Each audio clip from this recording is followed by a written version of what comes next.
Everybody, welcome to the Fenix pub. Happy Friday. We have two special guests this evening. We have Lee Marriott from Anglo European. Good evening. Good evening, guys. And we have Calum Williams from Consort. Good evening, Calum. Good evening. And we have some other guy called Lee. Great name. Nice to see you guys on with us. Thanks for coming on, guys. Callum, Lee. Oh, you're welcome. Pleasure. All right. What we'll do is we'll have a bit of a chinwag for a few minutes just while people get notified that we're live, and then we will address. It's been a slow news week. Not much has happened this week. I don't know what we're going to talk about. We might as well just stop it now. Yeah, there's quite a bit gone on in and out the industry as well. Yes. I'm sure we can limit this stream to about 5 hours, and then we'll probably cover everything then at that point. Just trying to work out how to share the YouTube link. So I've got a couple of people. I've just been notified on my phone. Yeah, we're live on the face space. So yes. If you go to YouTube channel and click on it, you'll be able to just copy and paste link. I think, Callum. Have you got our page? Yeah, but I'm on the phone. I've not got the iPad with me. Right. Okay. Well, we're live on Facebook. So it's on my phone, so I know we're live. We'll wait a few minutes. Like I say, it usually takes 3 or 4 minutes before people find the notifications. I'll tell you what I'll do. I'll put it on I'll put it on Twitter. There we go. Sorry. So, Yeah, just give it a couple of minutes for people to come on. That's fine. So Lee Marriott. We've got two Lees. So I think Lee C. We're going to call you Clarky tonight, so people know what's going on. So Lee is now Clarky. So Lee. Yes. I'm getting well confused now. You're getting professional name, fella. You've got it. So, how are you? I'm very well, thank you. How's Anglo European? Stacked out like everybody else, I assume. Yeah, it's bonkers. Would be the best way of putting it. Yeah, it's very, very busy. It's calmed down, I'd say, from the crazy days of November and December last year. But I think a lot of the reason for that is because supply itself has settled down in that you're getting the stock that you've actually ordered on time and when they say so. And I think as a organisation, we've put different measures in place to deal with the levels of demand we're now seeing. And I think that's can be echoed across the entire industry. I think a lot of companies have had to not pivot, but put procedures in place, put new personnel, new technologies, new machines across the board just to make sure that they can keep up with the levels of demand that we are now seeing, because quite clearly this is the new normal. Yes. Can you imagine? This time last year, we were all pontificating about what crumbs of an industry would have left. Yeah. And we've now got this bizarre situation where we're already looking forward to Christmas and praying for a slow down. More work than the masses can cope with. How are you doing, Calum? Because obviously, Consort's a big business, but everyone I speak to is in the same position as far as I can tell. Absolutely mental. Yeah, it's a struggle. There's certain things filtering through with regards to the polymer issue of a couple of weeks ago, or a couple of months ago now, I guess. And everything seemed to be just getting about right that we were hearing, and then bam, that great big shit blocked the canal. And that kind of set us back another month. It's so like, we were getting less complaints from people of later problems, and then bam, that kind of washed that out again. It's like 2021's on a mission to be worse than last year. Well, what can we do? What haven't we had? We've not had aliens yet. Depends I won't discount who you that. speak to. I'm going to say depends who you speak. I think Lee's is he not? You're not a follower of the lizard people. Lizard people. I don't know about that. That's one conspiracy theory too far for me. That's the royal family, isn't it? Aren't they all? That's there we go, theory is. They're all 9-foot green lizards or something, aren't they? What's going to come out in the next after tomorrow? How do they all shrink down if they're 9 foot tall? How do they? I don't understand. Anyway, so we've got people joining us now on YouTube. I'll just check in on Facebook. So we've got two guests tonight, and I think it'd be good to get some questions off people who are right in the three, including yourself on installer side. Yes.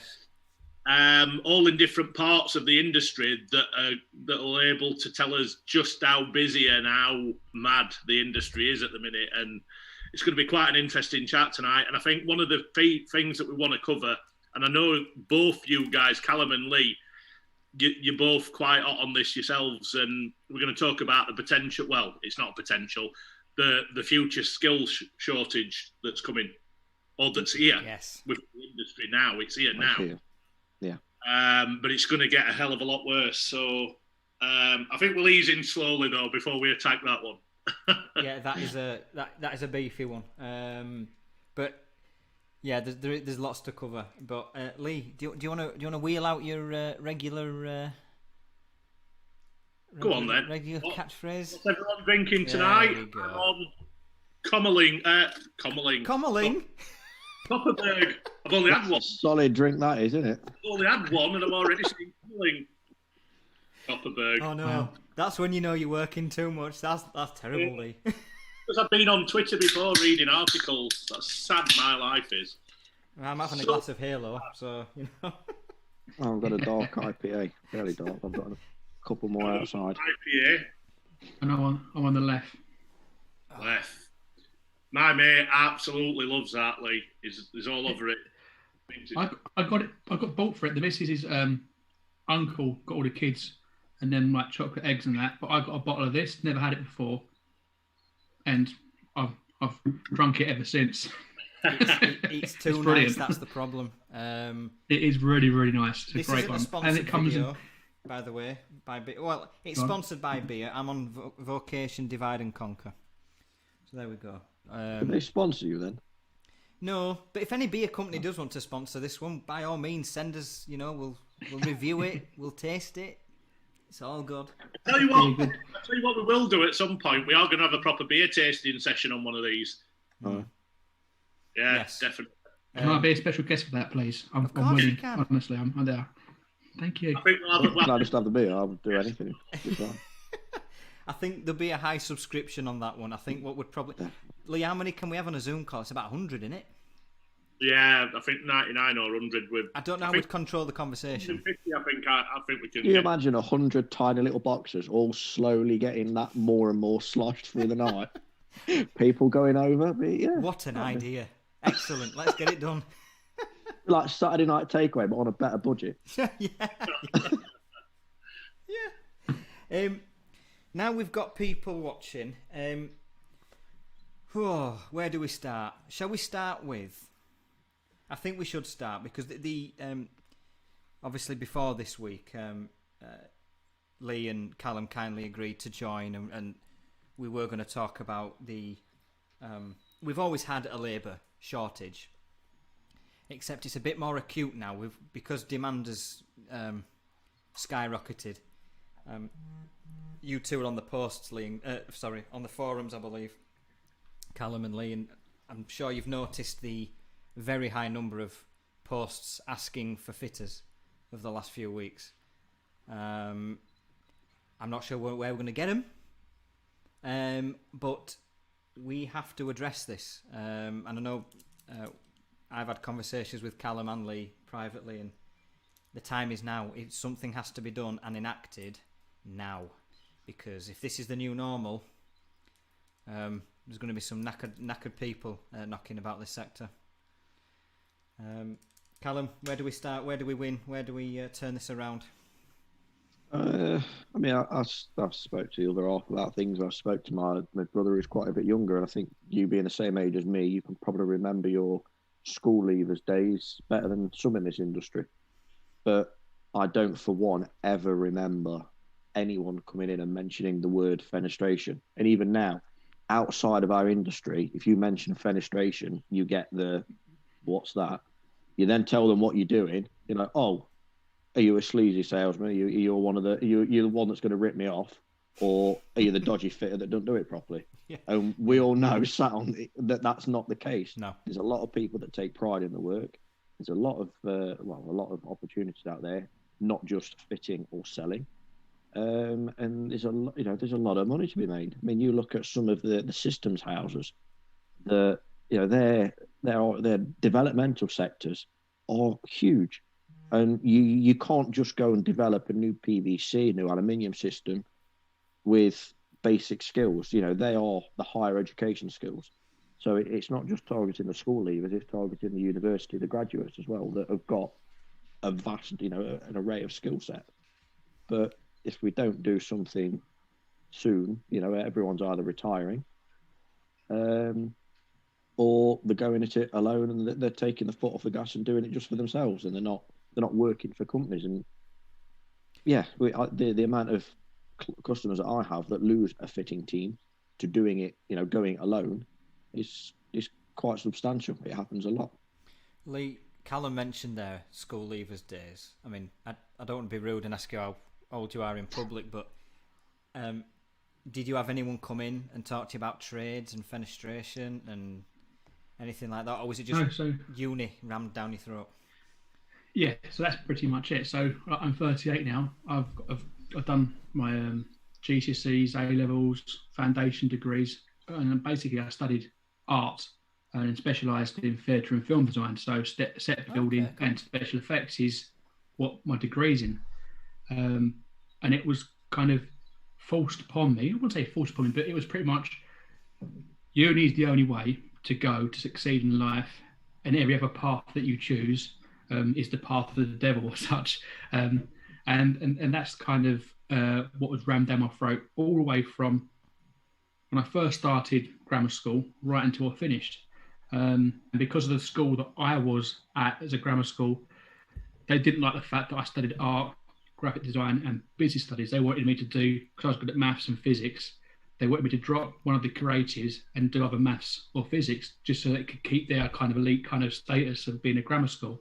So that's what I found through going through schooling. Then through uni, obviously, I was heading to theatre and film design, and it wasn't until I've come out of that and found that I couldn't get any work in theatre and film design that I kind of ended up doing media sales and found myself then working on the Glass X exhibition back in the day. So I was one of the sales managers selling Glass X. That's when I kind of got into this industry. And since then, obviously, I've not looked back. But no one ever talks about windows and doors through at any point of your schooling or any part of your higher education. It's not even discussed. No. It's weird. It's kind of like an industry that no one knows about. And what Calum said about no one knows what fenestration is, they don't. I mean, on my LinkedIn profile, you look at it, I've got problem solving fenestration guy. I've had quite a few people actually message me and say, Lee, what is fenestration? And you have to go through the whole process of explaining to them what fenestration is, which is bizarre because people that are actually asking me that question aren't dumb people. They're actually quite intelligent. So they're actually asking questions because they're inquisitive and trying to work out what we do. Do you not think that's... Sorry, Lee, do you not think... we're surrounded by it. I mean, I said to somebody the other day, we're in an industry where every structure almost on planet Earth has what we do in it. Yeah. Think about that. Every structure on planet Earth, homes, buildings, factories, whatever, has what we do in it. Yet nobody knows what fenestration means. I'm gonna reel back a little bit here, Jason. Go on. I feel like the granddad of the group today. This is not good. I know I look older, but I'm 44. I put my cardi on for that. 44. Now that gap, and I wasn't at a grammar school, but that gap between 38 to 44, it's not a long time. But that gap where I was, we were getting trades rammed down us throat in the early 90s. Well, going the other side of the both of you, being 33 in a couple of months, we had both. Right. And they basically cherry picked, right, you're capable of university. Yeah. You're going in that room. Yeah. You're not. You're going to go and be a bricklayer, a plumber, or an electrician. And it was as brutal as that. That's terrible.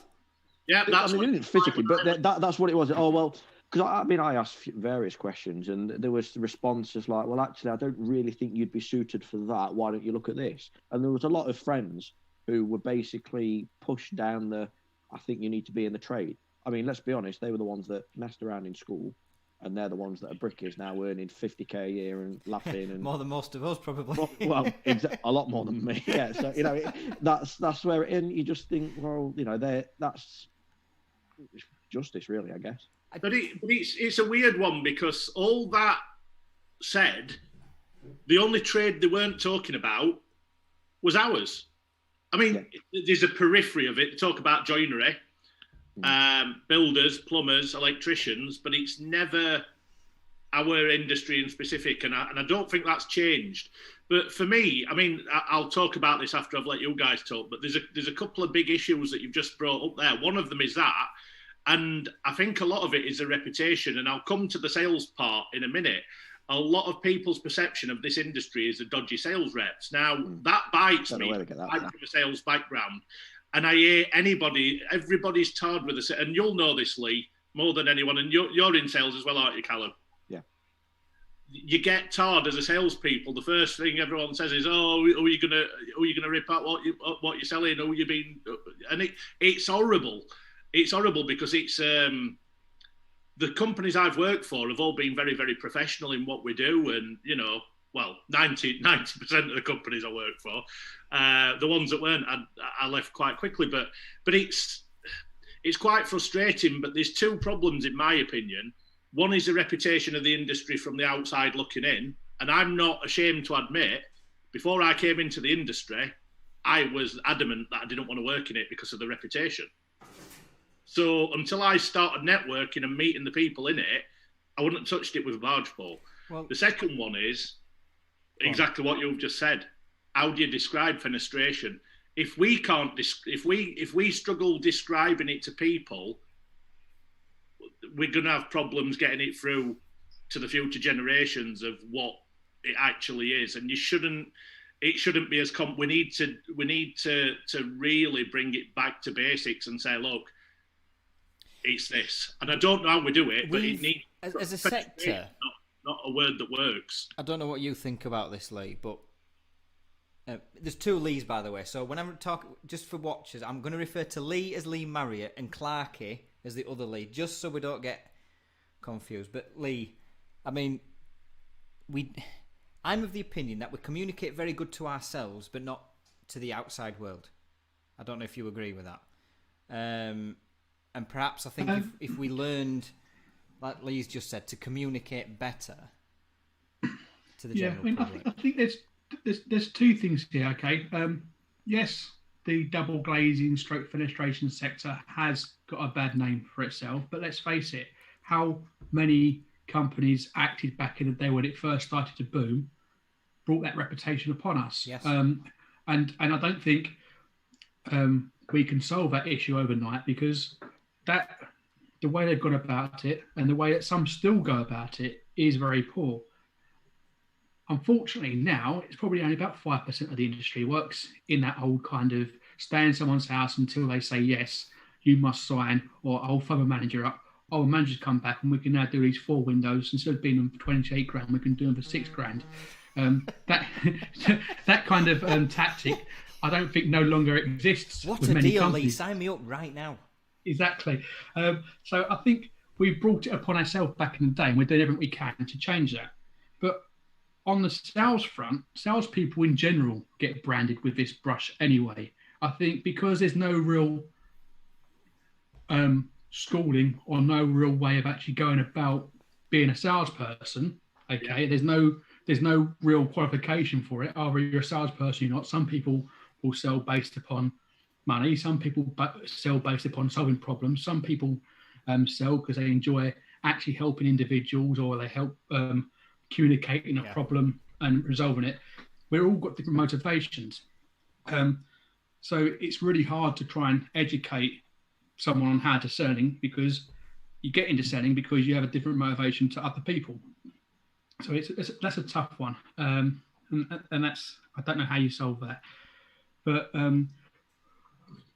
with the fenestration side of things, it's tough because there's so many different facets to this industry. So we can go. Let's break it down. You've got the key suppliers. So you've got system houses, aluminium extrusions, steel rolling, hardware suppliers. You've got the main component and the main system suppliers. Okay. Then you've got the fabricators. Okay. And then you've got the installer. And they're the three main facets of the industry. But in each one of those facets of the industry, you've got different skill sets. So at the top end of the supply chain, you've got the technical guys that know the ins and outs of the backside of the polymer properties of the previous extrusion, the thermal capabilities. They know they're very intelligent people. You've got that angle. Then you've got the sales guys that understand how to sell the product. You've got the guys that are technical sales support, which kind of morph in between selling and also the technical support. And it's a how do you communicate that to any educational centre that or educational authority that these sort of jobs are available? You can't. And ultimately, if you're looking at kind of the top end supplier of designing profile or extrusion, you're also into the realms of almost engineering, aren't you? Yeah. I mean, just while we're talking, guys, obviously we are getting comments on Facebook and YouTube, and Nick Truman's left one on Facebook saying window fitting isn't seen as a skill to the general population. Most believe any DIYer can fit a window or door. It's a problem created by our own industry over the past 20 years of driving prices down as low as possible. He's got a point. I think the perception a lot of the time is, it's just fitting a window. Just bang a window in. Oh, windows, I could fit them. Yeah, but it's. See, they don't. They think it's easy to fit a plastic window or a PVC window that has been specifically made for the opening, but they won't touch a piece of wood that they bought for 20 quid from B&Q inside that they can plane off themselves and take 3 or 4 mil, and it doesn't matter if the opening's askew because they can take what they want off. But it's such a misconception. And that's we did a webinar with the Building Our Skills crew not so long ago, and one of the points I brought up is the point here is we need youth. Yes, we need people, but we also need young people because we need them to stay the course and replace the people that are leaving.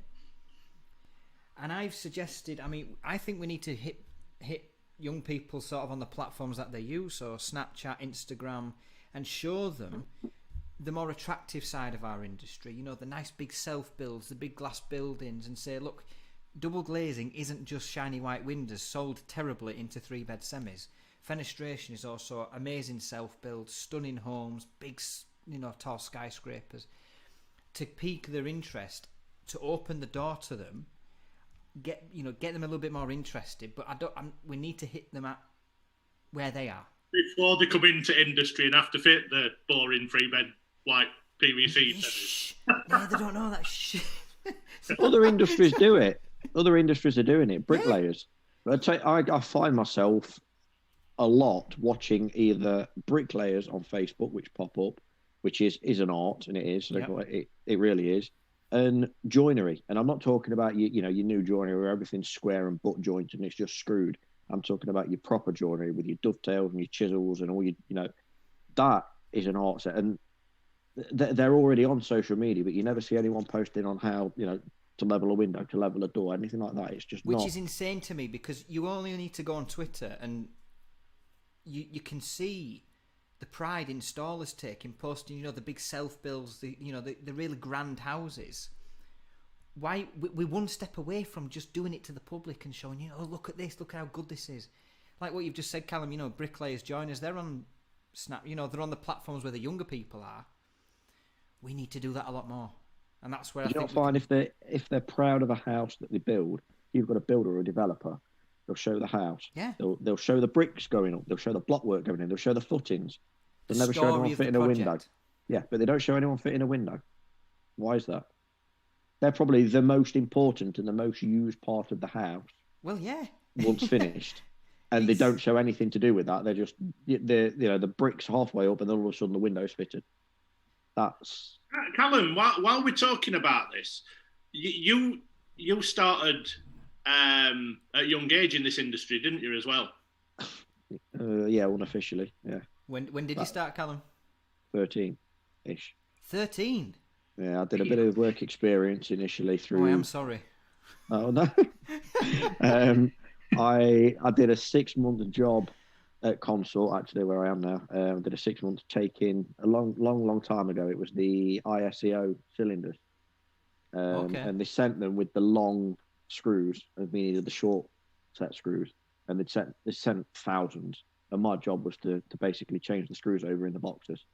And I did that for about 6 weeks when I was 16. So the work experience 16, and then I came to Consort full time. And that didn't put you 14. Off? No, because I don't know. I worked at 16. I worked in a sports shop, which, was what it was. I got a job. But I just wanted to earn money, and I wanted to work somewhere where I could work as many hours as possible, but still have my weekends free. Yeah. And fenestration was, when you're working in a factory, it was generally that. I started off processing orders initially in an office, went into stores, went into forklift driving, all at Consort, and then got the opportunity after about 4 years to do this, 4.5 years to do this, and I've been doing this ever since, about 8.5 years now. Lee, on this side of the... Sorry, Lee, if you don't mind me asking, so I'm just trying to compare ages here. So I started when I was 17. Calum wins on age. That's a minute, right? 13. Calum wins. That was unofficial, man. I would say that on the top trunk card. That's the killer. That is. What, Lee? When did you start? So I started at Glassex. First exhibition we'd done was in 2007. So that was when I really started. So I was probably about 2006, 2007. So I would have been 15 years ago. Yeah. So I would have 23. What, 22, 23. Okay. So I was quite young. And then obviously I went to Window Widgets. I was there, I think, 7 or so years. And we launched the R9 window system. Then I was at Promac for 2, and now I've been at Anglo for 3.5 years. So someone's just left in the comments. Kev joined when he was 18. There's a recurring theme here. People, when they get in it, they stay in it, and I'd like to think most people do quite well out of it. And this is one of the other points we need to communicate to people. Calum started when he was born. Lee started when he was 20, pretty much 23. Kev started when he was 18. I started when I was 17. This is a good career to be in. The progression is good. The money is good. The opportunities are good. This is what we need to explain to the younger, the school leavers. And on the most part, Jason, the people that you deal with are pretty brilliant people. Yeah. There's a handful that, are unscrupulous, but most of them on the whole are cracking people to deal with. And you can have that very professional relationship with people that does sit on that barrier of, actually, there's someone that I would speak to outside work as well as him. Yeah. And you have those friendships and relationships for... I concur with that, because I've been selling to some companies since I was 23. And a lot of those owners now, or MDs, were sales directors or sales managers that have now worked their way up into being the senior or MD roles of the businesses. And a lot of them, quite a few of them now, I would call them friends. We actually do meet up on social basis, not for work, but we'll meet up on weekends or an evening during the week. We'll have a couple of beers, catch up as friends, talk some business. But I find that many people within this sector that you actually do build a relationship with actually go on to be friends outside of the industry as well, which is unique. The other thing I think that is unique in this sector is that there's not many industries where you can be on the shop floor and work your way up to being the owner stroke MD of that business. And you can do that in this sector if you have the right drive and the right motivation. Yep. Well, so I think the reason why we don't make it look sexy enough to these younger guys is that notoriously, as a sector, we're really poor at marketing what we do and what we're about. So Twitter took off probably around about 8-9 years ago, really, for our sector. But it had been going around for other sectors way before that. And you're seeing it now on LinkedIn. LinkedIn all of a sudden has become a bit more of a hub for people to market themselves from our sector on that. But again, other sectors have been doing that 5, 6, 7 years ago. So why are we so? Why does it take an age for us to change, then miss the boat, and then only realise this now? I think it's a lot of the thick trend is that if you look at the way that the industry started, it was builders seeing the opportunity to fit windows. They then started fitting windows, then realised they could make the windows from when they first started using mechanical joints and whatnot. So you could start pretty much from a garage and set up the original 60mm systems. You could do all mechanically jointed, so the machinery outlay was quite low. And over the years, those people have become to be super fabricators. Yeah, it's still the same owners there, aren't they? And what they do, they tend to do what's always worked for them. Okay. Secondly, because there's no young youth coming through with new ideas and new ways of looking at things, everyone just repeats the same cycle and does exactly what they've always done because it's worked. Yep. Yeah, exactly that. And because no one is trying anything new and everyone's doing exactly the same, it's still working, doing exactly the same. It's not until someone comes along and has a new way of marketing themselves or reaching an audience that it shakes up the market and the competitors go, oh, I best do that because he's doing that and obviously doing very well. And I think that's kind of the cycle that we're... It needs your disruptors then, doesn't it? It needs your new people to come in and try something different. I mean, hell, I knew that with DGB and NFAs, and that's they're well established now. But I remember at the time, whoa. I think 2020 was a big disruption for a lot, though, and that's forced a lot of change rather than an adaptation. It's forced change. Well, I read that business in general, not just us, but business in general, had done about 10 years worth of evolution in the space of a few months. So that completely upheaved how they run the business, how they market the business. And people have worked out that you've had 10 years worth of change in the space of a few months. Just imagine that. A decade of change in a matter of months. And that, for a lot of people, was the matter of life and, surviving the business or not. It was either close your business or you adapt very, very quickly and make it work. We've had some more comments. So Nick is responding to Calum, Nick Truman. What Calum is saying ruminates massively. We all fall into the industry in odd ways, but you often find people rarely leave once they get into the industry. He fell into the industry at 20. 14 years on, I wouldn't dream of doing anything else. And Jeff Dunn is watching. Good evening, Jeff. Sadly, windows struggle to be seen as sexy, as they are part of the necessary fabric of a constructed house. We can't compete with kitchens and bathrooms, which are deemed far more exciting and cost justified. I get where Jeff's coming from. I think I would argue, with, R9, for example, they do a very good job of showing off their sexy houses that they've put windows in. Or their installers have put windows in. But they can, Jason, because, again, I was part of the management team that launched that.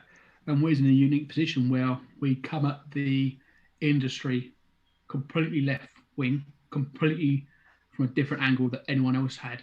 And we ultimately had a window that, at the time, if you stuck it in front of a homeowner, it questioned, one, whether it was PVC or timber. Two, it looked completely different from anything else that's out there on the market. With homeowners now, I think we overcomplicate things because ultimately for a homeowner, it's a white window. Can they shut it when it rains? Can they open it when it's hot? And does it look okay in terms of its aesthetics?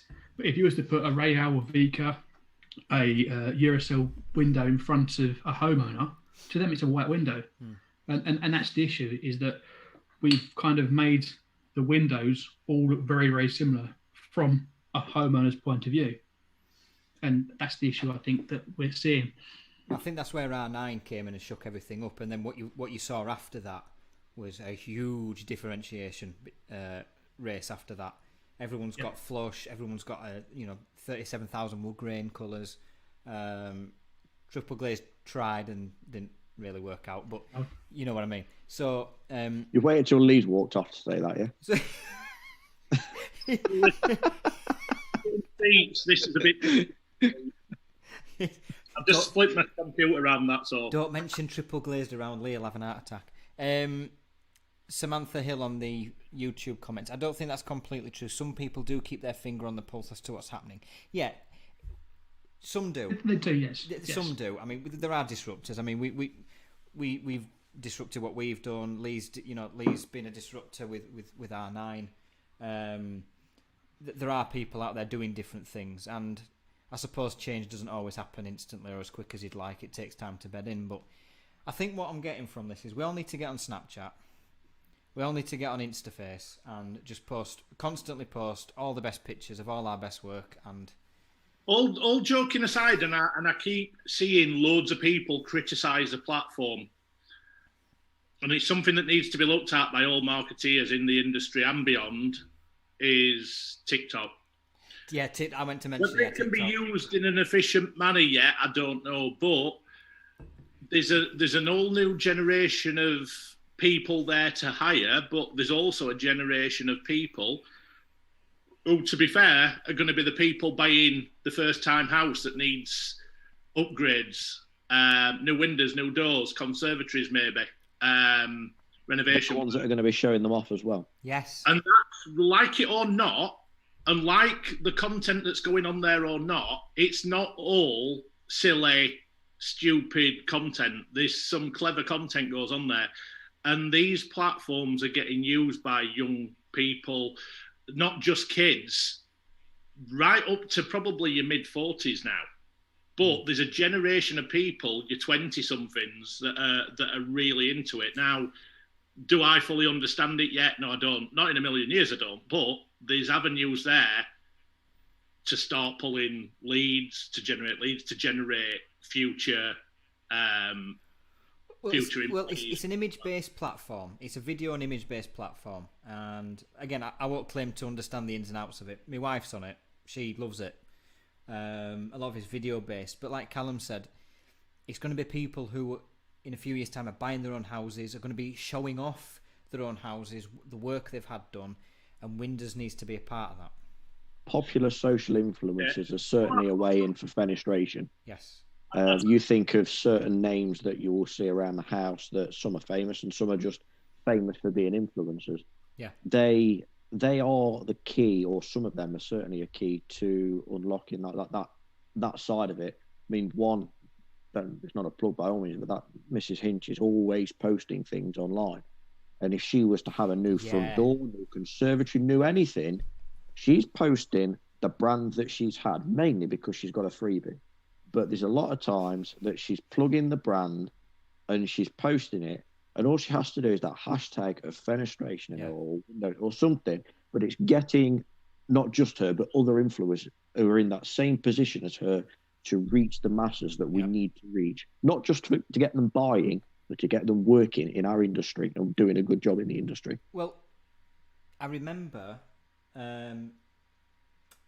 Masterframe have had quite a good experience with Sarah Beanie, so they put windows in their house, and obviously I follow her on social media, so she's on Facebook, she's on Twitter, and she's been posting images of the renovation of that house, and she's been mentioning the products that she's been using. Masterframe, one of them. Obviously, she talked about other aspects, but you're absolutely spot on. If we can get influence to help us with this task. Well, a door company used what's his name, George Clark, didn't they? Yes. For was marketing.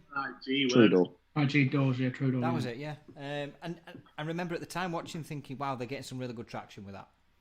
So it does work. Is he not promoting?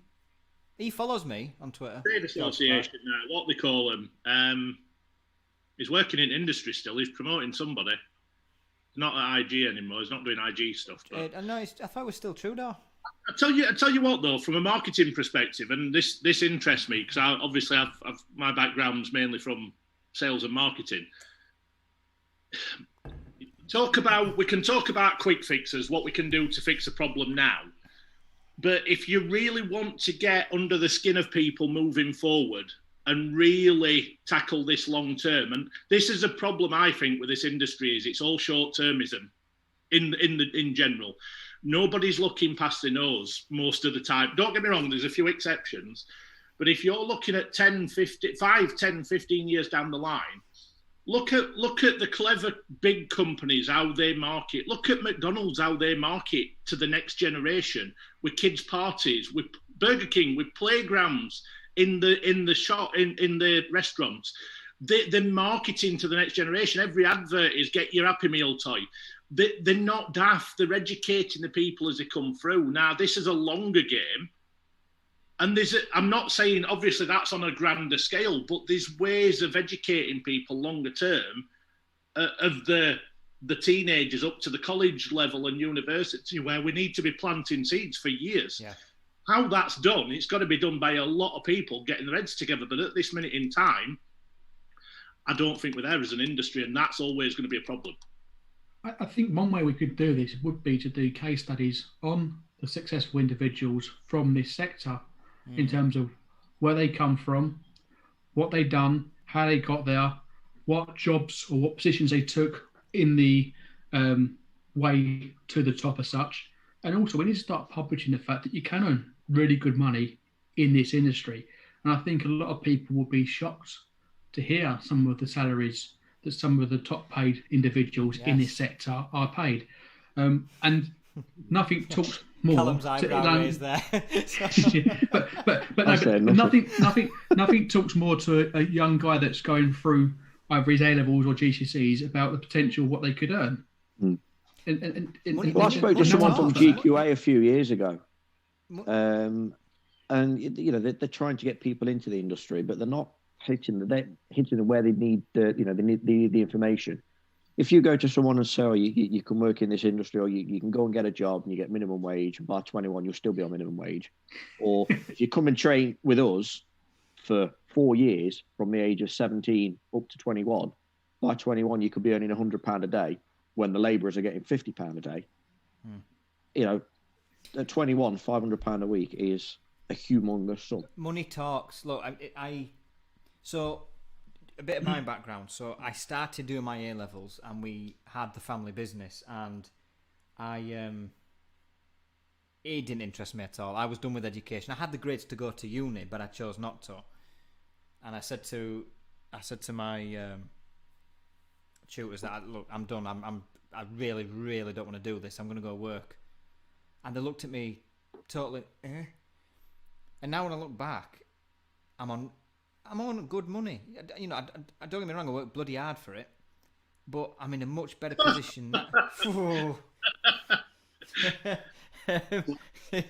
But I look back at my friends who have gone to uni and I've got to say, I'm in a better position than that in terms of house and mortgage and finance, and I don't regret leaving and avoiding uni at all. I think it was a very good decision for me. See, if I had the choice again, I would have left at GCSE level and gone straight into this industry, because leading up, I funded my university while being a salesperson for Currys. I used to sell washing machines, and I was the top 5 part-time salespeople in the country. So I always knew I was good at sales. I should have just carried on in sales and gone into this sector. So what made you stay at uni then, if you were that good? Just because when I was doing my degree in the first year, they brought in the guy who did the special effects of Star Wars. He'd done a big... And you're thinking, fucking hell, I can get under Star Wars. I get to play with lightsabers and things like that. Yeah, that's the job for me. And then after I got my degree, I actually got a job for the BBC working on some period drama, doing the props and whatnot. Oh.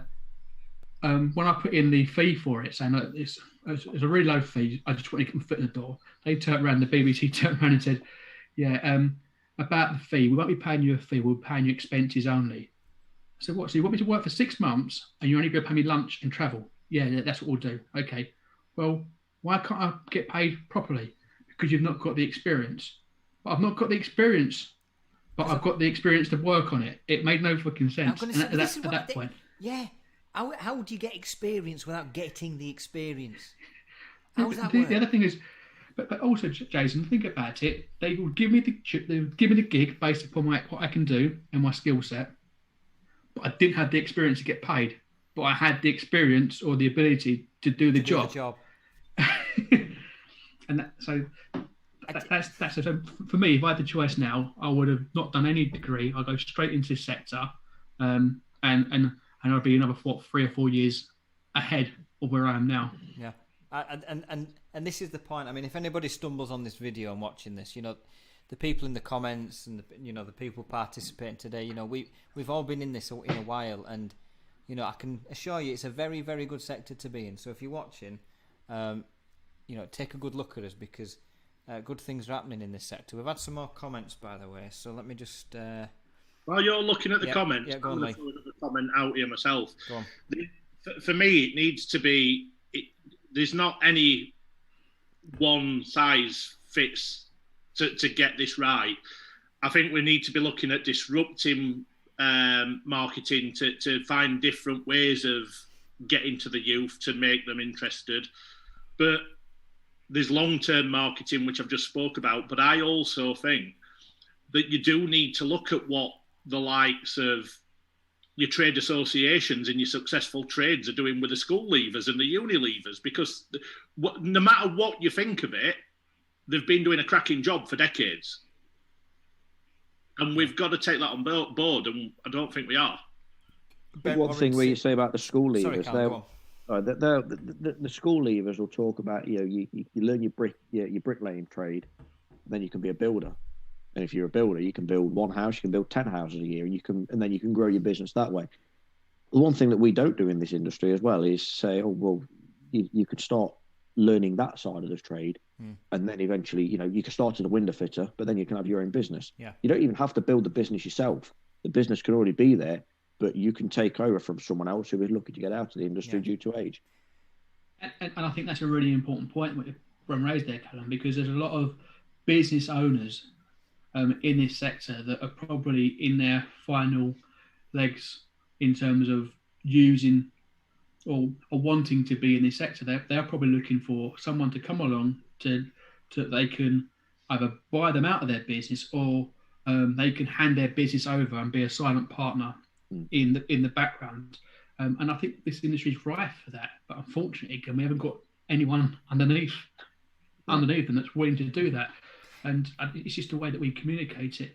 I know you keep mentioning bricklayers, but again, bricklayers, the people that aren't looking to go to university and want to go straight into work, they are taught and shown about bricklaying as a skill and what they can earn as a labourer, as a fully trained bricklayer. And there are courses that gets them to the point of MVQ1, MVQ2, MVQ3, bricklaying courses. And when you get to MVQ3, they get told they can earn £300-400 a week straight out of college, which, like you say, is a lot of money for someone who's just started working. Yeah. We don't have that. We don't have anyone saying, by the way, if you can fit windows and you can do it to a decent standard, you can get paid £50-60 a window for every window you fit. No one gets told that. They just get told that. And that's what flabbergasts me, because the money is really, especially now. I mean, if you go on the forums, you've got people wanting £1,000 a door or something daft. It's the money going on. We're not making a big enough deal out of it. I don't understand why. It's got to be a huge pull, that, isn't it? Fitters certainly command the pricing, though, don't they? Say that again, Calum. Fitters certainly command the price. They can at the minute. If they're a good fitter, oh god, yeah, definitely worth it. It's. I mean, I'm trying to think what we pay ours. I mean, our guys get paid. I mean, at the minute, the amount of work we've got, a couple of grand a week, easy, more sometimes. A week. Yeah. I mean, that's amazing money. I know, and no one's shouting about that. And also, the guys that are fitting aren't going to shout about it, because all the way the demand's higher, they can command the £2,000 a week that they're getting. So it's kind of a double-edged sword. Yep. But we do need to be showing these people coming out of colleges or coming out of school that are looking for a domestic trade that this is available to them. With the right training, you can get that. I don't even know. I'm not from a fitting background. I'm not from the installer background, but I don't know what qualifications you have to get to be a fitter. Or could I say tomorrow, I'm going to get a van and I'm going to start fitting windows? I don't know. What is the legislation around that? You have to be part of a CPS scheme to be able to self-register jobs, but you do also have to have a qualification in window fitting to be as I understand it, a part of a self-cert scheme. So there are qualifications you have to get.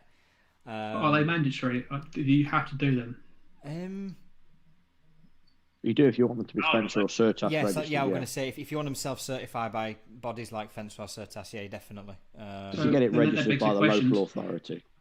Yeah. So on that then, what are the GGF or Fence doing to shut up and down about this by saying, by the way, come onto our course, it's going to cost you, I don't know, £300, £400, you'll get this qualification, but you can earn X. It should be the governing bodies of this sector that actually start banging that drum. I was about to say that, Lee, and it's a very, very good point. Very good point. And I think, and this is what I was kind of hinting at earlier on with the other trade bodies in other industries. They're very good at what they do. They're very good at hammering that home. I think we're going to have a very interesting conversation in a few weeks' time with Reese, because he's got his Profitter business. Yes, he's got a training company. Yeah, Reese Roddenot. Yeah, go down this route, so he'll be able to tell us a little bit more about what he's doing. Yeah, I fully agree with you. It's a drum that's not getting banged, and it needs to. I think. Look, at the end of the day, I think money is one of the biggest. Yes, there's job satisfaction, and yes, there's career progression. But look, let's be honest. Money talks, doesn't it? And if we can get that message across to young people, say, look, work hard, do the work, and this is how much you can. I mean, look, if you make it to the CEO of a big multi-brand company, you could make hundreds of thousands of pounds a year. Absolutely fine, no problem. If you put the work in, so long as you run it properly. People want to hear this because we all love this industry, and there's a lot of people who won't like me saying it, but until we, and it doesn't matter whether it's a perceived attitude towards our industry or whether it's half relevant or a quarter relevant, until we attack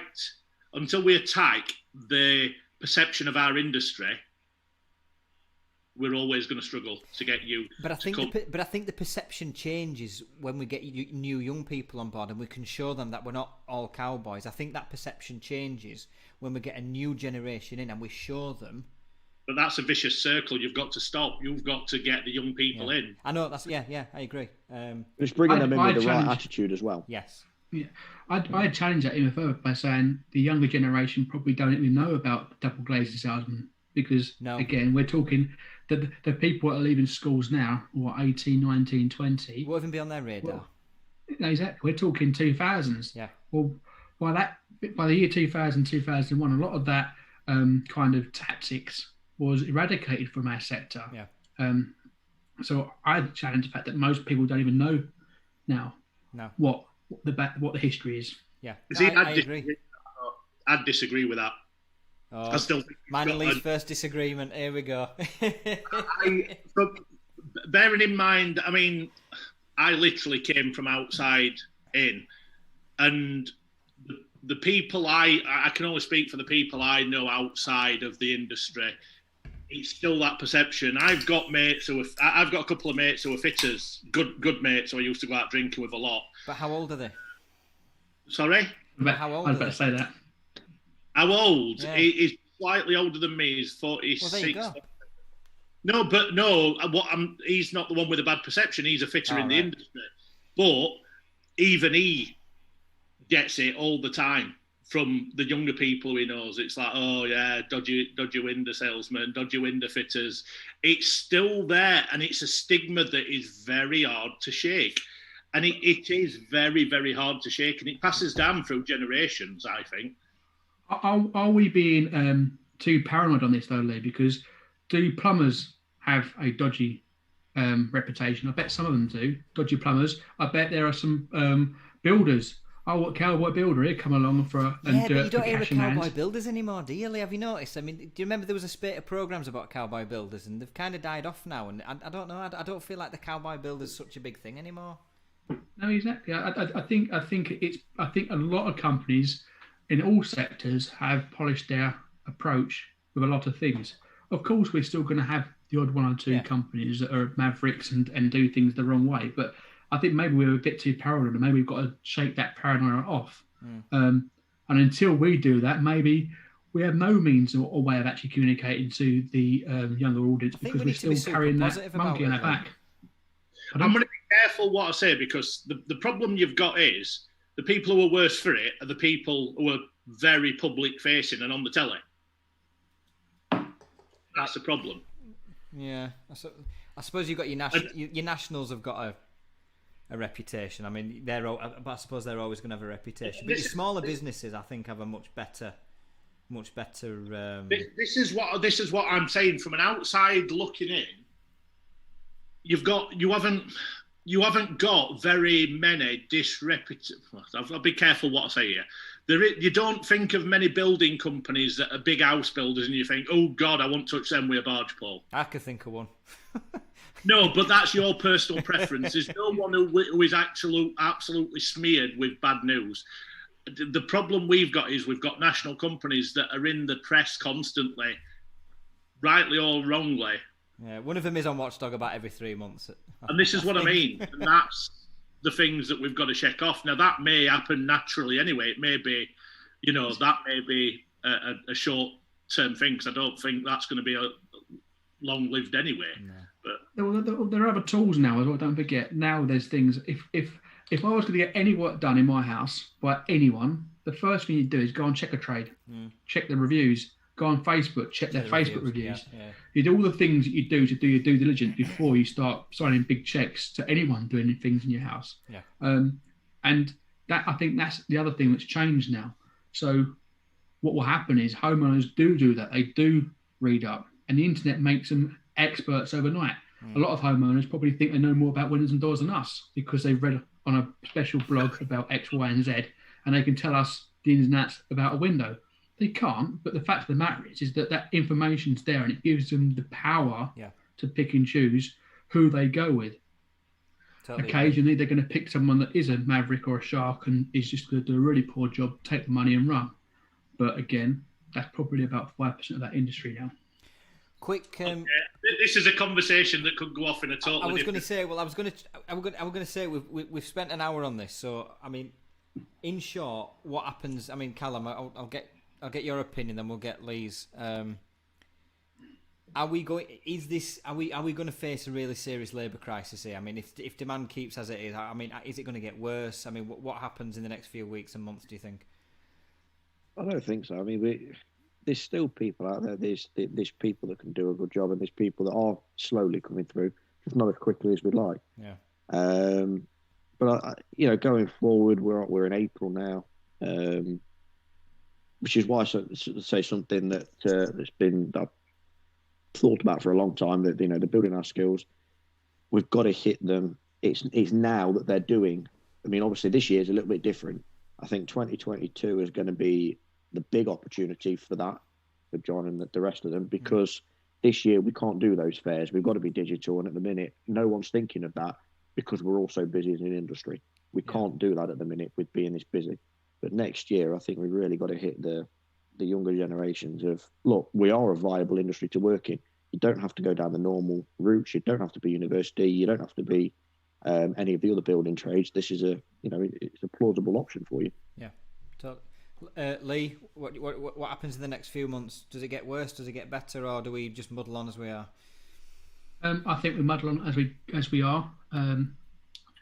It will get better, it will get worse. Sorry, as the years go on, if we don't do something about it, because as the years go on, those company owners that are in the limelight of their business careers or their business, well, if there's no one to replace them, they're going to just close them. So as they close them, the bigger companies become bigger because they'll swallow up that demand, which is probably a good thing anyway. But they then need that skill set to fill that additional demand. So it's going to be an issue that gets worse year on year if we don't fix it. And how do we fix it? I think as an industry, we need to do what we do best, and that's selling. We've always been very good at selling ourselves. Let's start selling our industry and showing people that actually it is a viable industry to work in, and you can earn very well if you put the graft in and you knuckle down. I think that sums it up better than I. Yeah, that's absolutely spot on. That's fantastic. Lee, we spent an hour on that, and I'm pretty sure we could have spent 17 more on it. But shall we interject with something different before we go into? There's two other big sort of news stories we're going to have a chinwag about. But I feel like we should take the mick out of Sheffield Wednesday for a bit or something like that. Oh God.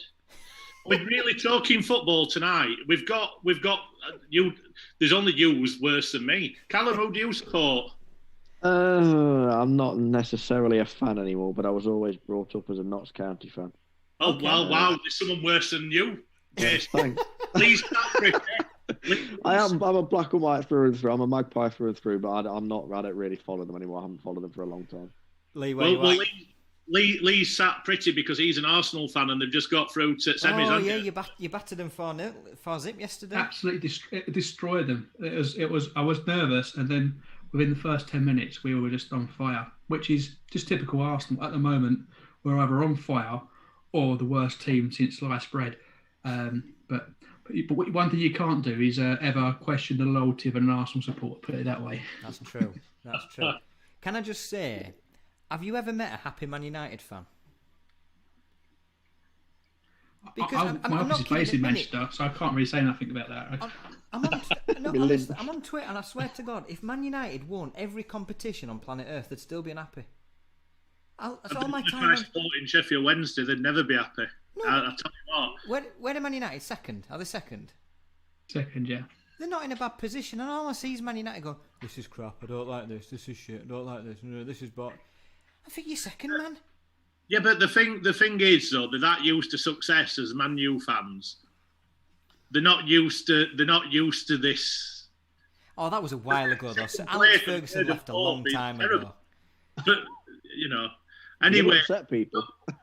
Talking about Arsenal, Lee. I never said we were going to be nice, Calum. Well, hang on, disclaimer first. Talking about Arsenal. They're a thorn in my team's side. But my best days of being a Wednesday fan were the late 80s, early 90s when I was young. And I don't know whether how old would you have been in 93? I would have been 11. Did you used to go and follow them then? We played you in final of both cups in 93 and you beat us in both after a replay in one of them. Yeah, do you know why? There's a reason for that. Just wear crowd. Shit. we were actually quite good at that point, but you were better. That's when you were a dominant force, to be fair. Listen, all I've got as a Bradford fan is that run we went on when we were in League Two a few years ago, and we beat Arsenal, we beat Villa, we beat Chelsea. We had a brilliant League Cup run. Do you remember? Bradford got to the final. We got battered 5-0 by Swansea, but we beat Did we beat Sunderland? Or was that the FA Cup? FA Cup. We beat Wigan when they were still in the Premier League. We beat Villa and we beat Arsenal. And then we lost to Swansea at Wembley. But as a Bradford fan, this is all I've got over the past sort of 10 years. Oh, and we beat Chelsea 4-2 at their place. That's all I've got. That's all I can go on. Hey, it could be worse. It could be worse. You could be a Liverpool fan and you could be staring the worst title defence ever in history down the barrel, and also not being in Europe next year. And of course, I would never laugh at that. How do you explain that? I mean, look, I know. Are they a team that needs fans in the stadium? I mean, I don't understand why. Arrogance.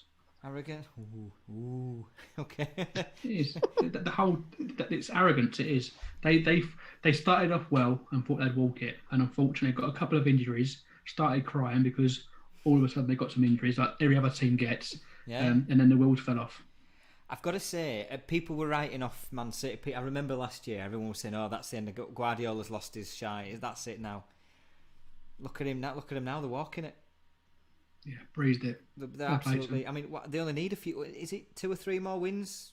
Clark, is it for? I mean, that's what they're saying. That's what they're saying about Sheffield Wednesday at the minute. They've wrote us off, but we'll be back. We'll be soon winning Premier Leagues and European Champions Leagues. If you look out that window there, you can see a flying pig.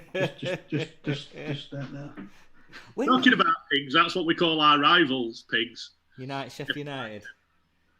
It's tough times for Sheffield Wednesday at the minute. We're down. We're down now. We're in League One again. We're not, but we are. We've got 5 games left and we're 9 8 or 9. That's We're done, and they've given up. The team's given up, but our owners are proper nutcase. Yeah, but your owners charge £47,000 for a 3-year season ticket or something stupid. It's what's that scheme you've got? They've been forward selling 5 and 10-year season tickets, and he's run out of money now. So. Who does that? Who sells 10-year season tickets? And how much were he charging, Lee? Clarky? Oh God, sorry. I don't. A lot of money. You told me it was something. It was something to rival like Man City or Chelsea or something for a league. Are you telling me that there are people that actually want to pay to go and see that for 10 years? Apparently so. I need a head bobbing. Absolutely staggering that anyone would buy a 1 year, let alone a 10-year. I mean, literally, only 2 people bought 10-year tickets, but the 5-year tickets took it up like thousands. 5 years. Wow. But Get this for GBH. You do. On good behaviour, yeah. Sad times. But that's insane. The guy's a nut job. I mean, on our 100th anniversary, 150 year anniversary, I think it were 150. Yeah, it were. The way we celebrated was baking a Guinness Book of World Records cake for the club, and it fell apart when he showed it off to press. The man's a nut job. What, the cake fell apart? No, but do you know who he is? His family owned. John West, the part of TUI. Is it TUI? TUI. The tuna fish company, anyway. No, TUI, the holiday company. They don't sell tuna. No, I'm not talking about that dolphin-friendly flight, to the Bahamas. I'm not talking about holiday company. You said TUI. Did you mean tuna? Or Chewbacca? TUI, aren't they? John West, I think it's owned by TUI, I think. TUI is a holiday company. No, that's Toomey, isn't it? TUI is the holiday company. Well, they the previous... oh, God, who were they? John West is... TUI were Thompsons. That's it. Yeah, TUI were Thompsons, but TUI's a German-owned company. It's not TUI, mate. You're not on about TUI. You're on about someone else. I'll tell you in a minute. All right, you Google it. Well, but we're getting mixed up between tuna makers and holiday companies. It's not. That's what you'll be getting on the planes in a few months' time. Yeah, probably a tuna sandwich. Yeah. And a tuna. Got some bubbles with that? Yes, please. Pretend it's caviar. Yeah. God. Is it TUF? I don't know. It's something like that anyway. But anyway, it's John West. It's massive. And this looks to me like we've got the son that they're trying to boot out. They don't want him anywhere near main business that's making them billions of pounds. So they've sent him to buy a club to keep him out of the way, I think. As a plaything. As a plaything. He'd go play on M1. Just get out of my way. Yeah, it's done. And we've got the lunatic at our club. So it's all fun and games. And it's a disaster. So I can't see us coming back up anytime soon. It's going to be downwards and downwards for us. Sad times. Lee invited me to. He's got a music group on LinkedIn called Music In. Is it Music Tin? Sorry, Lee. Yeah, it's the music tin. Yeah. What? So I'm a massive heavy metal fan. Calum, yes, what's your cup of tea music wise? Eclectic. Heavy metal from recently, but yeah, anything except indie rock. Anything but that. Rock. No, does anyone? No, we've got some proper metal fans on here then today. Oh, you're outnumbered, Lee. I don't get it with indie bands that play the guitars up here. It's all right, awkward. I don't get it. They've all got worse hair than me at the minute. So. I don't mind indie. I like all rock. As long as it's got a guitar in, I'm okay with it. I'm cool. We were talking the other night, weren't we, Lee, about we were listening to you were in a hotel. What did that feel like? So about once the numbers started coming down, and it looked like it was because I was trying to do 1 day a week in the office, and then you just don't get everything done that you need to do. And when you're in the office, you're getting questions at you, and other things are coming to you. So you end up working really long hours. Then I've got a 2.5 hour drive from Manchester back down to Calum. So it was just getting too much. So I said to the missus, now it's getting better. And at the time, she wasn't working because she we've got a family run salon, and she runs a salon. Okay.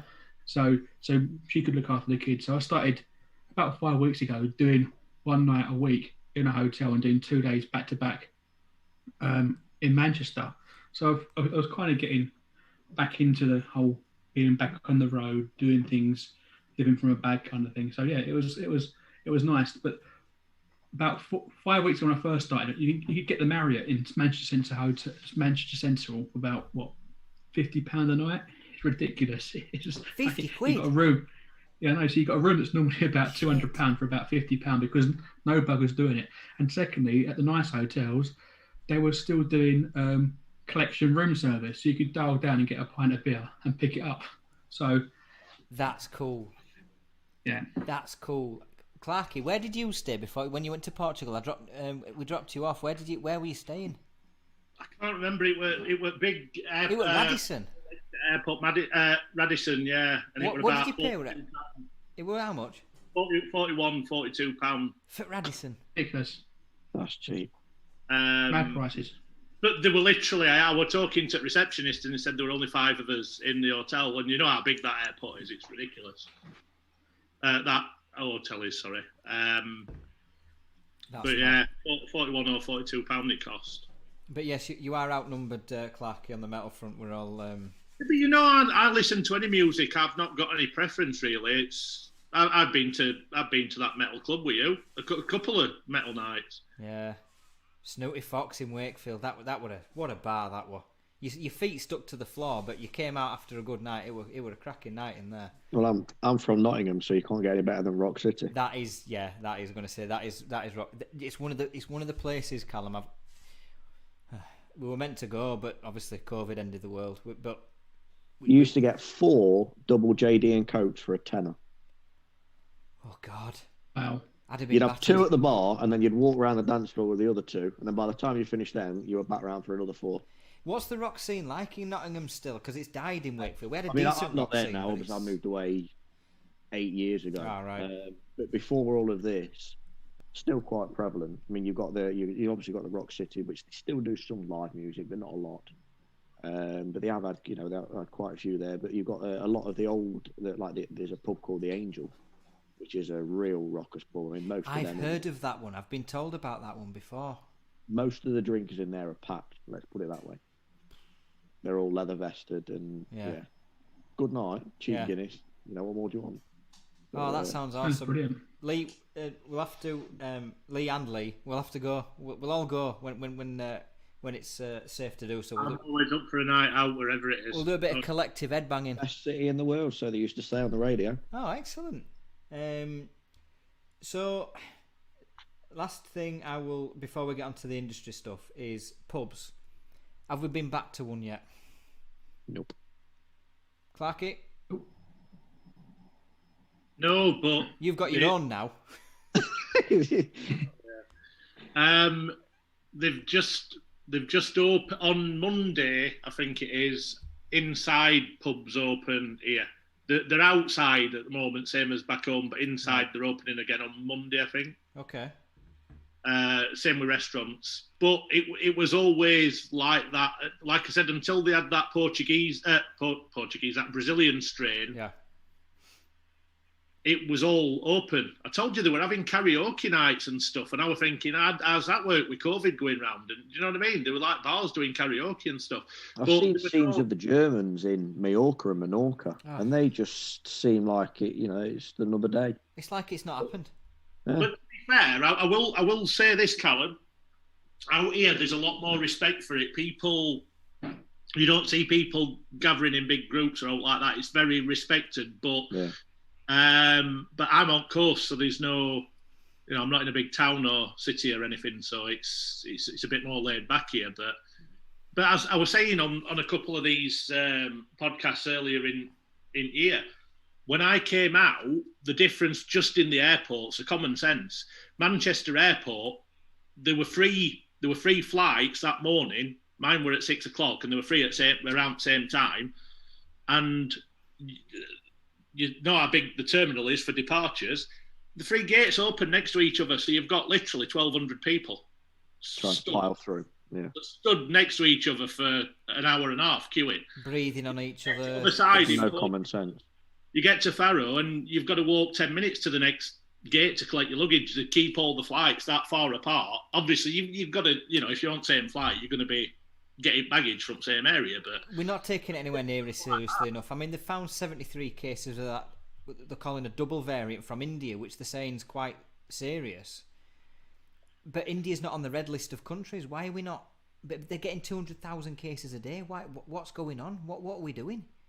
I haven't seen it today, but I saw the other day they were mentioning the South African strain, and they reckon that there's been not many, only about 4 or 5 that have been found that have had no contact with, or no back-to-back contact with someone from South Africa or that's holidayed there. Yeah. So it's been passed from, they're way down the chain to have got it. Yeah. You've got to probably move forward, which. I just think, look, if we're serious about, look, we've got into such a good position where we're down to a couple of thousand cases a day or such and such. I just think, why is India at 200,000 cases a day not on the red list of countries for quarantine? And they've got this apparent serious double variant. Anyway, it just seems daft to me. But I tell you one thing, the standard of pubs in this country after this is going to be fabulous. They've all spent money on their outdoors. They've all spent money on heating and revamping all the furniture and the decor. Pubs in this country are going to be world leading. They're going to be amazing. 3 near me have been taken over by the local Greek community. One 2-minute walk from my house, and another one that overlooks the beach, and then one that they've just bought. But they've revamped them all to an unbelievable standard, and I'm looking forward to going in all 3 eventually, but not just yet. Not quite. Yeah, I agree. Lee. 3, yeah. There's a pub just around the corner from me. They've got one on the seafront, and then they've taken over another one a little bit further out. And they were, luckily for me, the local to me, they'd planned. I think they were closing it in April. No, February it was, just after Valentine's Day. They were closing half of it to revamp that, and then they were closing the other half and opening that part. And but what they did, obviously, when they got closed down in March, they just closed, the whole place was closed, and they revamped it completely. New carpets, and they've actually just opened up in an outbuilding that they've redeveloped. They've put a farm shop in there with their local produce. That's fantastic. Yes, and gyros, you can't fault that. Get in there. I like Lee's hotel. Order a pint and pick it up service. I think that's a cracking idea. I'm trying that here, but it's not working. You need a little bell, Calum. Ding, ding, ding. I've got kids. I'll wake up. I'll get shot. Oh, God, yeah, don't do that. No, it's Mark's saying why have I got a huge weed crop growing in the corner? Well, it is a suspect-looking plant above your shoulder there, Lee. Is that not just a withered Christmas tree? because I can. Listen, he gets bored in Portugal on his own. He's got to occupy his time somewhere. He got me wondering what I was missing out on then. So, right. What do we pick? Do we pick demand or do we pick a CEO leaving? What do you want to tackle first? I'm gonna go and grab a drink. Bear with me 2 secs. That's fine. We'll while Calum's getting a drink, he's gonna miss my. I've just thought of a joke. Oh, go on then. Oh, Lee's running out of a beer. He needs to order one. I've got to get a drink. Go for it, mate. Go for it. This has just popped into my head because I was thinking about, obviously over here you've got insects and stuff with weather and stuff. So what do you call an ant who fights crimes? A vigilante. Oh, Lee. Oh, no. God, definitely going now. Yeah, that's it. Yeah. Calum saved himself a terrible joke there. I thought it was quite a good one. Vigilante. Well, tell you what. Well, Lee, I'll let you converse with Calum for 2 minutes. We'll have a quick I'll have a quick interval. I'll let you tell some more terrible jokes. Calum's got a new. I've just missed one. Oh, Lee, I'll let you repeat it for him. Calum, you missed it. It's a great joke, this. What do you call an ant that fights crime? No idea. Vigilante. Oh, dear me. I might need another break in a minute. But while we're waiting for them to come back with the beers, Leon's talking about Bitcoin going up. Since our last chat, when we were talking about Ripple, it's gone from 40 cents to $1.80 something in a few weeks. Did you put anything into that? Well, no, I got told to invest in it about a year and a half ago. And they said it was going to be as big as Bitcoin, if not bigger. I keep hearing about this. Is it this Dogecoin that, what's his name, Elon Musk keeps pushing? Well, I mean, we've got 3 people on here that invest in it, but I haven't. But I think, Lee, don't you do a bit on crypto or not? Yeah. So I got into it about 3 months ago because one of my pals spoke to me about it and said that XRP is the one to get on. So I went on XRP, and I've always seen that XRP's Ripple, isn't it? That's correct, yeah. And then I saw that, or I noticed and been hearing obviously about the Dogecoin. So I invested quite heavily in Dogecoin, and as you know, today it's gone down today, but it's gone absolutely mental the last week. Is that the one that Elon Musk has? Yeah. Like, so I think. Like... Yeah. So it's gone absolutely crazy. I think it's up by like 400 to 500% since. Well, in about Dogecoin or Bitcoin or yes, Dogecoin. I know that sometimes you ask about programs. Have any of you watched the program Devils on Sky One? No, I haven't. That centralises around London banking, and there's a point in that where he's supposed to be the leader of WikiLeaks. They don't obviously call him Julian Assange, but he basically that's what he is. And they're talking about cryptocurrency, and this is set. When was the last crash? Not 2008. Prior to that, it was set a long time ago, anyway. And they talk about cryptocurrencies then looking to try and bring down, the dollar, the euro, and the pound all in one. Interesting. It's a cracking program. And you know what? I don't think it could be possible. I mean, I'm just looking at the comments. So Leon's in Ripple. Mark's got Shiba Inu. That's a dog, is it not? Shiba, yeah, I think. What's all this Shiba Inu and Dogecoin? Is it Dogecoin? Dogecoin, yeah, Dogecoin. It's one. That's the one that Elon has been tweeting. The one that I've got. That's right. Well, nuts. Marky Cox on the YouTube comments is saying it's a worthless pyramid scheme. Get your profits out.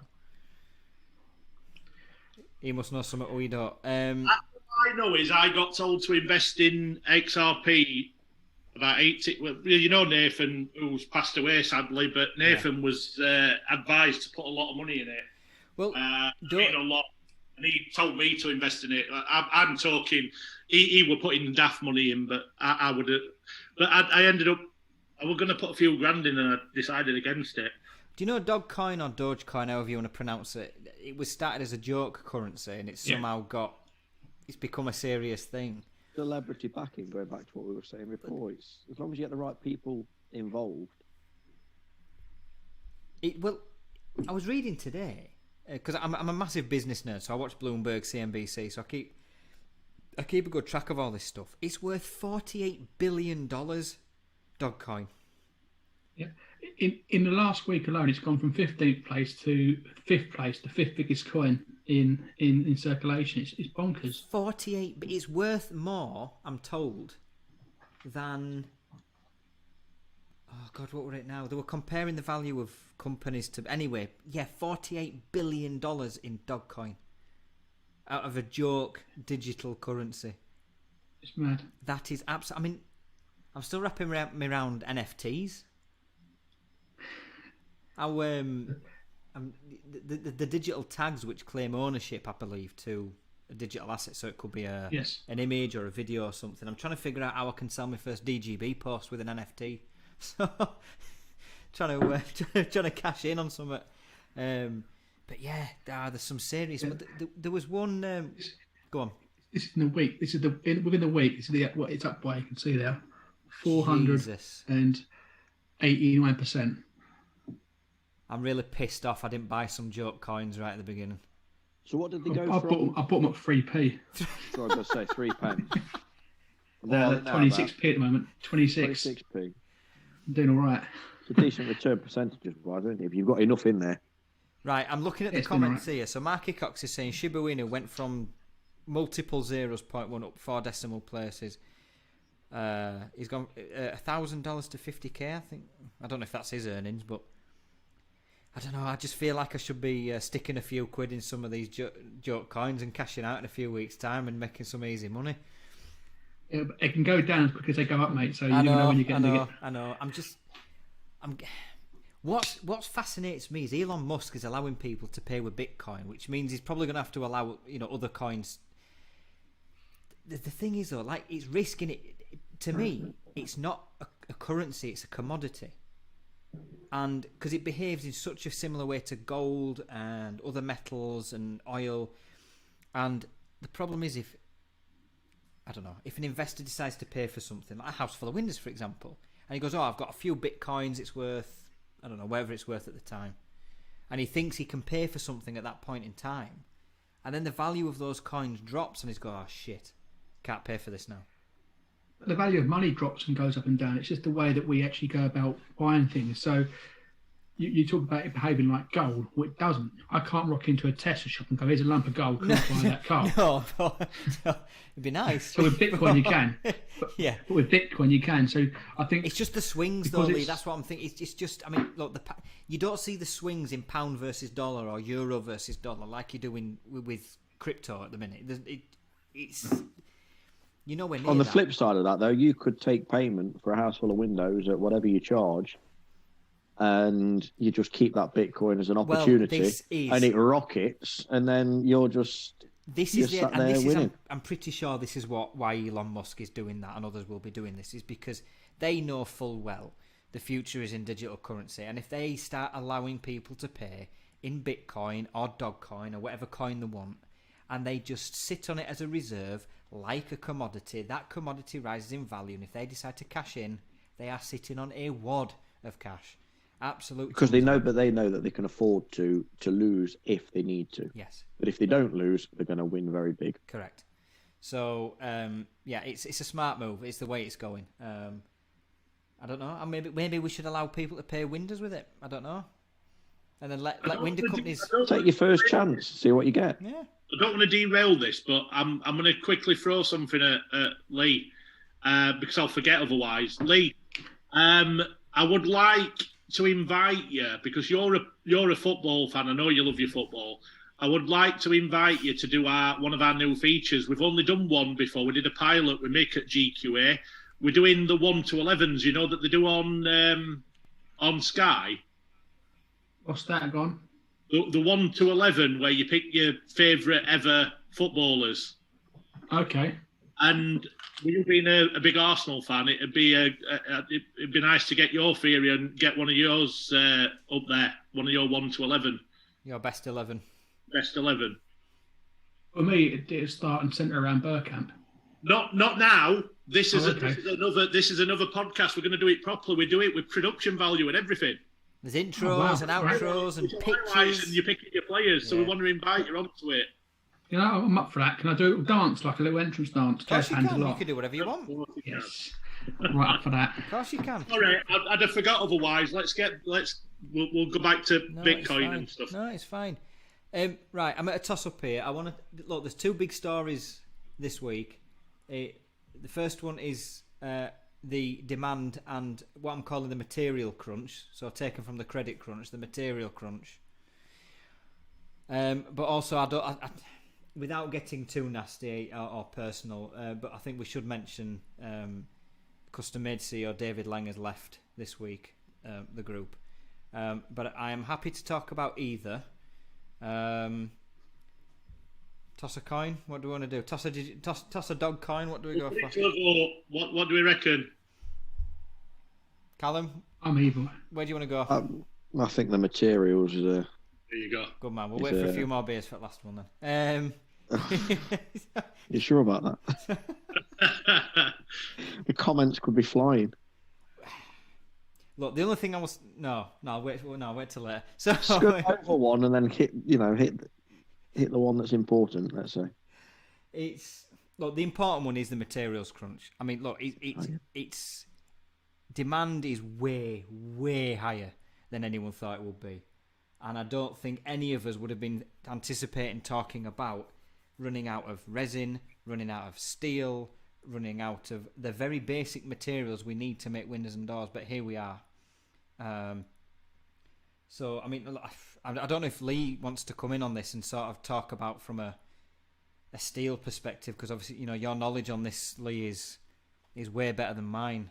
But I don't know if you want to sort of give an overview as to the shitstorm that's heading towards steel. So, we probably need to rewind to where we were in April. Obviously, the lockdown happens, the whole world kind of stops spinning, and no one knows their arse from their elbow as such in terms of when we're going to get out, when's it going to stop, when's it going to finish. And that was for every industry up and down the land, including the steel mills. Okay, so when the world finally started to open back up, there was an issue where there was a certain amount of steel on the floor. But as demand slowly ramped up, that amount of steel that was on the floor, was quickly mopped up.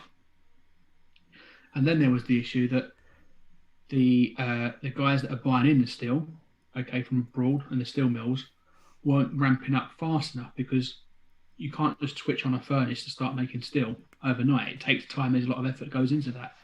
So we're always on a backward foot. And then obviously the demand kept ramping up. Production couldn't keep up because it started from a get-go, from a standing still start to try and ramp up, and it never got there. So what happened was the prices went through the roof. Then the steel mills basically across the world were getting to a point where they're about 70 to 80% capacity, but we're getting a lot more bang for their buck for exactly the same lump of metal that they were selling 3, 4, 5 months ago. And we're now currently, for this quarter, in a predicament where there is a global steel shortage. We are actually, as a group, paying 48% more for our steel. So it's almost doubled. In basically the space. So from what we're paying from April last year to what we're paying April this year, so you're up nearly 50%. It's almost doubled in price. And the issue you've got, because we only manufacture steel, we get a coil in, we form it into a shape and then sell it. Our end cost of the product, so the quantity of the raw material cost in that, is very, very high. You're looking around about 70 to 80%.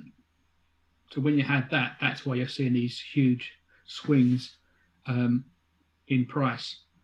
So, and for example, just from Q1 to Q2 this year, we've seen an uplift of, I think it's 26% in price. Wow! And that's why you're getting these spikes. Yeah. In the price. This has also been compounded recently because the Chinese government have basically said that they need to reduce their greenhouse emissions, and in doing so, they've pretty much told most of their metal production to stop. So that's about 20 million tons of metal that's now not being put into the marketplace. Do you think that's emissions, though, or do you think there's a bit of politics going on as well? I don't know. We're talking about stuff that's way above my pay grade and way above my intellect here. But whatever is at force is at force, and the whole world is feeling that pinch. And that pinch isn't going to go away anytime soon. No. While we're talking about steel, and you're going to have to treat me with kid gloves here, because I, apart from the very basics, I don't know much about it, but Sheffield used to be the hub of the world for steel. Yep. Do you think that we are capable of getting that city up and running again with all the plants that are still there? Do you think we Do you think they could solve a long-term crisis by getting somewhere like Sheffield back up and running? Because there's still the skill set there. There's still people who are in the middle age that could still do the job. Do you think it's a viable option? It possibly, but you've got to have people that want to do that and had that skill set now moved on to earn as well or better, or earn as well and not have to work as hard. And that's the question. Just you can't just assume that they can just flip a switch and everyone's going to come back. They're not. Yeah. And a lot of people that would have lost jobs in Sheffield because of the steel are probably seeing that industry as a bit of a dark horse, or a bit of a black sheep. Oh, I've been burnt there once. Yeah. I'm not going to go there again. So you're gonna have issues to overcome there. But like I say, the steel issue isn't going away, and this is also compounded with the aluminium issue, because obviously there's two parts of our business. You've got Anglo-European, and then you've got Aluminium Shapes, which is owned by Anglo-European Group, which extrudes aluminium. There's also a billet shortage now, so we're struggling to get hold of aluminium. So have you seen the price of aluminium? It's gone mental. It's gone crazy. So we're looking at billet premiums of £800 a tonne, heading towards £1,000 a tonne. Okay, and the other issue you've got with aluminium is there are people that are on allocation. Now we're okay because we've got ours set for the quarters and we can get it set for next quarter and the quarter after. But when we've done a deal with our aluminium, the actual supplier of the aluminium billet said to us we could have a price reduction if we took less billet. So normally you get a price reduction if you take more. Yeah. We got offered a price reduction if we took less. Obviously we can't do that because we've got commitments to our customers, but we're in a position now where we really can't look to take on much more business because there's only a finite amount of material we can get our hands on, and there's only so much we can put through. So this was going to be my next question, and then we're going to throw it to Calum. I know there are problems in the upper parts of the supply chain. I mean, the green seal collapses. Believe it, this and an investment bank is now causing this sector problems. For those who don't know, Green Seal was a lender to Mr. Gupta's steel empire in the UK. Mr. Gupta owned Liberty Steel. Liberty Steel is in a major spot of bother. Liberty Steel, I believe, supply to some of our other reinforcing companies that supply to fenestration sector. I don't know what the situation is on Liberty, but I know it's not great. I mean, are we at a point, Lee? I mean, again, you know this more than I do. I mean, are we looking at a situation where we don't get steel in some areas? Possibly. I mean, we've as a company, we've had to put down huge deposits to secure the steel for definitely these 2 quarters and hopefully the last quarter of the year. But the issue you've got, okay, is that you put your deposits down to hold your requirement and your needs for that quarter. You agree a price, but if that price keeps going up from what you've agreed, okay, what will happen is the major steel providers will just pull that contract, because if we've agreed a price of X and it's now double that price in that time, they'll pull that contract and say, right, no, that's not void. Yeah, that's not void now. So either you pay this price or you don't get your steel, even though deposits are in place. So I don't think we're going to get there, but it's kind of how that market operates. Yeah. And that's what happens.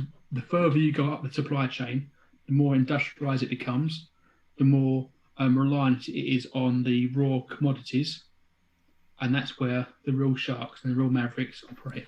I was reading a report, and Calum, you can fill me in on some of this and tell me how your suppliers but Rob McGlennon shared a post on LinkedIn and it explained why on the resin side we're getting problems. Is a lot of the factories in Europe, for example, they can't get hold of the raw chemicals, so your polyethylenes, your polyvinyl chloride, you can't get enough of it.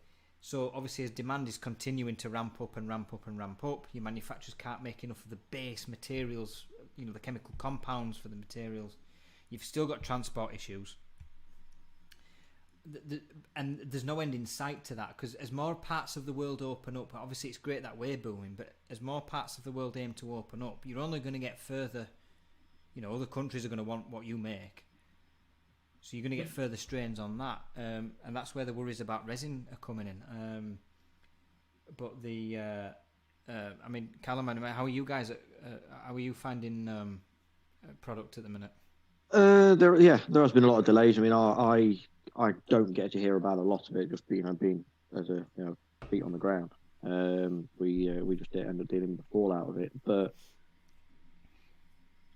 on the whole, it just, I mean, the actual getting hold of a product doesn't seem to be as a major issue. Composite doors, we know, has been a big issue, and that's because a majority of those products, there's generally 3 parts that goes into a composite door. It's the slab itself, the glazing, and then the cassettes. And for some fabricators and manufacturers, they can be coming from 3 different places.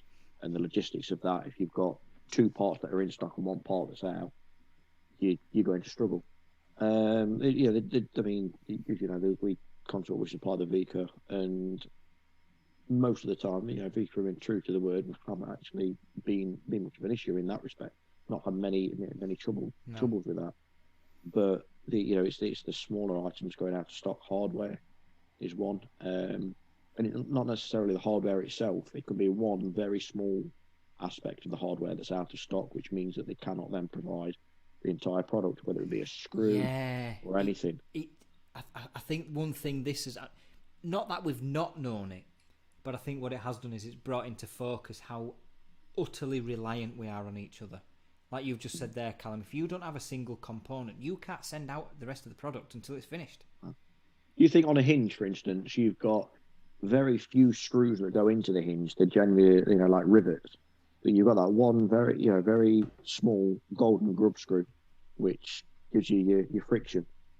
If they come from abroad, the rest of the hinge is made here. The hinge is null and void without that miniature screw. Is this not a lesson? I mean, look, the argument has always been, make things abroad because it's cheaper. Well, the cost of containers is horrifically expensive. I mean, I know some composite door makers have told me they're paying 10 or 11-fold what they were just for transport.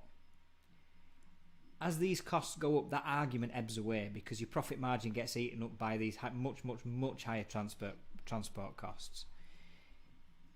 Is this not a lesson that we need to make more here? And control the supply chain. I mean, I know that's a very idealistic argument, but like Lee said before, you've got sort of infrastructure in cities in this country that could, if we wanted to. The infrastructure's there though, but it's the manpower. That's the problem. We're already discussing tonight specifically about the lack of manpower in the industry. It's tough. It goes deeper than that, because I think as a nation we think we can go, we can do that, we'll just turn it on again. Or we could turn it on, but the chances are that we are importing more than we can actually produce as a physical country anyway. So even if we turn on all of the old mills here, the chances are we still need more anyway. So what we need to look at is probably look at dual sourcing, making sure that you're not exposing yourself to one supplier, so therefore you can go or you go to a company that can offer you a product at the right price, knowing full well that if they have any issues, you've got another company that you can go to that can offer it. Okay, it might be more, but you've got a second alternative issue. You've got a second alternative supplier, because one thing that everyone is learning now, nothing costs more than a product you can't get. What a line! That is a tweet or a LinkedIn post there, Lee. That is a right line. It's just true though, because if you've been so hell bent in trying to save money, well, that's fine, but you don't save nothing. In fact, it costs you money when you can't supply because you haven't got that component. Listen, as Calum said about composite doors, that is one part of our sector that is experiencing quite significant difficulties right now. And as you've just said there, Lee, it is costing you more not being able to supply a product than being able to supply it itself. But it's look, as an installer, we're managing the longer lead times. Okay, actually, And the other thing I've noticed is the higher prices are not a problem. I mean, look, there's always a lot of noise, and I posted this on LinkedIn and Twitter. You know, there's always understandably a lot of noise when prices go up. But if this period from sort of May to now has shown us is the public can stomach higher prices for our goods, and for such a long time, we all know this. Calum will know it, Lee will know it, Lee will know it. Our industry, we've long known we've undersold our product. You know, race to the bottom kind of stuff. And obviously, you know, now we're getting price increases almost weekly, and this period has proved the public will stomach a higher price.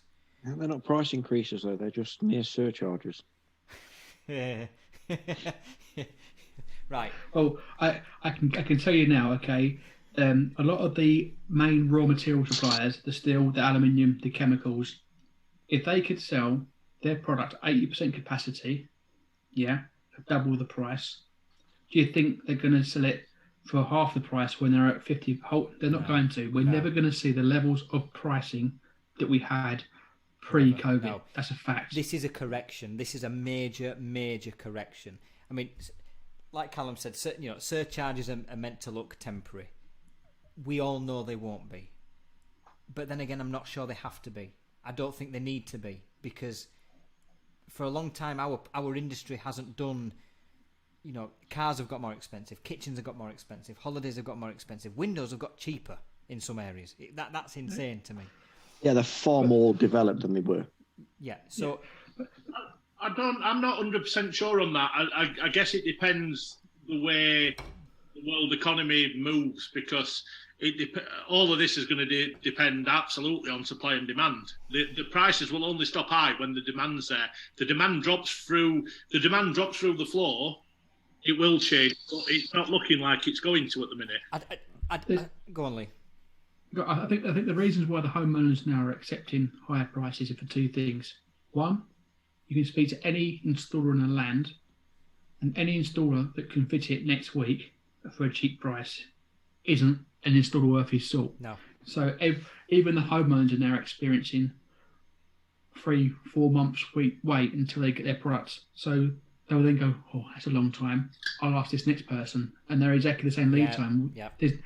Everyone's from the same level point, and I think what we should learn from this as an industry is that lead times that are over a week are a good thing, because most fabricators, and I think probably Calum can answer this as well, most fabricators are probably at 2 to 3 weeks now for their white goods. Yeah, their white plastic window. Yeah, about 3 weeks. Yeah, 3 weeks, which is still very good. That's fine. But say that last year, everyone was offering 5 days. Yeah. So so listen to this. So you're a fabricator. You're trying to plan your goods in, yet you don't know what's coming in or what's needed for a week and a half's time.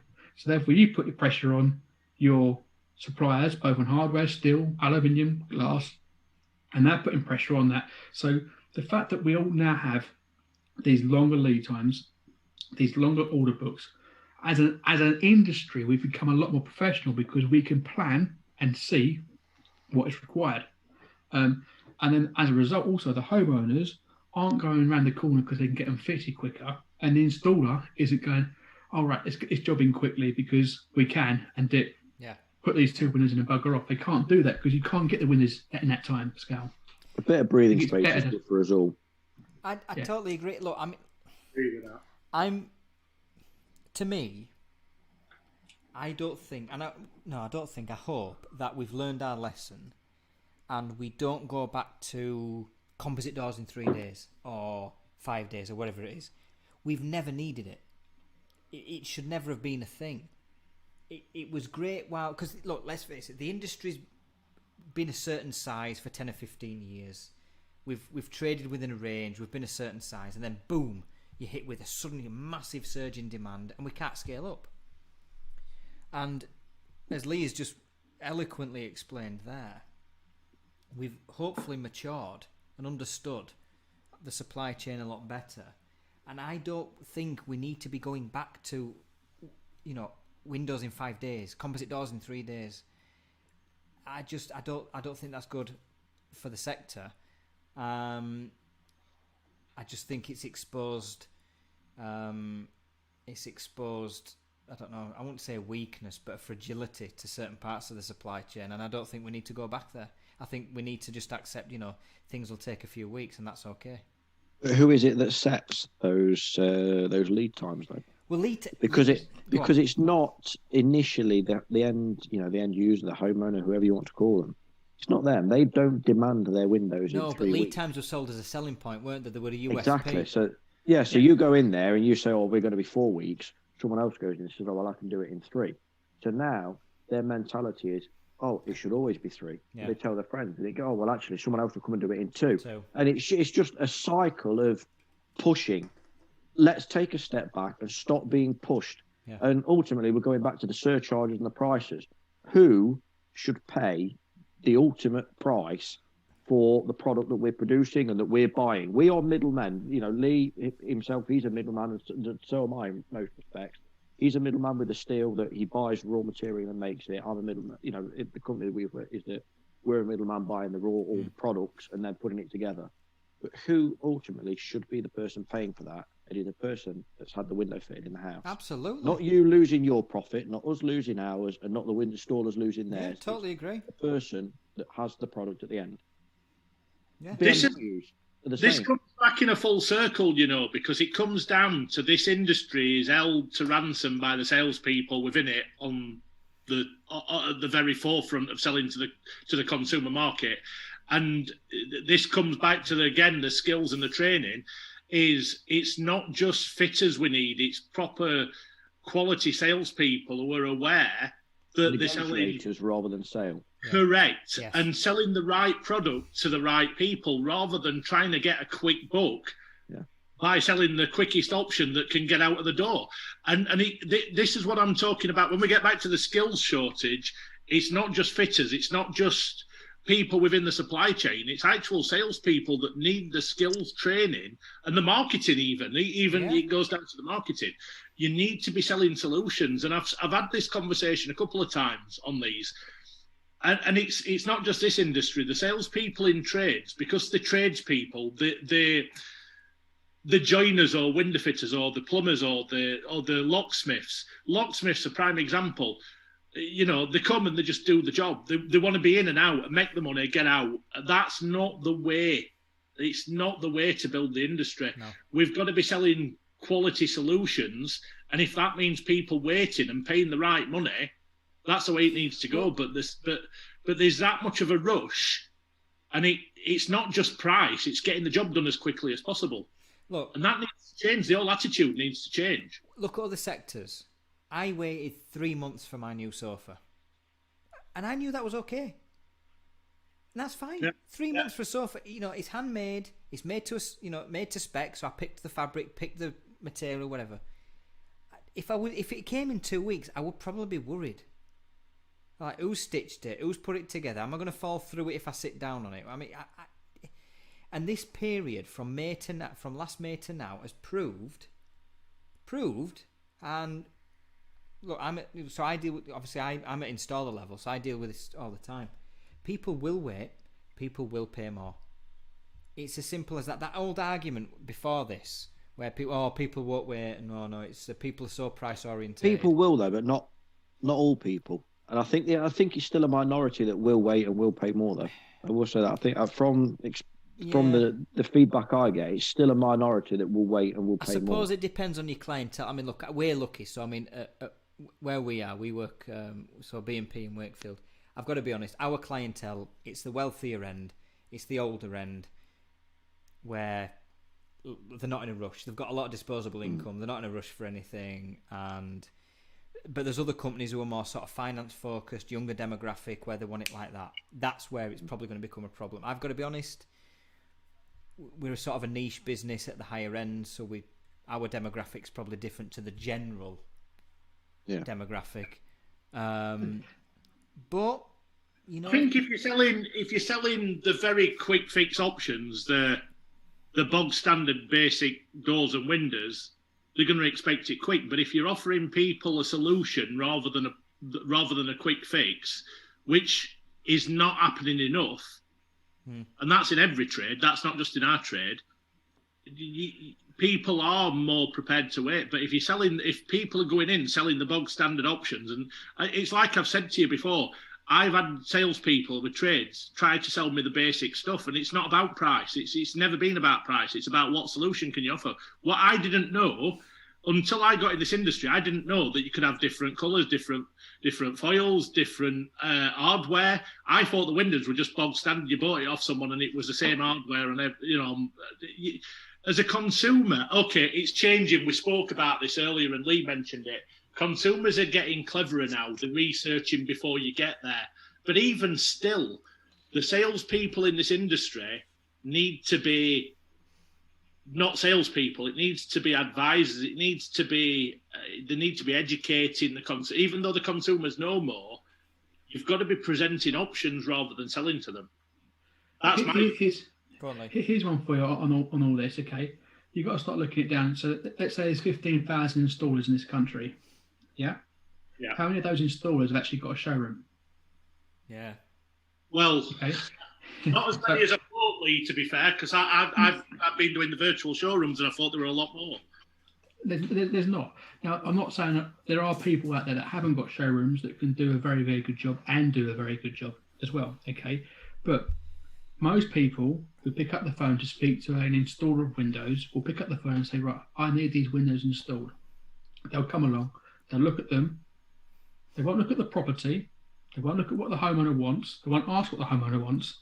They will quote them what they've got. Yes. So the homeowner will get 3 chambered 70mm windows ripped out and then put in 5 chamber. Pardon? What they're making the most money on. Yeah. Or what's easiest for them to sell. Yes. And that's it. And don't forget, a lot of these sales guys aren't on a wage. They're on a commission-only bonus. So therefore, what do? I've got a wife and kids at home to feed. Well, I'm going to sell the product I know is definitely going to sell. Why would I spend an extra hour explaining to them the different colours? Because you know what it's like. You sit down, you offer people more options. They spend more time looking at the options. Of course they do. And I suppose that's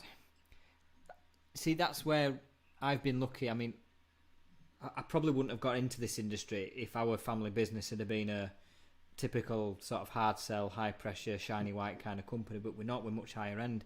We are more bespoke, so we ask the questions. We look at the type of house. Maybe it's a traditional house. Maybe we'll show them a flush sash with timber look joints, for example.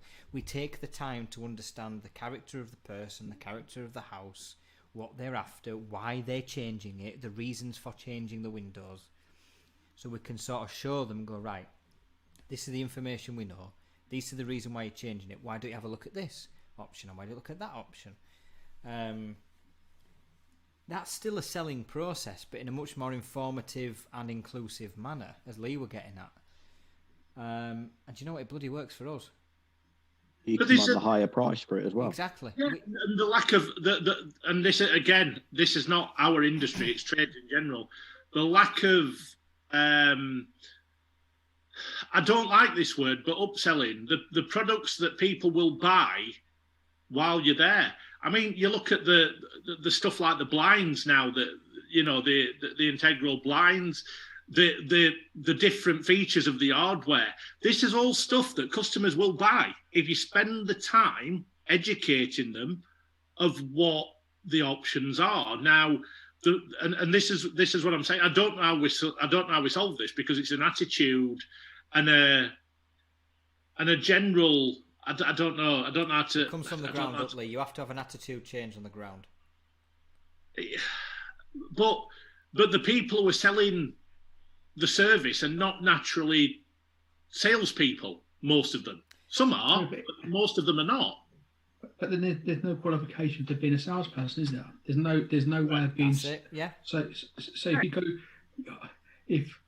I've been lucky that I've gone through the sales process, and I've gone from being on the phone to getting on the road. And I've gone through the whole process. But some people will go, right, we're really busy. We're getting too many leads. We need to get a salesperson. They'll speak to the best person that interviews well. Well, guess what? I've never, ever interviewed any salesperson that interviews badly. Put it that way. Guess why? That's why they're a salesperson. That's their trade.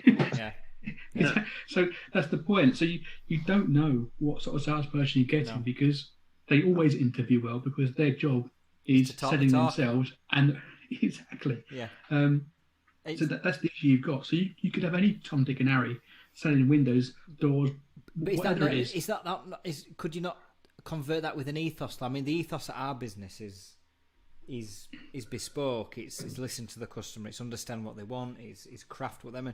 Like going back to what Clarkey said, it would be so easy to me to shift shiny white windows into a huge, great big house because it's cheap. It'd be so easy for me to do that. But I'd be doing a complete disservice to the house and the customer, and then they look back at it and gone, "Well, that's shit. I don't like that." You see, but Jason, that's your personal. You go at things differently. Same way as I do. We look at things differently. We have a different outlook on life, a different outlook in our approach, and a different way in which we are probably made in terms of our brains aren't wired in the same way. And I think salespeople that go about it in the right way are wired differently. They're not after the quick buck. No. They see it as a career. They see it as a means of providing, but also they get the motivation. Okay, we get rewarded because we get commission. But that isn't our driver. Our driver is providing the service to make our customers happy. Yes. And if we do that, and what's see the the end smile result on your face? That's the benefit of doing your job. It just comes naturally. Go on, Calum. What What puts we a saying? smile on all your faces on a Friday night? Is it knowing that you've just earned an extra £100 that week, or is it getting that phone call at 5 to 5 on a Friday saying, "Do you know what? Thanks for that this week. I really appreciate that." Yeah. What's valuable to you as a person? Or when you speak to a customer. I mean, I remember when I was working on a huge self-build. It was a sort of Canadian-style house. It took 2 years, believe it or not, in the end, sort of from start to finish. She was a lovely lady, and she'd gone to a few other companies and typical stuff. You just wanted to sell what was easiest for them. Oh, you don't want to do this. You want to do that, or you want to do that. Them telling her what she wants. She wants for her self-build that she was building out of her own savings, right? So we sat down. I walked her through all the options we had, and in the end, we sat down and talked about colour and talked about the finish of the welds and so on. I mean, we went into really minuscule detail, but she loved it. She was building this stunning house, and in the end, I mean, it took 14 months before she signed up for the windows. But the house, now it's finished, is spectacular. I mean, we're going to do some promo around it. We're going to do drones and photo shoots. It's going to look the nuts. But she came to us in the end afterwards and said, I am so glad I chose you. Because she says, you were the only one who took the time to listen to me, to understand my project, to work with me, rather than tell her what she should be having. And that's not only resulted in a happy customer, it's resulted in me getting business from half the entire cul-de-sac, because she lives in a pretty wealthy area, so she's built this new house from scratch, but she knows half the people on this street. And I've since sold to half the people on that cul-de-sac based on the good experience she had with us. And this is what I'm talking about the. How do I explain this? There's a knock-on effect up the supply chain for this. If I was a fabricator or a supplier to the industry, whether it be a supplier to a fabricator, whether I'm a component, whether I'm whether I'm selling a product to a fabricator or a fabricator to an installer, I would be doing my best as a company to train at installer level, or to give them a service that allowed them to be very very up to date and very au fait with how to sell my products. I would be training. I know not every installer wants training. I know not every installer is going to take it on board, but I would be talking to every installer, seeing what I can do for them to let them know about the product and how to get that across. Because installers in the main, the one-man bands, they're not salespeople. They're not. The tradespeople doing a job. And the more info you can give them, the more training you can give them. And it staggers me. There's quoting software out there, but it's quoting software. That's all it is. You can actually get really deep and specific.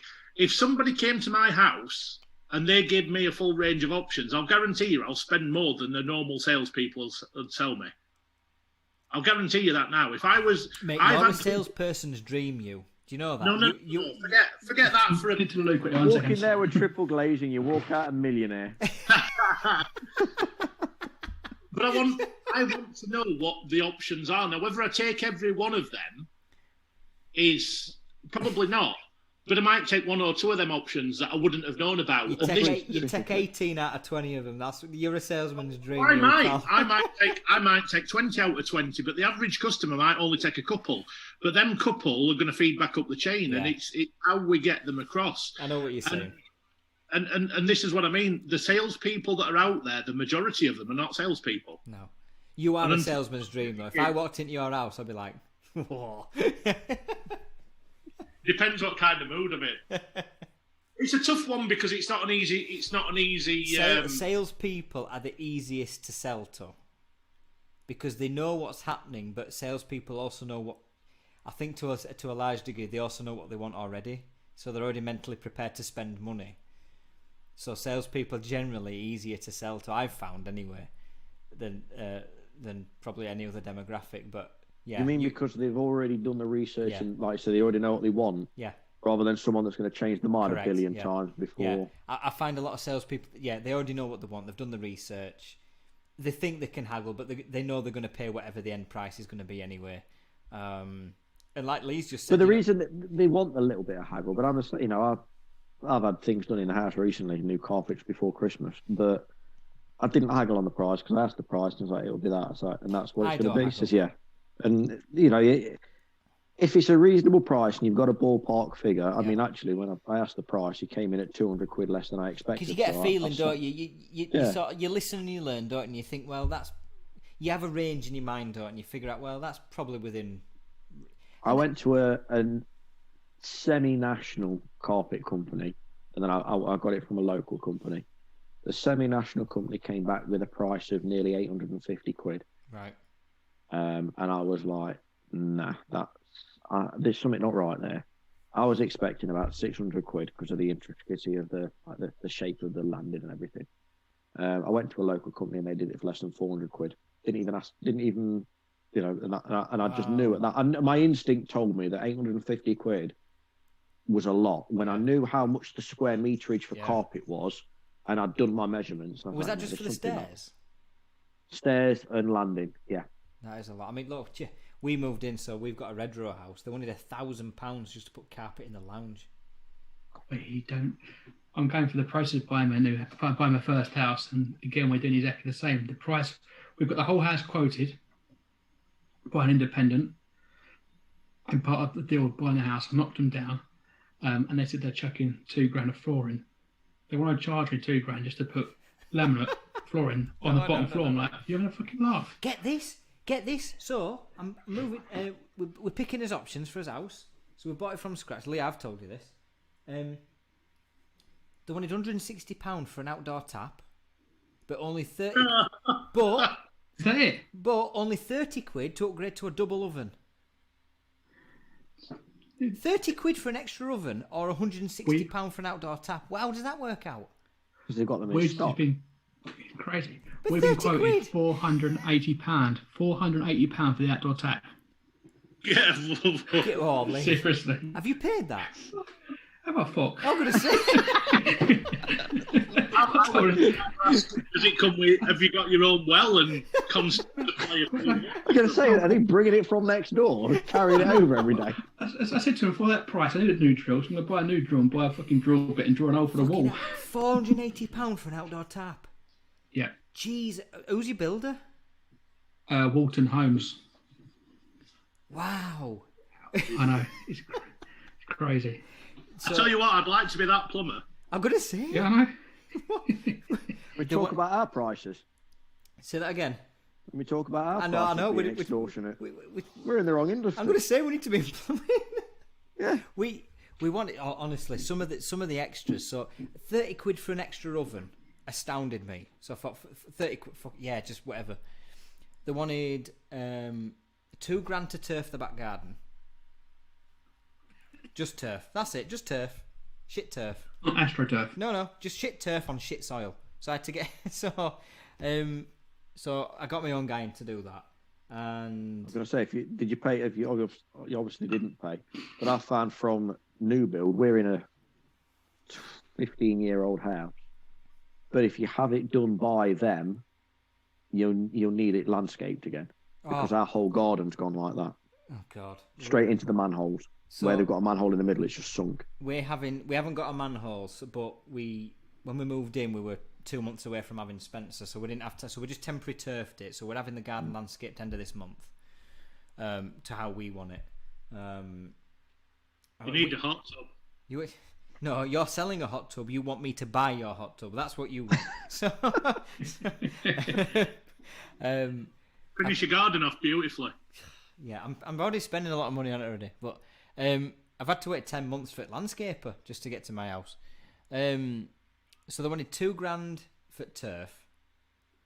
They wanted 160 quid for an outdoor tap, which we did anyway. But when you compare it to 30 quid for an oven, they wanted £1,000 for the carpet in one room. And so I don't understand. We've bought with Redrow. I don't want to put you off buying this house, by the way, Neil. I don't want to put you off, but well, the valuation went through today, so if it's gone through, I've got the mortgage now, so I'm fucked. Oh, sorry.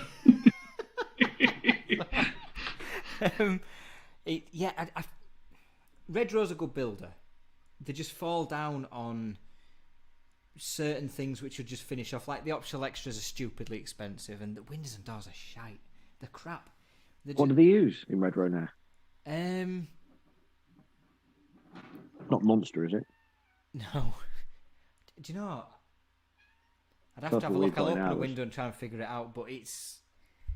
And anyway, it's safe to say, right at me, there's a pair of French doors and side lights that about to disappear and put some alibi folds in. There's just certain things on new builds. It's like buying a Lamborghini and having plastic wheel trims put on. We've got Redrow on our estate, but we're Bloor, Redrow around the corner. I can't remember who it was that built the bigger, like the more executive houses. Yeah. We've got about 4 different developers within a space of 4 streets, but they all use the same windows. Weirdly, and I think we're all Monster around here. They're all Monster joiners. Explain to me this, and I don't believe this can be more efficient because I just refuse to believe it. So, there's a company that fit the windows. There was a separate company that fit the composite doors, which are crap. There was a separate company that sprayed the composite doors, so the slabs went in white and were sprayed green. And there's a fourth company that comes in to do the silicon ceiling.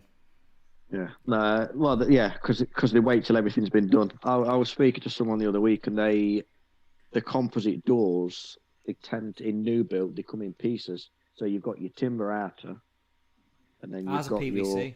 Yours definitely. Well, the Redrow, I've done it the right way then. But there's a lot that get the timber outer. They're still crap. And the composite slab, and they get paid to do that, and they're obviously. Yeah, it's all done in pieces. What a ball ache, though.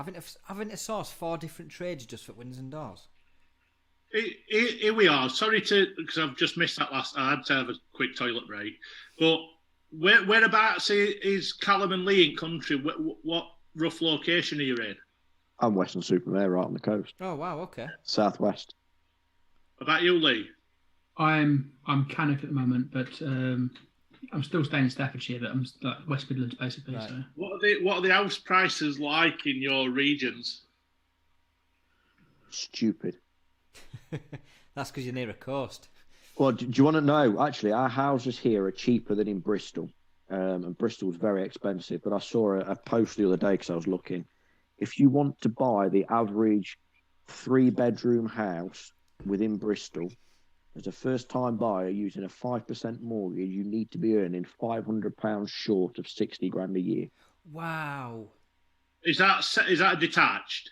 That's just a 3-bedroom semi. 3-bed semi. Yeah. You need to be earning a minimum of 60 grand as a household, basically, to buy that. I mean, put it this way: what we looked at up in Bristol compared to what we bought down here, for. I don't know, our house now, what we paid for it's probably just over 210, 220 maybe. In Bristol, that would barely get you a 2-bed. It's ridiculous money. Jesus. You, Lee? I don't know. We're on the Help to Buy scheme, so to get the Help to Buy in West Midlands, it has to be. I think it's the minimum is 256,700. I think it is. Otherwise, you can't get the Help to Buy scheme. But that's based upon the average price of a house. Quite a high threshold, isn't it? You see, It depends what that 256 is attributed though. What size development have you gone for? A 3 or a 4 what bed? have you gone for, Lee? It's a 3 bed with a study, so it could be a 4 bed, but obviously the 4th bed's going to be. Is it detached or semi? Semi. It always stuns me, the prices. The further you go south, Midlands and south, the worse it gets. And we've got a lot of people. I mean, I'm in West Yorkshire now, but it's happening in West Yorkshire. But South Yorkshire especially, but West Yorkshire now, there's a lot of people moving from especially from down south. They're selling properties and buying multiple properties in the Yorkshire region, and probably I can't speak for Lancashire and above, but definitely in Yorkshire. I mean, I split up from my wife, so I'm renting at the moment, and my landlord he's from Essex, and he's bought about, I can't remember whether he said 6 or 7 houses up in my region. You know, unfortunately, he's moving into my house, so I've got to find somewhere new. But the point being, the money for, like, I'm in a 4-bed detached with a huge garden. It's got 2 receptions. It's a nice house. I'm only getting charged £750 rent. He bought the house. He bought the house for something like, I shouldn't really say this, but £160,000. It's worth about £250 now. My house rental would be that. After 3 years, it's worth about £250. But that £250,000, and the land is huge. It's massive. It is the rental on this street round here for a 3-bed semi, you'd be looking about 850 to 900 quid a month. I mean, if you're looking, there's a couple round the corner which are bigger 4 beds, and they're looking at £1,200 a month rent. Well, I'm looking now. I'm going to rent for another year before I start looking at buying, and I'm going to be paying bare minimum for a 3-bed. I'll be lucky to get a 4, 1,250 to 1,500 a month now. So I'm going to be spending double, but I don't know how I got that. I mean, I felt lucky. What you were thinking, giving that at $750 a month, I don't know. But we dropped lucky when we bought. We really dropped lucky, and my mortgage is now half what the rental would be around here. With and that's just with 5 years within the property. But one of my best mates, he bought an house in Islington. I think it was a flat, Islington. And it cost him something like 800,000 to I don't know, something like that. And for that money, where we live in Sheffield, he could have bought whatever he wanted. He could have bought the football club. He could have bought Sheffield. Yeah. Pretty much. Yeah, but Islington is next door to Arsenal, so I can understand why it's so expensive. Well, I just want to put it out there. And it's London, right? It is the best place in the country. I wouldn't be paying that. Do you reckon? Yeah, I know. Come to Yorkshire, Lee. I'll show you a good time. Yeah, I like Yorkshire. I like all parts of the country, but you can't beat the city. I do like him. I'll tell you what I will say. Leon Day on YouTube comments. He says he could buy Sheffield, Barnsley, and Wakefield for an house. That's a fair point. Well, I tell you what I have noticed out in Portugal, because I'm doing a lot of walking. So I'm walking in sandals. Yeah, and socks, sandals and socks. No, I bet Crocs. I can see Crocs. No wrong with Crocs. Leave them alone. Oh dear me. I haven't worn them since I was a young'un. Lee's wearing them now. You just can't see his feet. He's got them on, Crocs and white socks. I'm telling you now. They're comfortable. Not sure I'd wear them now, unless I've got white socks. If I'd got white socks on, I'd be all right. But no one's all right with white socks and Crocs. No one's all right. No one's all right with Crocs. No, I'm going to agree. Yeah. the amount of properties out here that are derelict or that are for sale that are run down, that if you were a builder, there's some really big opportunities. Yeah, COVID's knackered foreign development. It's foreign investment. If I were a builder, I'd tell you now, there's some right bargains out here, and the land that you get with it is ridiculous. I assume you're not coming back home then, yeah? I'll see you. I've got to because of the kids. If it wasn't for the kids, I wouldn't be coming back. I just hope if you buy an house there, like, you know, Fennex team meetings are going to be at your end, yeah? I thought they were in Ibiza. So, don't mention Ibiza. Ibiza's too expensive. Have you seen property prices out there? They are daft. Right. It's because it's held up by the narcotics industry, isn't it? Lee, we keep having this debate where we're gonna have when we can we're gonna have a Fennex sort of gathering where, you know, like a tweet and meet or something. You know, we all get together and have a drink and stuff. But Lee wants it in Ibiza, and I'm saying somewhere like Bruges or Amsterdam, or because it's easier to get to, isn't it? Yeah, I know, but you can't beat Vegas, can you? You see, you'll not get any arguments from me with Vegas. Skeg Vegas. If I had a second option apart from Ibiza, it would be Vegas. Can you imagine the whole fenestration industry arriving at Skeg? They do that anyway. Skeg for a weekend. 300 drunken fenestrationists coming off the plane, about to rip up Vegas. Love it. That's what we're going to do. Fennex Vegas. That's what we should do. We'll all make millionaires off one of the coins then, and then Vegas it is. We'll all buy Dogcoin now, and we won't even matter. We'll cash it in. We can all pay for it. It's fine. It's fine. Starting with jokes, look. See, Kev didn't see my joke. My wife tripped and fell whilst carrying a laundry basket full of iron clothes. I watch it all unfold. Hey, there we go. See, that's better than your... Kev's better at jokes than you, Lee. Kev is better at jokes than you. Leon Day's up for Vegas. Leon is saying Vegas, definitely. Leon knows. Fennex Vegas. That's what we need to do. Fennex Vegas. That's what you tried that already. Say that again. I thought you tried that already. And yeah, do you know what? People believed it. No, they didn't. Yes, they did. It got picked up by... Was it...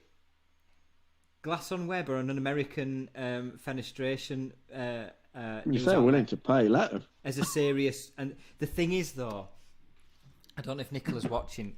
I was semi-serious about it anyway. I'd love to do it. Well, listen, judging on the reaction, we're probably gonna have to do it now because people actually wanted to do it. But Nicola had done such a good job. She even signed us up to sort of be part of a venue to make it so you clicked a link and it made it look like we were going to be at a place.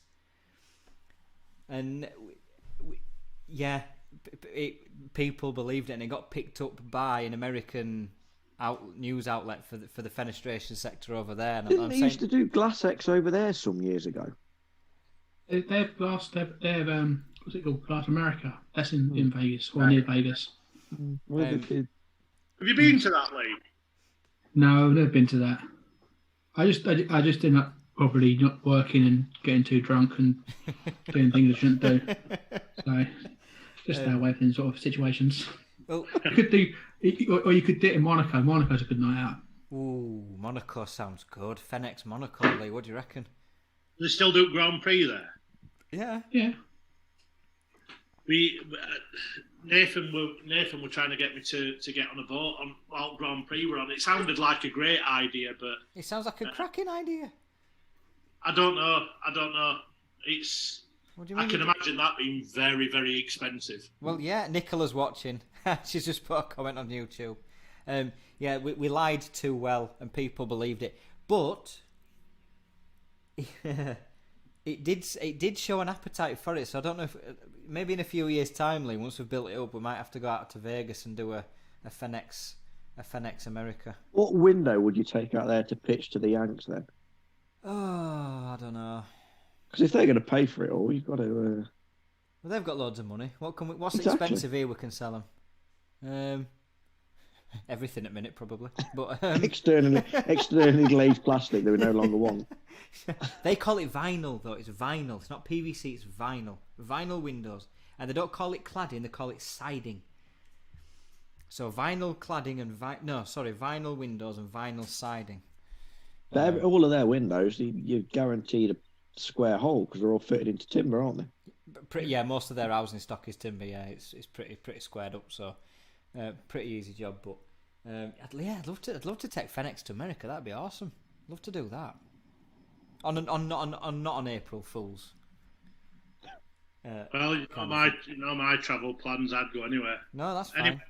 Anywhere where there's a chance of a little bit of a party. You could plan wise and quit Fentex and be Texas. There you go. Loving that. Absolutely love that. And everyone's got to dress up as a cowboy. Tours around the JD factory. Oh God, that sounds brilliant. That could be a perk for exhibitors. If you exhibit with us, we'll take you out on JD factory. That'll be a perk. There you go. Yeah. Are you on your JD yet? No, I'm still on the left. I've got the bottle of the JD rye. Oh right, okay. I like my rye whiskies. Okay, fair enough. They've got more of a kick and they've got more volume. What's the volume on a rye? 45. Yeah. I had an apple one at Christmas, and I've never had it before. An apple whiskey. Apple Jack Daniels. Oh, okay. I'd never have thought it. I've had the honey one before, but neat. But the apple one goes really well with tonic. It's quite a. I've never had that one. I wouldn't normally put the two together, but it came as a set. But it was more like a summer drink, right? Rather than your Coke. It was quite a refreshing difference for them. Nicola's just messaged Lee on YouTube, but she's in Fentex. Oh, Nicola's a big America fan. She loves America. Yeah. She's all over that. Fentex. I do love that Fentex tagline though. That's a corker. We're gonna have to do it. We're gonna have to do it. I don't know how many people are this way out, but I like whiskey, Lee, but I'm allergic to it. I can't swallow it. What? It don't go past. It regurgitates back up. It won't go down my. It don't do it. We're the opposite. I like whiskey and I'm addicted to it. Show us the bottle. Show us the bottle, Lee. Show us what you've got. Hold on. I've got a couple on the go actually. Okay. Calum still on IPA, Calum? No. I'm on the fruit juice. No, I'm on the cider. Cider. I've got the Hay Club at the moment. Oh, Hay Club's got. Okay, fair enough. Yep. That's a good for when I was to do that for 20, I was to do that Hay Club for a litre for £20, and it's a bargain.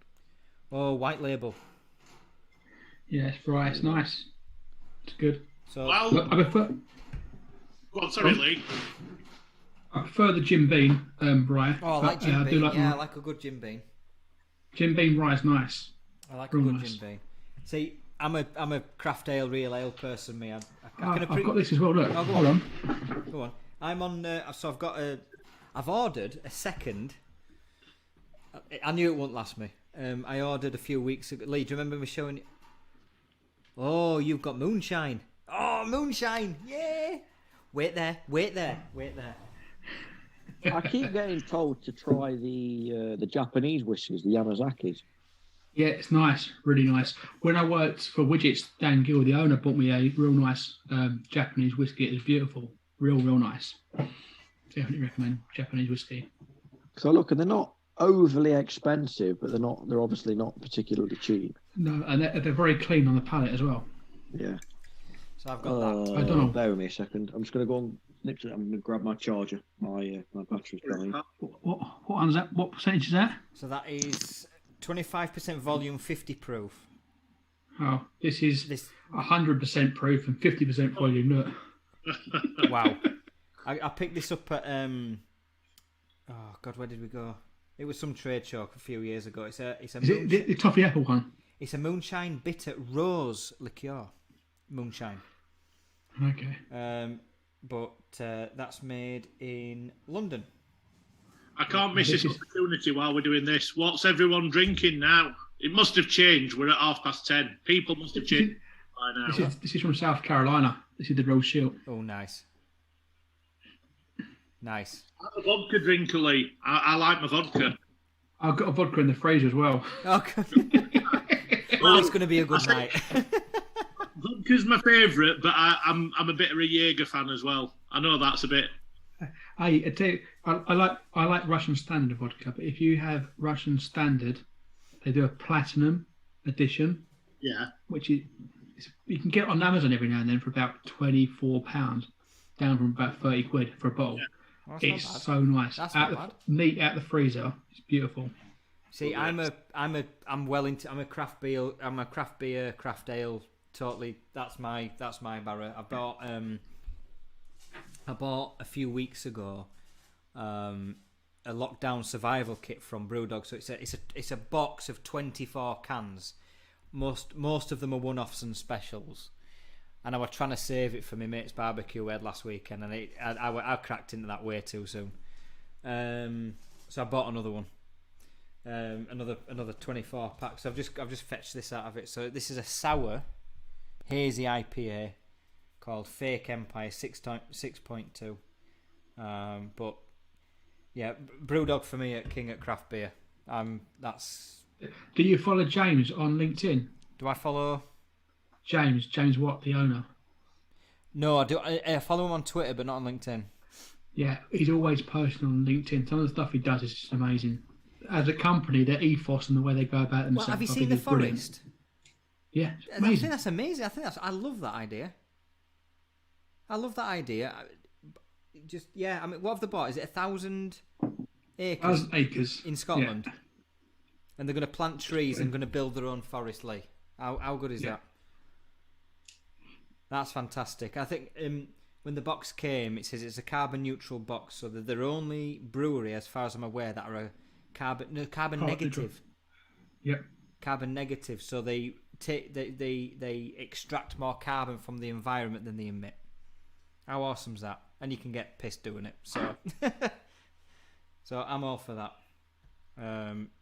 Where's Calum gone? Calum's gone to get his charger. Right? While Calum's coming back, is Abigail still here? I'm asking her a direct question. Yeah, I think so. She's left a couple of comments on Facebook. Abigail gets involved quite a lot. I think it'd be nice. It'd be nice to ask Abigail to come on. Yeah. In the next couple of ones that we do. Yes, definitely. Just to those watching, so we've got another one coming up in 2 weeks' time. Alan Burgess of Masterframe is going to be our guest on the next one. So I'm going to welcome Alan, but I think we should ask Abigail. If you're still watching on FaceSpace or YouTube. Yeah, she's been on Facebook, hasn't she, commenting. So Abigail, you are welcome to join us as a guest in a future podcast. But no, it's the one thing I've always. While we're waiting for Calum to come back, let's take it off topic a little bit. What do people do? And this is a question to you, Lee, as well, and Calum, and you, Jason. What do you do? Because I think this is important, and I think it's quite topical at the minute because we're all really busy and there's a lot of stress going round.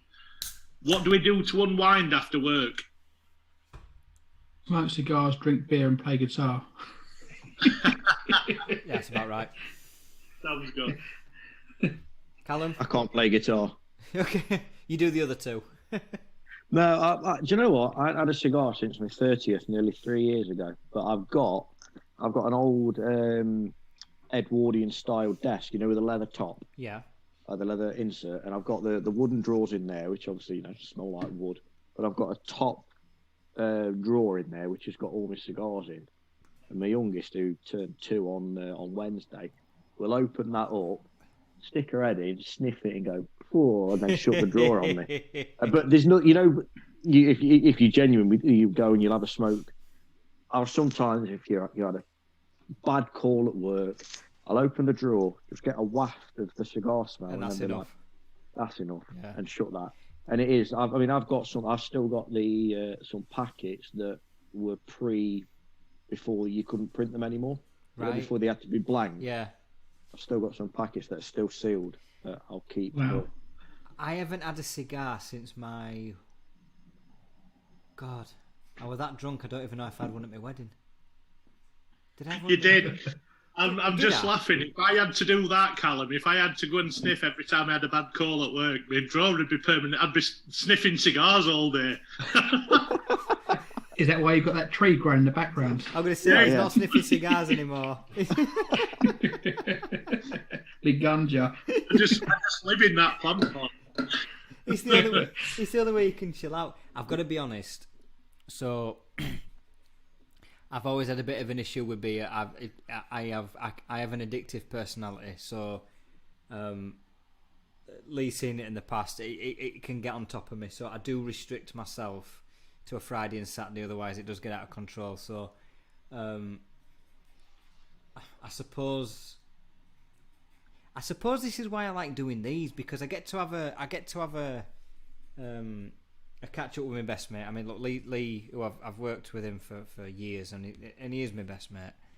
But I do like to wait to have a beer when we do this, because I find this quite cathartic. I enjoy doing these. I enjoy having a chat with guests. I enjoy having a chat with Lee and have a beer, because I don't know, there's a social aspect to it. I quite enjoy it. My only regret was not finding it sooner. I know that you were doing it through lockdown. I didn't find it till about August time last year. God, yeah, we did it. We started on Periscope in March of last year. Do you know Twitter's decided to shut down Periscope? Periscope doesn't exist anymore. Yeah. Well, it does. The same as Vine. Yeah, Vine, yeah. It does. It's just been done on Twitter branding. It's still going, but it's not Periscope. It's not anymore. Periscope, is it? But it's. I tell you what. We're gonna give this a little bit of a plug as well, because there's some good podcasts out. Some in the industry and some not. But Lee, you do a podcast as well, don't you? You and a couple of your colleagues. Yeah, so not colleagues. It's just so one of those a pal that I've known for ages. Stephen Luckett. I've always used him for the various companies I've worked for to do design work. Someone that he gets hit off with. So we'd always been talking, and I've always been a big advocate of LinkedIn. I've always made money and made business from that platform, because it's just a bit different. It's a bit more direct in terms of going out and getting business. People expect you to do that.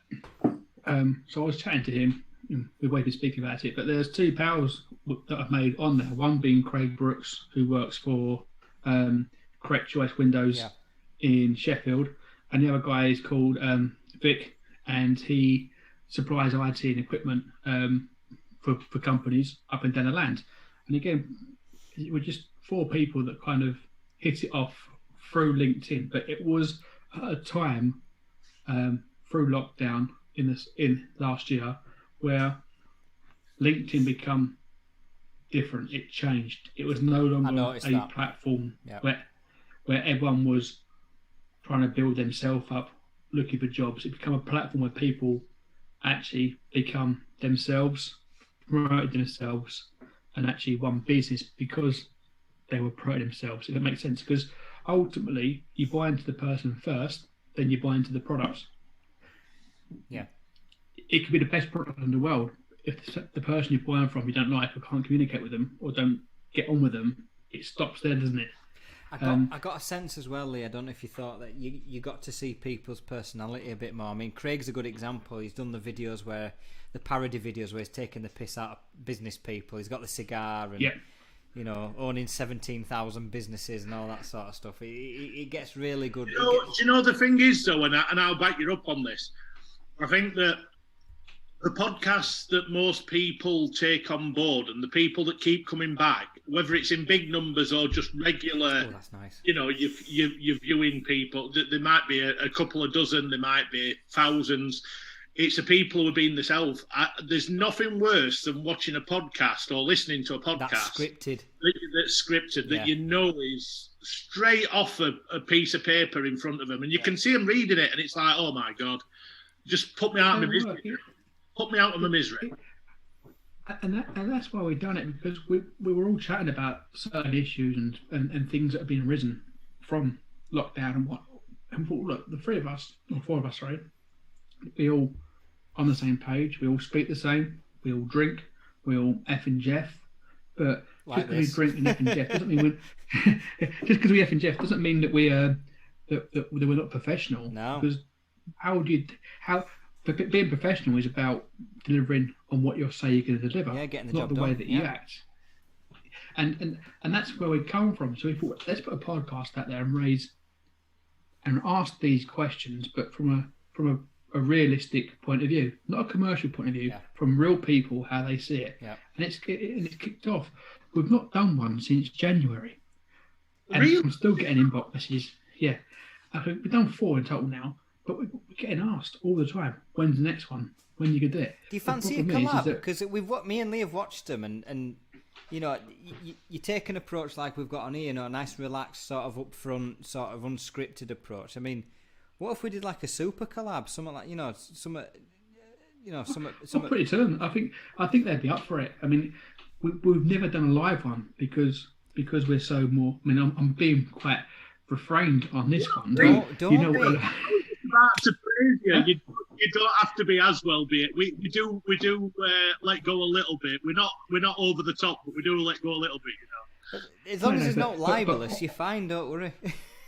Yeah, no. But the problem is, okay, is that if you saw what Stephen Luckett has to cut out of our podcast, it's unreal because it's normally about this long, so it's about 3 or 4 hours, but it ends up being about 40 minutes because we're just going off on a tangent, effing and jeffing or saying this and whatnot. So it's avoiding legal action. By the way, Justin Ratcliffe has just said talking about Stephen. He says he can't recommend highly enough. Obviously, Justin Ratcliffe must have used him in the past as well. Honestly, he's brilliant, and one of the reasons why we've not done one is because he's so busy, so busy. Aren't we all? If we'd done one, he'd have no time to edit it. Bless you. would they, tell you what? Would they be up for a live collab with us? I'll ask the question. I'll ask them because I know, you know, and we enjoy this because it's not scripted either, and people I hope enjoy watching this because it's not scripted, because it goes off in tangents, and because they like to see me and Lee argue sometimes, which is what we did last time. So, you know, what we do every week. That seems so long ago now. We argue nearly enough every week. I think our opinions, people, although we're good friends, I think our opinions are about as opposite as most of the time as you can get. But do you know what? We managed to have a different. Talk sport watching us too sometimes. We're that far apart in what is. But do you know what? I've never met someone. I like to think I work hard. Lee works harder than me. But we've got very much the same values in business. But we have very different values outside of, you know, I mean, we've got different political views, we've got different views on sort of business a lot of the time. But, you know, that probably helps us. And, you know, I'm proud to, you know, I'm really happy to, and, you know, Lee's one of my best mates. I consider him family. You know, we've worked together. I'm like Grandad. So, you're like my grandson, my 4-year-old grandson. Fuck off. But I don't. You know, when you just hit it off with people, and you just got a thing. No effort. Yeah, there ain't any effort. I mean, I speak to him every day, honestly. Whether we phone call or WhatsApp or whatever, we speak to each other every day. And we work really well together, but we have very different opinions on things, and it is proof that the world doesn't have to rip itself apart just because you have a different opinion on things. You can still get on. Me and Lee differ very, very, very much on a number of things, but it would break me if we ever fell out over any of it. It would. I know it sounds soppy as hell, but it would. He's family to me. You better get ready for Monday, because if you don't sort a couple of the things I've mentioned, we'll be having a big fallout. Shut up. So, but I think that's what's good, and I think Lee, on your podcast, is you've got the same kind of chemistry between you all. You know, you manage to bounce off each other and. Back in a second. That's fine. I think that's what's good about these types of podcasts is if you can be yourself and be. I mean, we do these live. I mean, you never know where this is going to go. That's the beauty of these. Is it can go completely in odd direction. I think ours work because we are all different personalities, and I get on really well with Craig. But me and Craig also do lock horns every now and then. Yeah. But it isn't in a bad way. It's just a case of, well, he thinks that and I think that. But we get on. It's not an issue. It's just a case of he thinks that, I think that. Doesn't mean it's wrong. But that's how you keep things fresh. Because if everybody agreed with everything all the time, God, world would be a boring bloody place.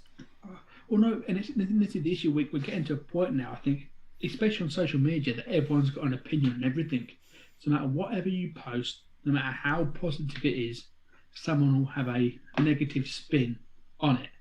And you see that day in, day out. I mean, or even if you just have an opposite view, Lee, if somebody posts something positive, but they have just a genuine different point of view. Oh, you're negative. Oh, you're this. Oh, you're that. You're doing. No, they've just got a different. But turn it the opposite as well. Anything that is grossly negative, there'll always be someone jumping to the defence. Yeah. And you get this. But my stance on that is if I see things that I don't agree with on LinkedIn or Twitter, guess what I do? Scroll on by. Yeah. Because guess what? I don't agree with it, but why should I tell them I don't agree with it? Because it's none of my business. Correct. And nor is it none of their business that I don't agree with it. I'm glad you've said that. I mean, look, I've crafted a niche. It's for because myself. people make a career of disagreeing with any point made, whether it be positive or negative, and whether they agree with it or you're not. Yeah. There's a number of people out there that genuinely make a living. Piers Morgan. I'm going to say Piers Morgan. I'm going to go now. Yeah. No, it's right. It's they make a living from debating the complete opposite to a statement, even if they agree with the statement. Yep. Yeah. Listen, the amount of shit I've had by daring to talk about issues that most others won't even approach, nobody's talking about. I mean, you don't see anybody else other than sort of companies or. There's no major debate about things like product shortages or price increases other than what I'm talking about. You don't see it anywhere else. Why? People are afraid. Afraid of what? They're afraid to discuss it because if they discuss it, they have to admit it. And if they have to admit it, they have to pay it. That's the difference. It's true. And the reason I touched base with Jason originally was to get a different viewpoint. I set off in print media. I'm not going to go too deep into that, but I were looking for different content because I were networking and people were telling me, I was saying, why are you not reading our magazine? Why won't you look at it? Same content in every magazine, same in every publication. So I started looking for different content from different angles, not just PR. And you've got to, the PR is important, the new products, the new information. But you've got to put different stuff across, and it comes down to I asked a very established agency in my early days, and for those who don't know, obviously my first business I set up with My Trade TV, which would have been very successful if I hadn't brought the wrong people in, which is another story over a beer for everybody who was on this. But we tried to be a little bit different, and we approached one of them, a very established agency, and we come up with an idea of doing content that was aimed at installers. Now, we all know, anybody with half a brain knows that installers are very different creatures to the corporate world. When they clock off, they're not going to be sat on Twitter talking about business. They're going to be relaxing. They want a laugh. They want to be the proper old school lads. And I were looking at doing some content based around that. And I got advised against it from a very established marketing company saying, if you do that, people will not advertise with your publication. And my point of view was, and I might be right or wrong, I get it, there's a corporate image to be maintained. But if you want your target audience, you've got to address... You've got to put the content to the right target audience. But this goes back to exactly what we've been bought into this for, is the skill set. The people that you're talking about the corporate image, they aren't necessarily the people that are earning the most and are actually doing the most work. The people that are earning the most and really grafting are the fitters or let's say, the fitter business owners that are ex-fitters and are now trying to run a business and are on the tools still occasionally because that's what their business demands. And they get no press. This is insane. This is insane to me. And you see it in the content I write. I try and put a focus in the same way Lee does, and the same way the NFAs do, and the same way Fenix is going to give a voice to installers. Without them, there's nothing. There is nothing without install. Yeah, you don't see it anywhere else. You don't see the skills gap. There's other than sort of the odd thing here and there, you don't hear about it until we bring it up. Or you won't hear anything about price increases, or you won't hear anything about product shortages, or you won't hear anything about the skills gap or whatever. Why? They're so fundamental issues. Why don't you hear about it anywhere else? Because we're British and we like to bury our head. It's not just that. Fundamentally, you don't earn money off it. The existing sort of routes of press don't earn money from talking about fundamental issues, so it doesn't get brought up. Okay. Well, anything that's a road bump, then. Yeah. It's a road bump. But here's a question for all three of you, Jason, Calum, and Lee. Go on, fire away. Do you think installers want to hear about something different, or do you think that they want to hear about third quarter profits from a supplier? Do you think that's really going to turn them on? So I've got a point on this. Okay, so you have to cater for your audience, and you have to understand what the majority of this market is. Okay, so for me, my audience is fabricators. Mm-hmm. Yeah. Most of the fabricators I sell to over 500 now. We've got over 500 fabricators. We're the number one supplier of steel and aluminium into fabricators. But most of the fabricators are under 500 windows a week, because guess what? That's what most of the fabricators' sizes are. Yeah. How did I sell more product into them? It wasn't by a mailer or a phone call or an email or a corporate campaign. It was getting in the car, cold calling them, and sticking the product under their nose. Yeah. Because the owner who makes the decision most of the time is on the saw or on the welder or on the corner cleaner, because guess what? That's what their business needs them to do. And it goes the same with installers. When Calum's out talking to his installers, most of his installers will be the owner happens to be in the van fitting the windows. So Calum has to go to where he's installing the windows to speak to the installer to get fitting the windows, or there's been a little bit of a shift where if they either used to be fitters and they're taking a step back, or they're a business owner that's been very successful, but they're now having to muscle in and dig in, and they've gone through training, not necessarily through GQA, but they've gone into training and they're now surveyors. So they're perhaps a business owner that's always been, shoes, trousers and a shirt, but now they're also now surveying because there isn't physically enough surveyors.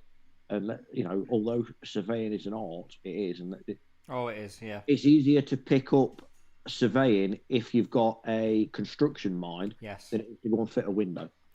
It's easier to become a surveyor, I would say, if you're a fitter or you've come from a technical background. I couldn't become a surveyor. No chance. I can sell well. But what I'm saying is I can't be a surveyor. You can be a surveyor without a fitting knowledge, without the fitting skills.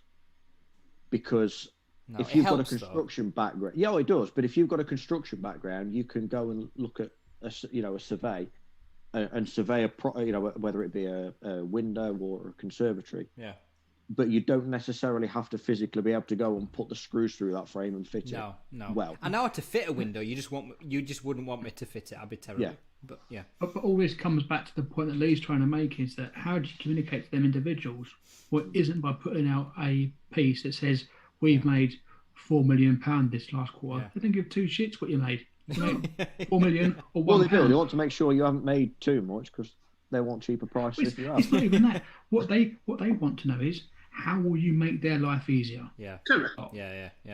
And I tell you what, and you're right, it's a twofold thing. One, you've got to get it in front of them yourself. But listen, it kind of leads into what I said earlier on. and it were a leading question for me. It was kind of a bit naughty doing it this way, but when I were asking what people do to wind down after work, the Facebook groups and the LinkedIn posts and the Twitter conversations that go on, people in this industry, installers, fabricators, business owners, are on social media, or they're looking at websites, in industry-related websites, in the wind down time. Now, the only reason they're looking at certain areas is because it interests them. And this is what I'm saying with the content is, if you don't get the content right, if you're sending out PR pieces about you've just bought new offices and there's another 800 people working for you, or you've made 800 million profit this quarter, or you're the best company. What company are you working for? I want to go there. Yeah, but it's yours. It's all content. It's all content driven, and the reason that people are being successful on LinkedIn or social media or any publications is because it floats that. Yeah. It floats the boat. It floats that target market's boat. It piques their interest. I don't think people understand this in our from our point of view, in a publishing world, there's very few people in publishing nowadays understand that.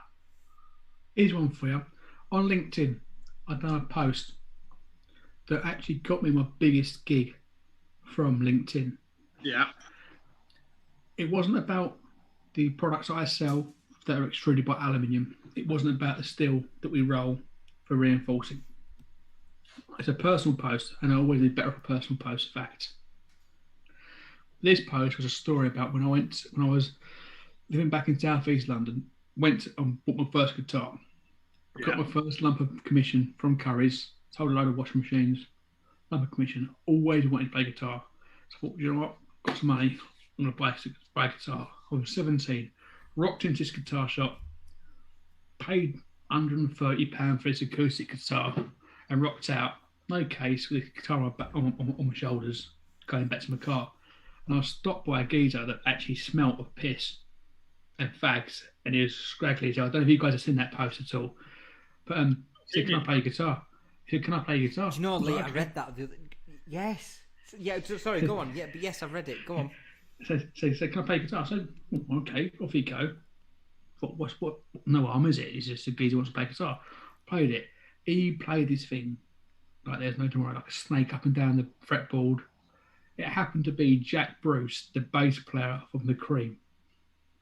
Honestly, it was unreal.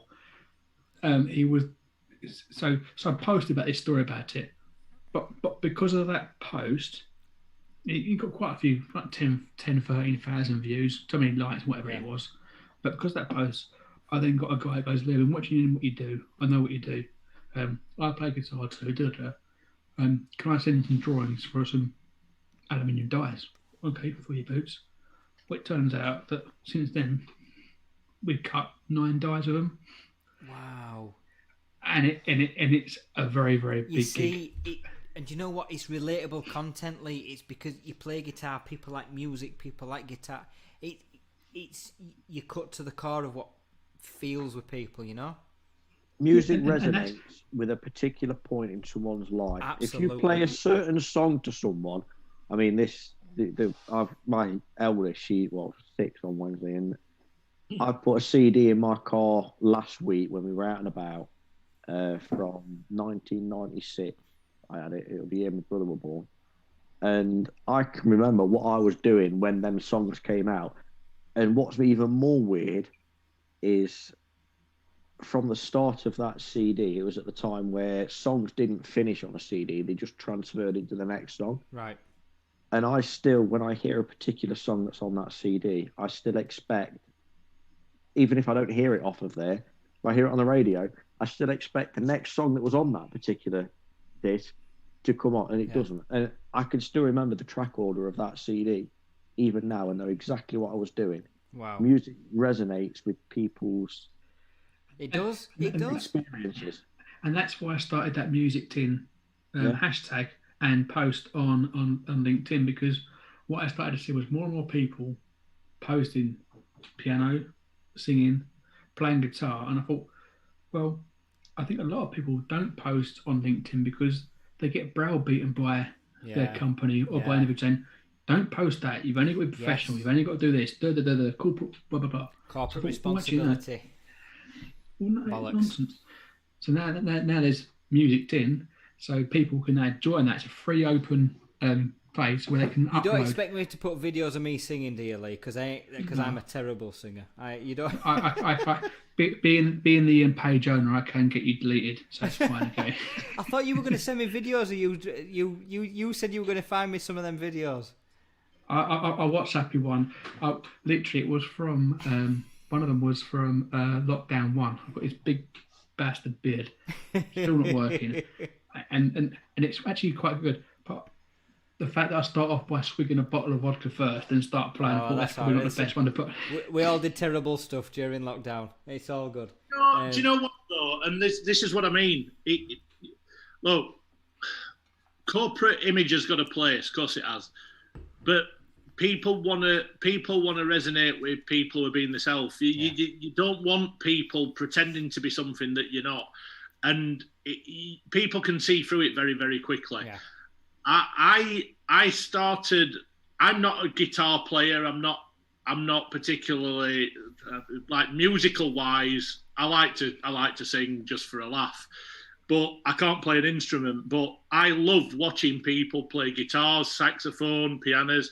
The content I've been watching more than anything on LinkedIn, out of hours, is the stuff where people are playing guitars like you, Lee, like Alan Fielder. Alan Fielder, yeah, he's really good.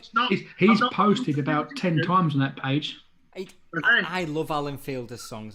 He's brilliant. I love Alan. I think he's brilliant. I'm not looking for professional stuff. I just like watching people being themselves and enjoying themselves. Alan's a good guy anyway. I love Alan. He's brilliant.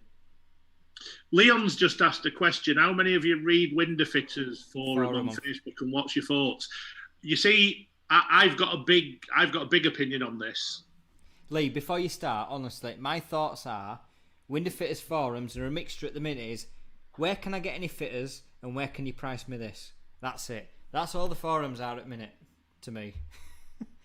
And I need them tomorrow, delivering to the moon for 50 quid. I've only recently joined forums, but I have purposefully avoided the Window-Fitters forums. It's because from my perspective, as you just said there, it's how quick can I get this, how much for that, and do you know any fitters? Every single one of my customers has been mentioning to me for the past 5 years. Do you know a fitter? There are any fitters down here? And honestly, they are few and far between. And it's not because they're not there. It's because the fitters are going it alone. And they're doing it themselves. Yeah. And they don't want to work for the company in the area. They want to work for themselves. Because they want to work for their beer money. That's what fitters do. Here's one for you. Is there an opportunity then for a group of really good fitters to work for a group of really good fabricators? Correct. This is exactly... Right, these forums... Probably for the fabricators on behalf of the other companies that they supply. Yeah, and don't forget the fabricators have the SEO and management on their website to make that shit happen. Yeah, they've got the resources to do it. Of course they have. You see, this is an example of where I was leading for this, Lee, and you've just hit the nail on the head.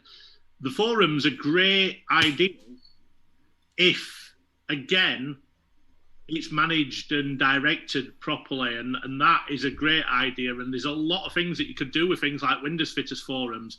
Right now, you're right. That is a platform to say, who can get me this? Who can do this in this week? Who can get me this in a week? But before that, it was all, these have let me down. These are a set of bastards. There's some very good Facebook groups that are directed to positive things in the industry and helping and generating business. And I think if they're used properly, the Facebook forums are fantastic. Yeah. Or LinkedIn groups. Yeah. Twitter groups. But I think some of them are an absolute nightmare. I think the only thing with having fabricators linked with installers directly is numerous companies over the years have tried with the installer schemes, and they only tend to target, I don't know, businesses rather than an installer. But it's different now. It's different now because the volume's too high. You can't target it. It's the homeowner that will drive that. So if you've got a group of fitters, that do a good job and are highly rated on Checkatrade, they could have a pool of fabricators of different systems. The homeowner then can say to them, well, actually, I want that system and I want it from that fabricator. Yeah. That fabricator then just pumps it down to the installer in that particular area. Yeah. What happens is, okay, more power to the installer, but actually it's the installer that's having the problem in the first place. There was a couple of businesses that were set up a few years ago doing that. I can't forget the name of one of them now. Yeah, there was. Oh God, I can't remember the name of it. But they basically used to get the homeowner ask for what you just said. I want that system, and I want that fabricator. Arrange it for me, and then they would expect them the fabricator to deliver to even though they were based in one area, the fabricator to deliver to wherever and deliver to the installer that they insisted on. Yeah, and also it also meant that the fabricator could then also generate the lead and pump it down. And if they're doing that, they can also probably up their price. We've generated this lead, so therefore the margin is going to be X. What I want to do, if you don't mind, so I'm going to grab a beer. I'm going to grab a funky unnamed craft beer, and I think we need to address the other big talking point of the week. Shall I drop a? Does that mean I've got to open another one? I'm afraid so. Will I get? I've got a very. Oh, what's that then? What have you got? What have you got? This is I'll show you the can. Twisted Knots America. Oh, that sounds good. Well, you wait. I mean, that's an IPA apparently, but you wait till you see how red this is. Red? Have you got a red ale? Oh, I love red ales. It's not supposed. No, it's live. We don't want to see that. Honest. Thank you. There's cream I love for a red that. ale. It's very dark. Listen, I'm going to forget this because God, I'm not. That's not an IPA. That's a. Really dark. That's not an IPA. There's no way in there that's an IPA. That's more of a. No. That's more of a traditional beer. Very citrusy, mine, but it's not bad. Has Lee Marriott run out of his Leffy? Run out of left, and in between I've had a batty pack as well. Oh my I've run out of beer now. Oh, what are you on to now? You're on to your rye now. I've got the moonshine. Oh. Let's put it to the audience. Yes. Should Lee drink next? Moonshine. A club. In the comments, give it a couple of minutes. JD. Votes for the moonshine. Mine's the moonshine. So that's 2 for moonshine. Callum, what are you going for? I'm going to vote for the Hague because that is a personal favourite. 2-1 for 2-1. So in the comments on Facebook and YouTube, what's Lee drinking next? Calum's going to be a true friend. He's not trying to get me shit faced, you see, like you two bastards. I'll tell you a funny story about the Hague Club. Hold on. Nick on Facebook is saying moonshine. That's 3-1.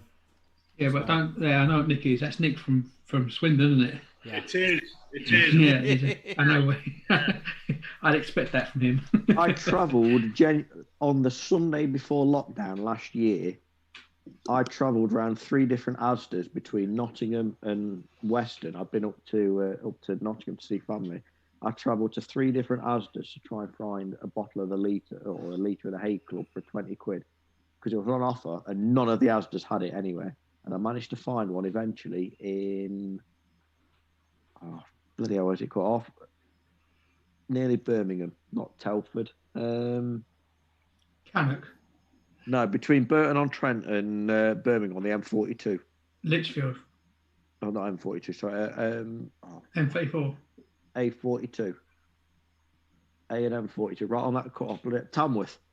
Tamworth, okay. Tamworth. I managed to find a bottle at Tamworth, and there was only one on the shelf. But a litre for 20 quid of that Hague Club is an absolute bargain. Bargain.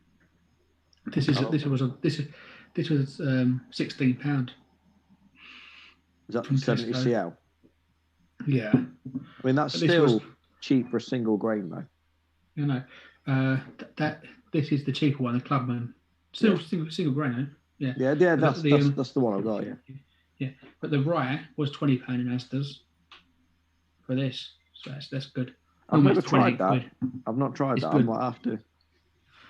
I'm not a gin drinker, but I'm just scanning the bar to see what I've got here. I've got Too much. Reynolds London Dried Gin, Johnson Beefeater, Big Boss Pink Gin, Foxtail, Blackwoods, Whitley Neal. I don't know if you know any of these.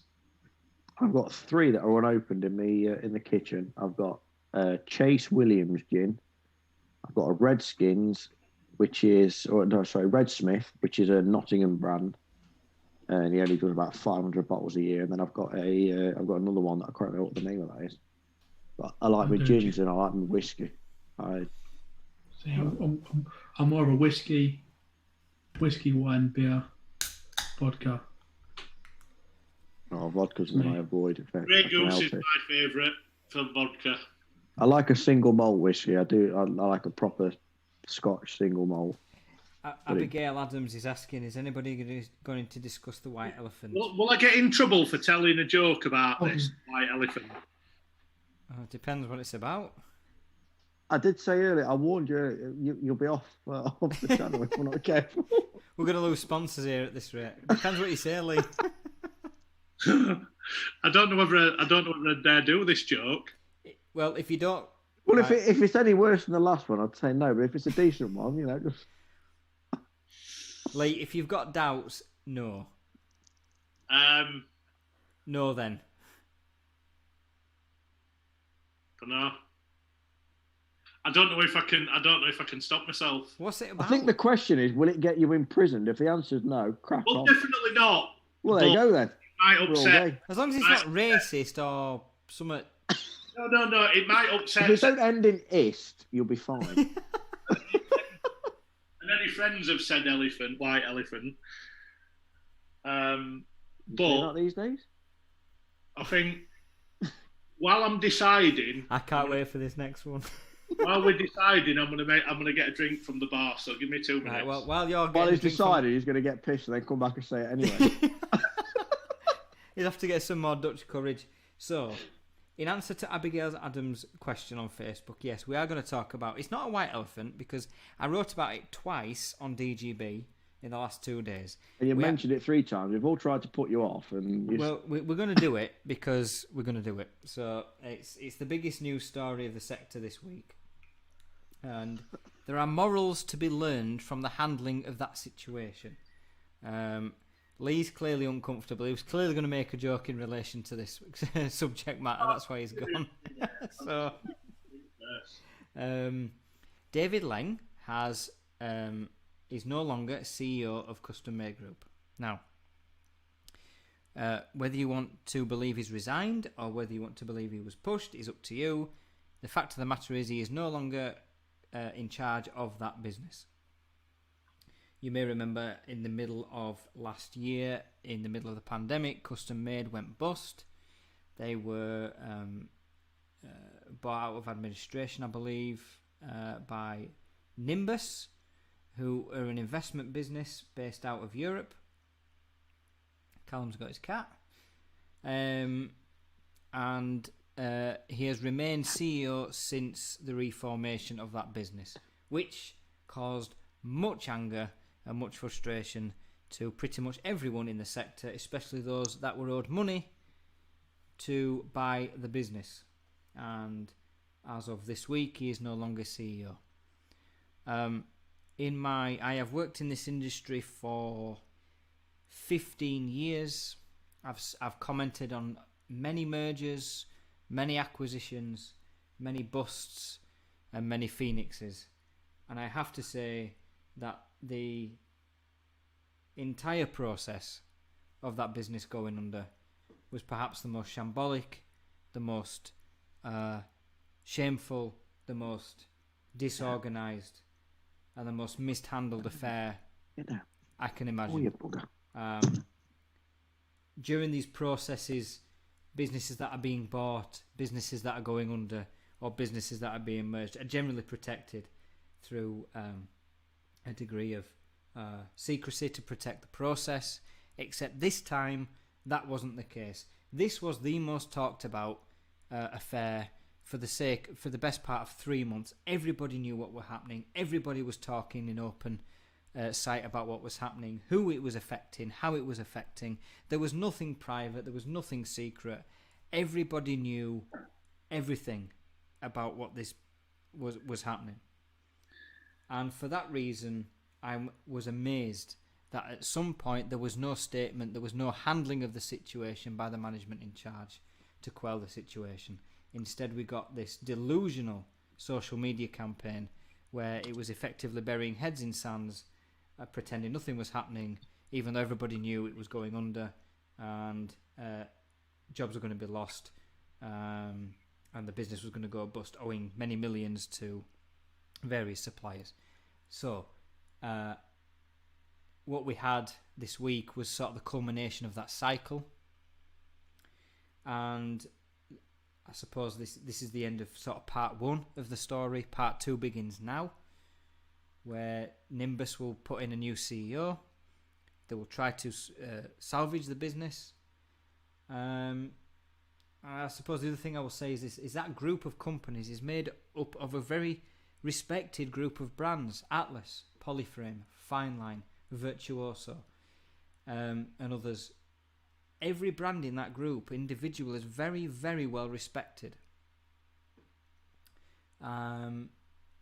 It's just a shame that it came to what it came to.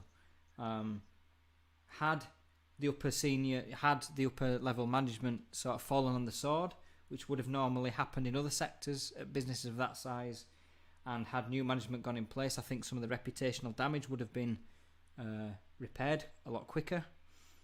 As it is, they stayed. The damage was prolonged. But like I say, this week sort of marked the end of that cycle. That's my thoughts on it. I don't know if anybody wants to comment on that. You know my views, and I'm not going to go on here. The companies that I look after will not deal with custom made. No. Plain and simple. No matter whether David Lang's gone or not. Too many people got bit. It's not happened once. It's happened twice. I think you've got to have some morals in your industry to stop things like this happening on a reoccurring basis. That I'm not going to go deep into it. You know my feelings. You know that we won't deal with them. We put out a statement, remember, if you, Lee, at the height of the fallout of the crisis. This is our view, by the way. This is not. We're not accusing anyone of anything. No. It's just our personal opinion of who we will do business with and who we won't. Listen. My phone was solid for 3 months. So I was talking to everyone and everyone. I knew what was happening there, and there was no way. I rang Lee and I said there is absolutely zero chance we will ever deal with this entity ever again. But I cannot remember a period of time in this sector like it. The speculation, the rumour, but there was nothing out of the company to settle nerves, to calm the situation, to manage the speculation. There was zero. There was nothing. You just got this delusional social media campaign where people were posting stuff as if business was normal, and it wasn't normal. Everybody knew what was happening, and what it required was some humility and some backbone to come out and say, "Look, yes, things are shit, but we're trying to sort it. This is what's happening. This is this is the state of affairs. This is the plan to save it." That would have borne more credibility than just posting random stuff on social media, pretending everything's fine when it wasn't. Oh, we've got 2 cat owners here. Okay, fair enough. Having a cat off. Go on. I've got my other one down there somewhere. My cat's got thumbs. Thumbs? Look. Oh, cool. What do you call your cats? Pussies. The only one of them I'm stroking anytime soon. The one that you just saw a minute ago was Bella, and the other one is a French cat born in Paris called Mato, which is, well, it's Spanish for tomcat. Fair enough. French tomcat. This one's called Disco. Awesome. So, look, I've been on my rant there, and I've better names than my cat that were called Dave? Dave the cat. That's a cool name. Lee, Calum, I don't know if you want to. I don't know if you want to wear your views on this or not. I mean, I don't mind. I've made my views apparent in my post in the last few days. But if you want to weigh in on this, you can. It's always a shame, okay? Because for me, whatever way you look at it, okay, when any company goes to the wall or goes belly up, there are casualties, either with those that didn't know, those that did know, and those that are because of the fallout of it. So it's always a tragedy. The one thing that really upset me, the way that our industry dealt with this, was the public shaming of individuals on social media when it happened. Whether they deserved it or not, it shouldn't have been done on social media, because when it's done on social media, there are family that read that. I agree there with were that. daughters. Yeah, I do. There were daughters. There were. Oh, he's gone. Cat's knocked his camera. Knocked it over. Lee, where have you gone, man? He's gone. You were making such an eloquent point. I can see your ceiling. I think he's right though. Well, it's not only back then. I've noticed there's still It's still ongoing. I listen. Yeah. I've made my theory clear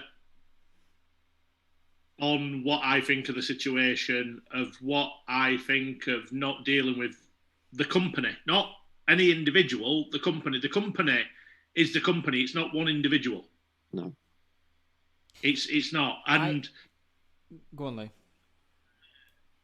I mean, Leon's asking. Killed him. He's gone. I bet he's knocked his beer over. Leon's on the computer. Leon's asking a very interesting question. Should we reject Phoenix companies? The law does need to change. There's a difference between a Phoenix and someone who's failed who comes back again. Companies will fail. I've had a failed company. I may have another failed company. You know, I'm still young in my career as far as I'm concerned. I think most successful business owners have had a failure.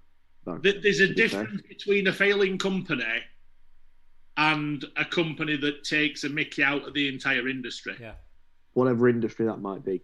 Correct. Whether that's in ours or any other, there's a big difference. There's companies, not just in this industry, outside of our industry and be way beyond, that take advantage of situations like that. There's take advantage of legal loopholes. Yeah. Where these look. Because of the connections I've got, I was privy to a lot of information, and it was very clear that there was a lot of misgivings going on at that company and a lot of mishandling. I'm hoping Lee Marriott will come back in. By the way, I've messaged, if he rejoins on the link I sent him at the beginning, he'll jump straight back in. But the way I understand the anger, I understand the reaction to a Phoenix company, because again, in most pre-pack admins, everybody loses out, but the people in charge manage to get away with almost everything and start afresh and get paid vast amounts of money. The difference in this occasion was the personal venom towards the people at the top, but also the families of the people. And that's where it drew a line for me. Funny I'd forgotten about that. It was... I won't go into it because it was quite personal, but there were certain social media posts that got very, very personal about family matters, and that's where I drew a line. You don't go there. It's for a lot. You just don't bring family into business matters. It's a very, very personal aspect to life, and you don't do it. I understand the anger towards perhaps the person in charge, because ultimately the buck stops with the person at the top. But when you start bringing family members into it, no, that's when you step out of line. I agree with... I think Lee's coming back in. There we go. I agree with Leon that I think the law does need to change about pre-packs and admins and everything else. But I maintain the point that had they, David Lang and others sort of stepped aside and allowed a fresh start for the business, a lot of the damage might have been repaired, because a lot of the feeling was personal towards the people in charge. But I'm going to invite Lee to comment back on this again, because he's back again now. But I don't think it should matter, and I hope Lee's saying the same as what I think. It shouldn't matter, and it got far too personal. I will always be adamant that what we said is correct, and we'll stick 100%. To it. We'll always stick to that. No matter who's in charge, it's the company that have made the decision. The person at the head of the company has got people to answer to, investors. It's the company that's making the decisions, and to get personal for me wasn't the right thing. And look, getting personal's too easy though, Lee. That's the problem. Yeah. I mean, Lee, sorry, carry on. And Calum, not that I agree with it, but it's too easy. Yeah. So, I'll come back. Lee, go on. Sorry, what were you going to say? Sorry. That got knocked off by the cat, by the way. You assume so. But for me, it got so personal. I was actually embarrassed to be a part of the industry that we were in. It went back to how the industry was in the 80s when we were scamming and knocking people for money. There were people who were just being absolutely rude. No one knows what David Lang went through, what he was told to do. And whatever position he's in, or whatever his financial position is in, he's still got a house and a family to support. His needs are probably greater than us four combined because of how he's geared. Or maybe not, we don't know. But it's wrong for us to anticipate that. And it's exceptionally wrong to see business owners and MDs of big companies calling out individuals in that manner on social media.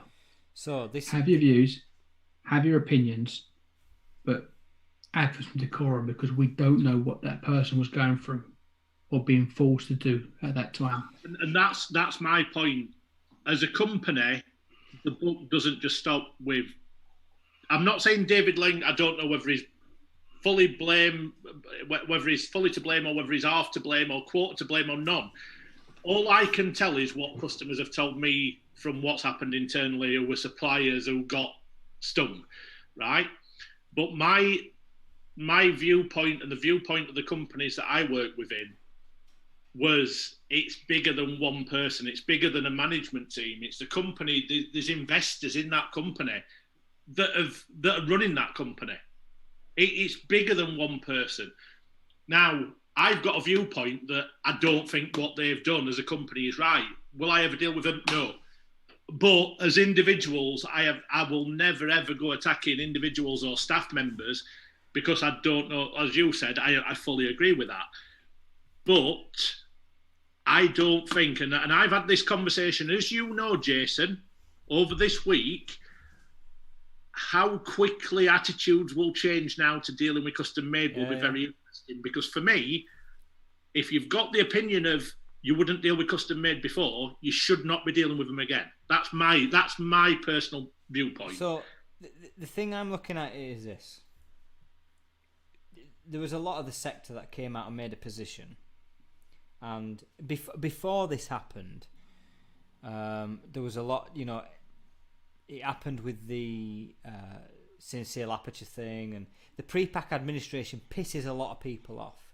And you can see why, the existing management... And rightly so. Yeah, and because you can bust a company and get rid of all your debts and start again, you retain your job, and it looks...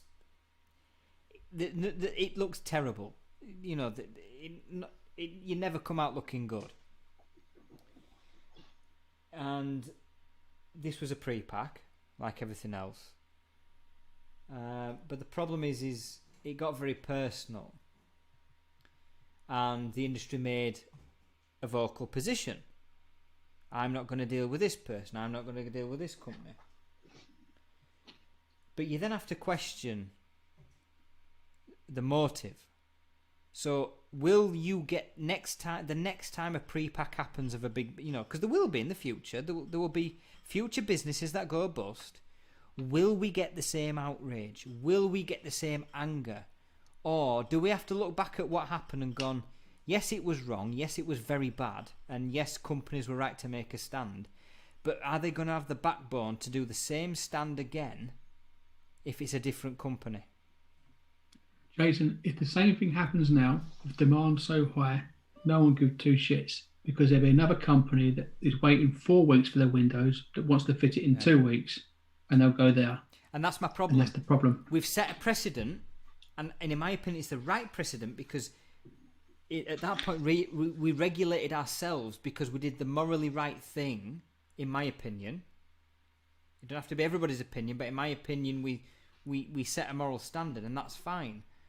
But I don't think this industry is capable of setting the same standard across everybody. I hope I'm proved wrong, but I fully agree with that. I don't think that it's going to be maintained. I think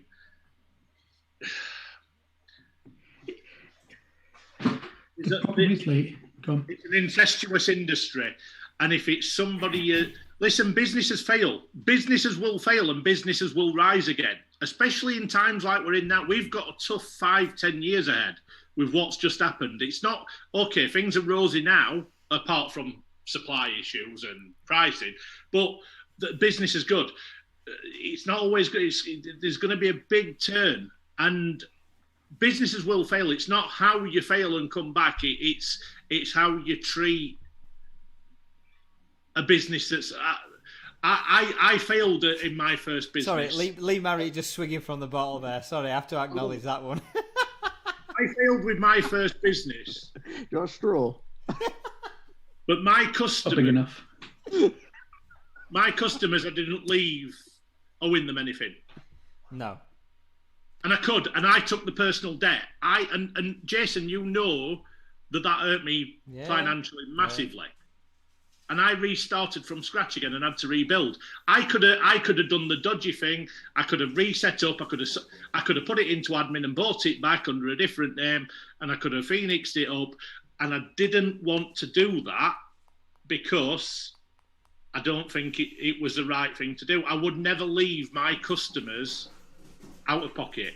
Now, not everybody thinks like that, and there's big businesses out there, and there's big corporate businesses that are run by investors that are not going to take that line.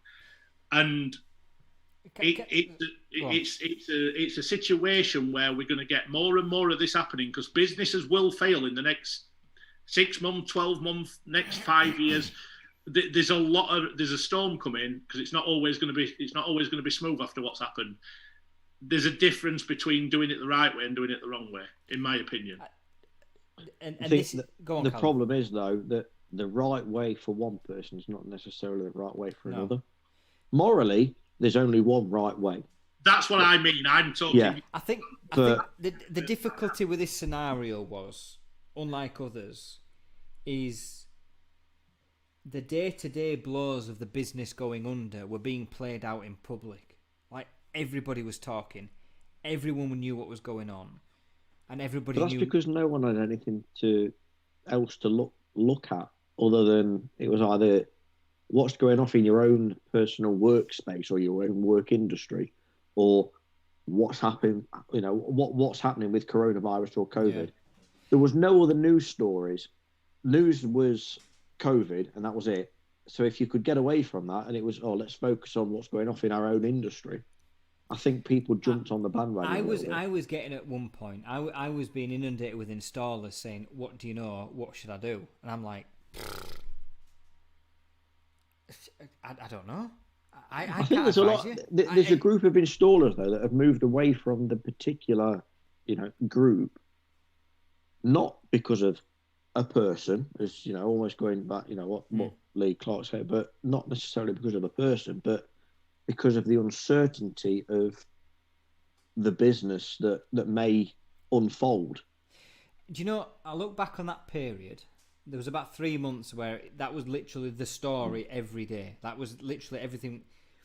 And I look back and I just think to myself, had people at the top made statements and managed the situation, because the other issue you had was the rumour mill. The rumour mill was in overdrive. Oh, have you heard this? Have you heard that? This thing's happening, this happening, that happening. So some of it were true, some of it were not. But that's what happens with rumours. They come out of control, and then they spark more rumours, and then they start worrying, and then you get phone calls and so on and so forth. There was no management of that situation. And as I said at the beginning, when a business is either going under or being bought or being rebought, in this case, there's a certain amount of secrecy because it protects the process. Well, that wasn't the case this time. Every minute by minute, everybody knew what was happening because everybody was talking to each other because it was such a public thing. And it needed somebody to come out and make a statement or manage the situation to calm nerves, to calm the rumour mill and manage the commentary around the story. And it never happened. And that from that is where the very sort of venomous personal stuff came in, which I said at the time I drew a line at because, as Lee has said, you don't know. We don't know everything. We can't know everything because we're looking. We're talking about this as outsiders. We're not insiders. We don't know. We don't know. We weren't in the situation. I think as it started though, more people were drawn in. Oh, 100%. Maybe people from 100% internally that were feeling hurt or pain. Yes, they were drawn in. I had staff, Calum, emailing me saying, "Do you know what's going on?" Because I don't. Yeah, and that's another thing. It shouldn't. And this is. But you got staff emailing you asking you the question. There were on the flip side of that, there would have also been people that were, I don't know, firelighting, gaslighting, whatever you want to call it, to the social media campaign, which isn't necessarily right nor wrong depending on your views, but I just help. Sorry, go on, Lee. On this, I think this is the danger of social media. This all stems from social media. It was all hearsay, she say, no say, and actually no one knew. No. And that's what I'm saying. To be fair, it needed a statement. It needed management to come out and say something to manage the commentary. But maybe they didn't know because when you're going through the process of administration or liquidation, you don't know whether it's going to go the right way or the wrong way. Lee. I think the upper level management knew. Maybe they did, but it's not for them to say, is it? They're not paid to say, and also their careers and jobs and livelihoods. If you was told, if you say this, you're not getting paid tomorrow, Jason, you'd definitely not say it. Because ultimately, moral lines are moral lines. But when it comes to feeding your kids and putting a roof over your wife's head, that comes first. Oh, listen. That will always come first. I get it. Look, and again, I said it then and I'll say it now. The way it turned very personal. I mean, look, if you remember, there was 2 or 3 Twitter accounts pop up. So bad. And they were nasty. They were really, really sharp, really nasty, really venomous. The thing is, I think you'll probably both agree, is the fact that no matter who owns the business or who runs the business, the general population in that company, whether it be factory workers or they be installed, if you're an installation business. All the processes, it doesn't necessarily matter who is the core owner of that, as long as the business is running smoothly. But that's the point. It wasn't at the time, and people were worried about the jobs, and people were messaging me going, "Have you heard about this site?" But again, they were only worried about the jobs. Going back to what Leah said, they were only worried about the jobs because what had been spewed on the socials. But this comes back to my point. Like this entire collapse was not a normal collapse. But this normally happens. Go on. Let's say the collapse was always going to happen.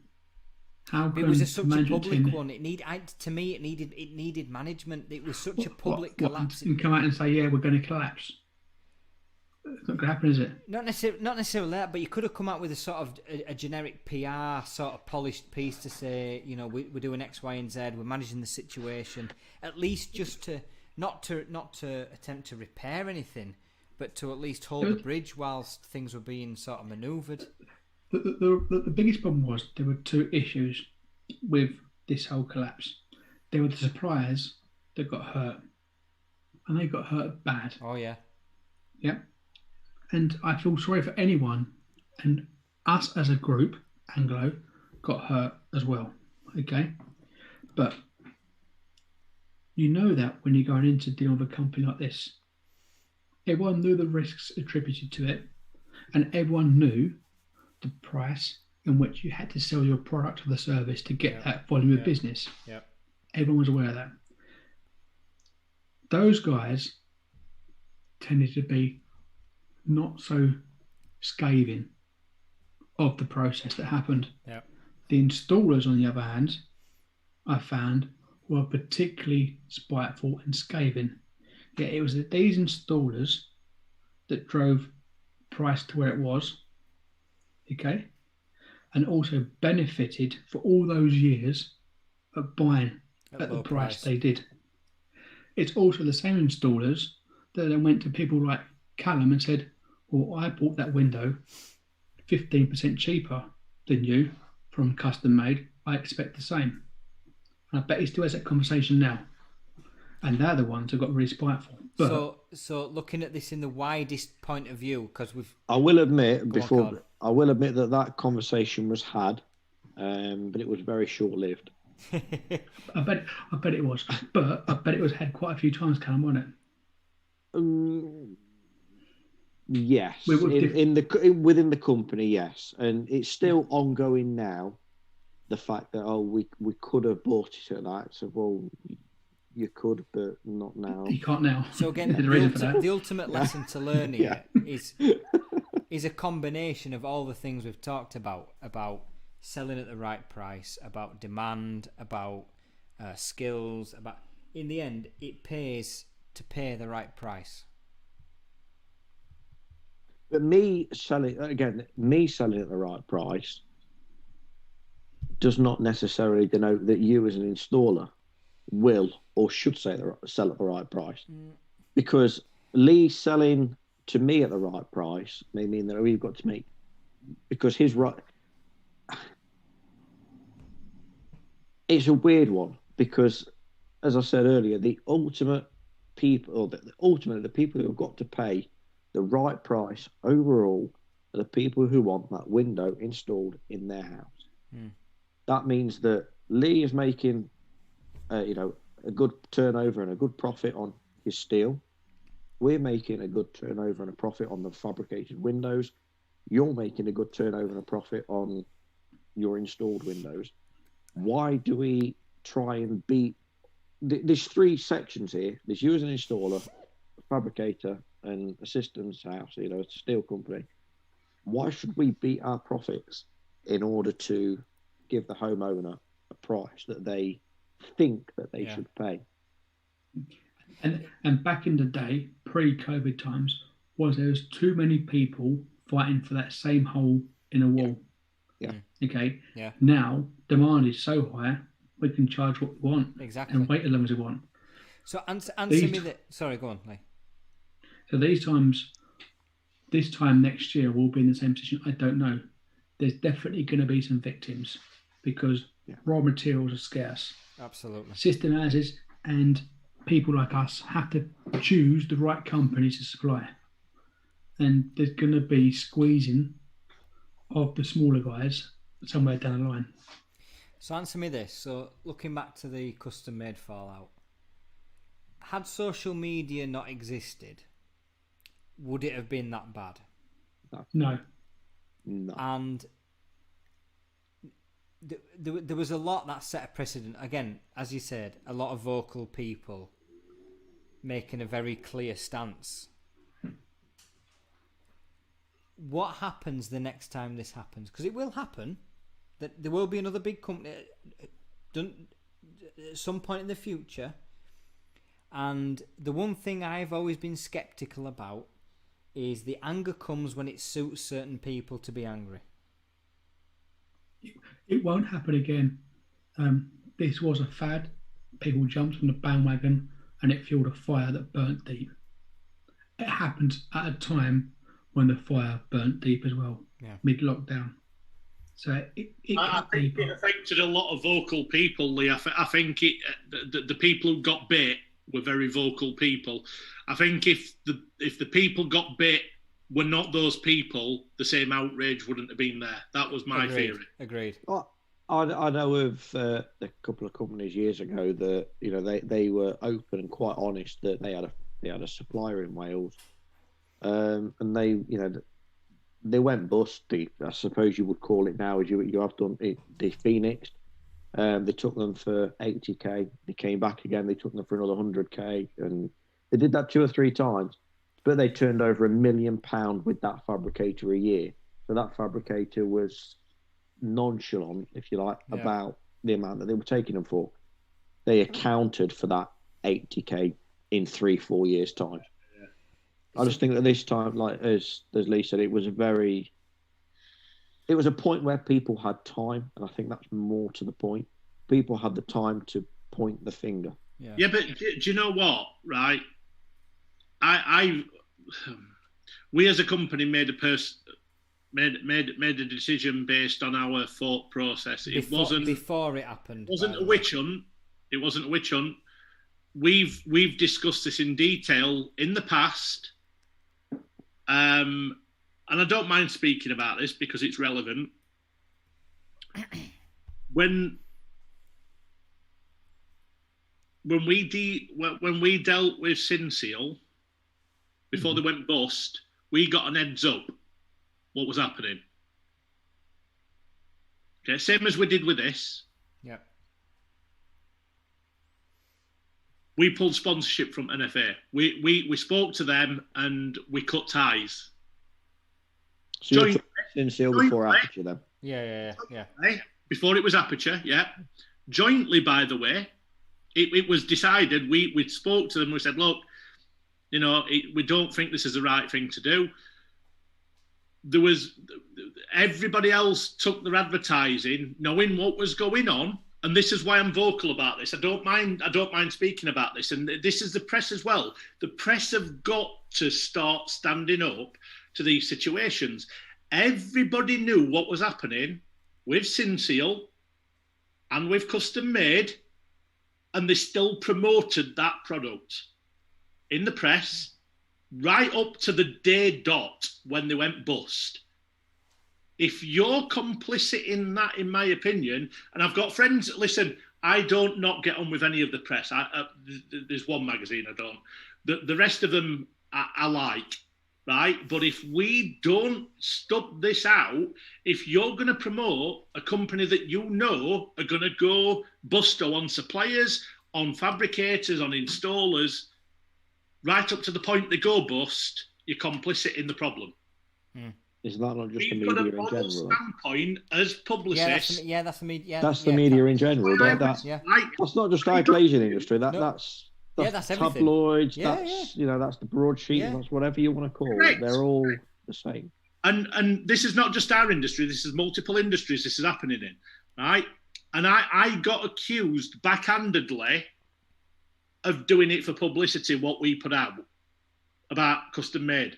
We have always had this standpoint where we don't agree with this, and I've had it in. I had a big conversation in a key supplier sponsor of ours in an open day regarding potential problems of a company that did the same that I knew was coming, and they were promoting them. And they said, "Oh, well, why don't you do this? I'm not going to touch them because I know what they're doing. I know where it's going." There's a responsibility, and this is what I'm saying about the reputation of the industry. If we don't all in the supply chain, whether we're suppliers in any line of the chain or whether we're media, if we don't, and Leon's made a very fair point. How do you police it? How do you decide what's right? We all know the morals. You can decide what's right and wrong. You know when someone's pulling the wool over your eyes and when they're doing it because they failed through mistakes or accidents, or whether they're taking the mickey out of everybody and doing it time and time again. Let's be real. How many times has this actually happened in the past decade? Oh, you couldn't even count on your hands. It's in our industry. Yeah, I couldn't even. I how many times?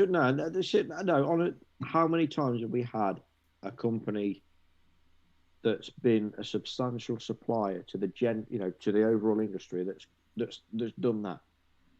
The most recent one beyond, so there was custom made, but then there was Sincere Aperture a year or two before that. Well, it was a year before because it was the February prior, and then it was literally 12 months afterwards. Then Aperture went as well, and then again Aperture went. Point of lockdown, but again, that's two in the last decade. In the last 10 years, I can't think of many large, what we're going to class as large fabricators that have gone bust and then risen. If you not risen, I mean, if you look through my archives, I mean, I cover on DGB, I cover mergers, acquisitions, and insolvency quite a lot. So there's been quite a few over the last decade. A lot of them are medium size where they don't have a major effect. And then they've been bought out by someone big. Yeah, or they've been merged with something else. I mean, I'm from our perspective, but Blair Neal in Ireland years ago. Sash was last year. But the coverage of Sash... Sash went. Sash, big employer in Barnsley, around they were huge. And the debts they left were millions and millions. Yeah. But not to the scale of custom made, but in terms of the size, if you look at the pounds and the size of what they covered and what they left behind, it was probably bigger than custom made. But no one reported like they did on custom made group. I was the only one, I believe, to cover Sash, the Sash going under. I covered it. There was nobody else mentioned it. The difference is for me is Sash failed and didn't restart taking the mickey out of the rest of for me. But Lee, I'm not going to go very deep into this, but I'll keep going back to what I'm saying. Businesses will fail. Businesses will have to start again. I've done it. Yeah. People will do it. There's a good chance that we might have to do it again at some point. But the way of doing it and taking the mickey out of your supply chain is not the way to do it. No, but what Lee's just said there is, and this has been my long frustration, because these are important stories that matter to the. All right, there might just be stories, and the industry might move on in time, but. When Sash went bust, why did nobody else talk about it? I was the only. Why is it just a sole blogger that talks about it? Why? It depends on what's flavour of the month in our industry, and I think that's what happens. But it's a big story in the story of the sector. It's still a big story. No, it is, but there's no money in it. It's a shame, and no one likes to say that. But you've also got to look at the companies that do Phoenix, okay? Because some of the companies that do Phoenix end up supporting loads of jobs that would have been lost, loads of families that would have had no income, and also sometimes when they're Phoenix, they become back and be better companies. Yeah. So sometimes we can't just deem a Phoenix company as being this, that, and the other. is agree subjective. but there's a way, Lee, and this is my theory on it. I have got no problem with companies failing and restarting. There's a way to manage it, isn't there? There's a phoenix and there's a phoenix. A phoenix to me isn't a company that fails and restarts. A phoenix is a company that knows what they're doing, that builds up the debt, that rides that, takes a mickey out of the suppliers, and then goes back to the same companies and goes, "You're still going to deal with us because you rely on us." And it's happening up and down every industry, not just ours. Leon Day's made a point on YouTube. His point is, even if you make a stance about not buying from a company that's not gone bust, how do you police your supplier doesn't buy from a Phoenix company? Its laws wrong. I think what he's saying is the laws should be changed. I think in Leon's opinion, and I'm paraphrasing here, I think in Leon's opinion is that the law should change so that if you do end up busting a company, I suppose the people, whether it's the people in charge or your commercial agreements with the bus company change. I think that's the point he's trying to make. He might want to tell me I'm wrong, but for me, I think that's what he's trying to say. If a company Phoenix is okay, the entire senior management team has to change. I agree completely.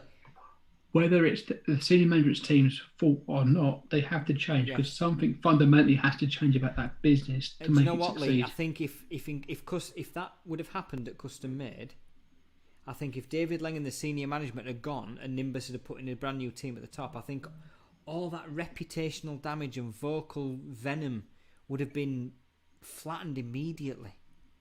I really do. I think a lot of the I think a lot of the damage could have been repaired right then. I really do. This is a specific. Obviously, we're talking about a specific situation with this one company. I'm privy to conversations with suppliers, so I'm not going to go too deep into this. But the way it was handled wouldn't matter to me if the entire management team changed or not. And it goes back to what Lee said earlier. They're answerable to somebody. They're answerable to investors. And the company have made a decision based on my opinion that there's a lot of things wrong. And the change of management team won't change the way a company acts at the top. And okay, we may talk about smaller businesses. We may talk about medium-sized businesses in the future that do it. Listen, companies will fail. Companies will rise again. That is not a phoenix. It's how you handle it, though. A phoenix is a company that is intentionally doing it for gains at the cost of other people, in my opinion. And look, we can talk about this. There's another. I won't call it high profile. There's another one that's been spoke about that that's in the market. And you'll know what I'm talking about here, Lee. You know what it's about. It's and I spoke about this a fair while before it happened. There's a company, and they've been supplying products, ancillary products, and the warranties they were putting out on their products were not a sustainable company, and they've done that 3 and 4 times, or twice, or whatever it is.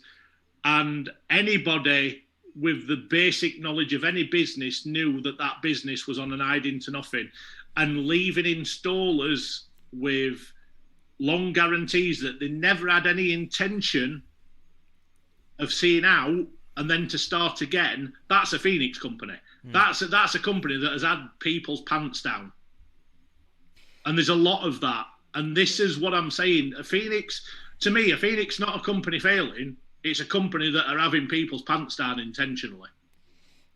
I'll say this, and then maybe we'll draw it to a close because it's midnight. We've been on this for 4 hours. Wow. Okay. So, the group is made up of, and they're unique in this position, a group of brands that are all highly respected. Atlas, Virtuoso, Custom Made, before they were Custom Made Group, Fine Line, Polyframe, Stevens Wood. They've all got loyal customer bases. They've all got good, as individual entities, they're all good businesses. There is a future for that company if the right people and the right management style, as a group, if the right person can string them all together. And I think Lee's about to echo my comments in a minute.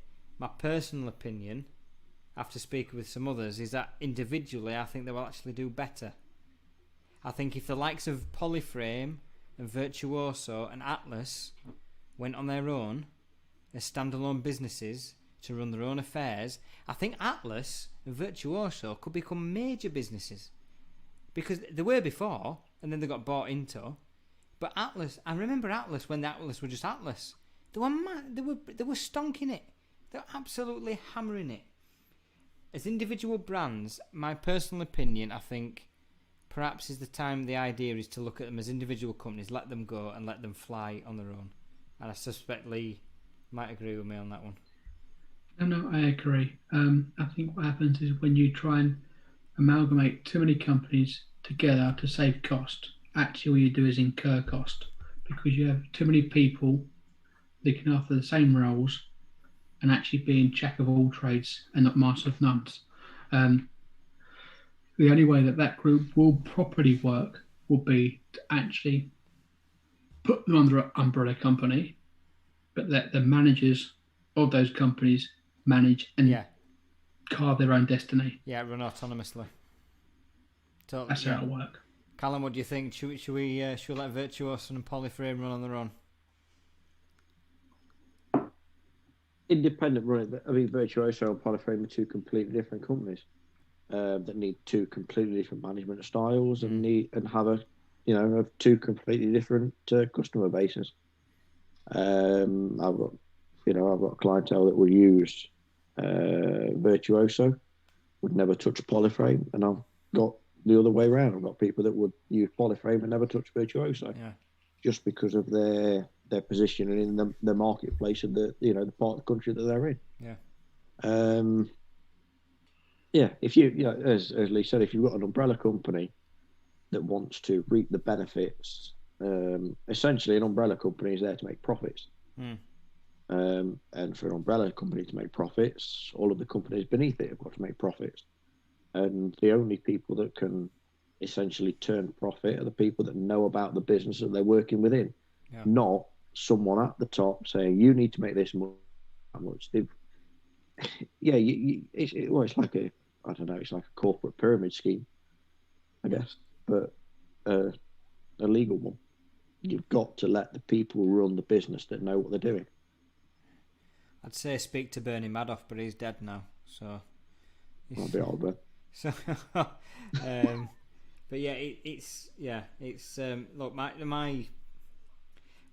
my gut instinct was, and perhaps always will be, is those individual brands are so strong in their own. Let them go on their own. Let Atlas, let Virtuoso, let Polyframe, let them fly on their own. Because I actually think, as individual businesses, they would be so good, sort of back to their original state. That's my opinion.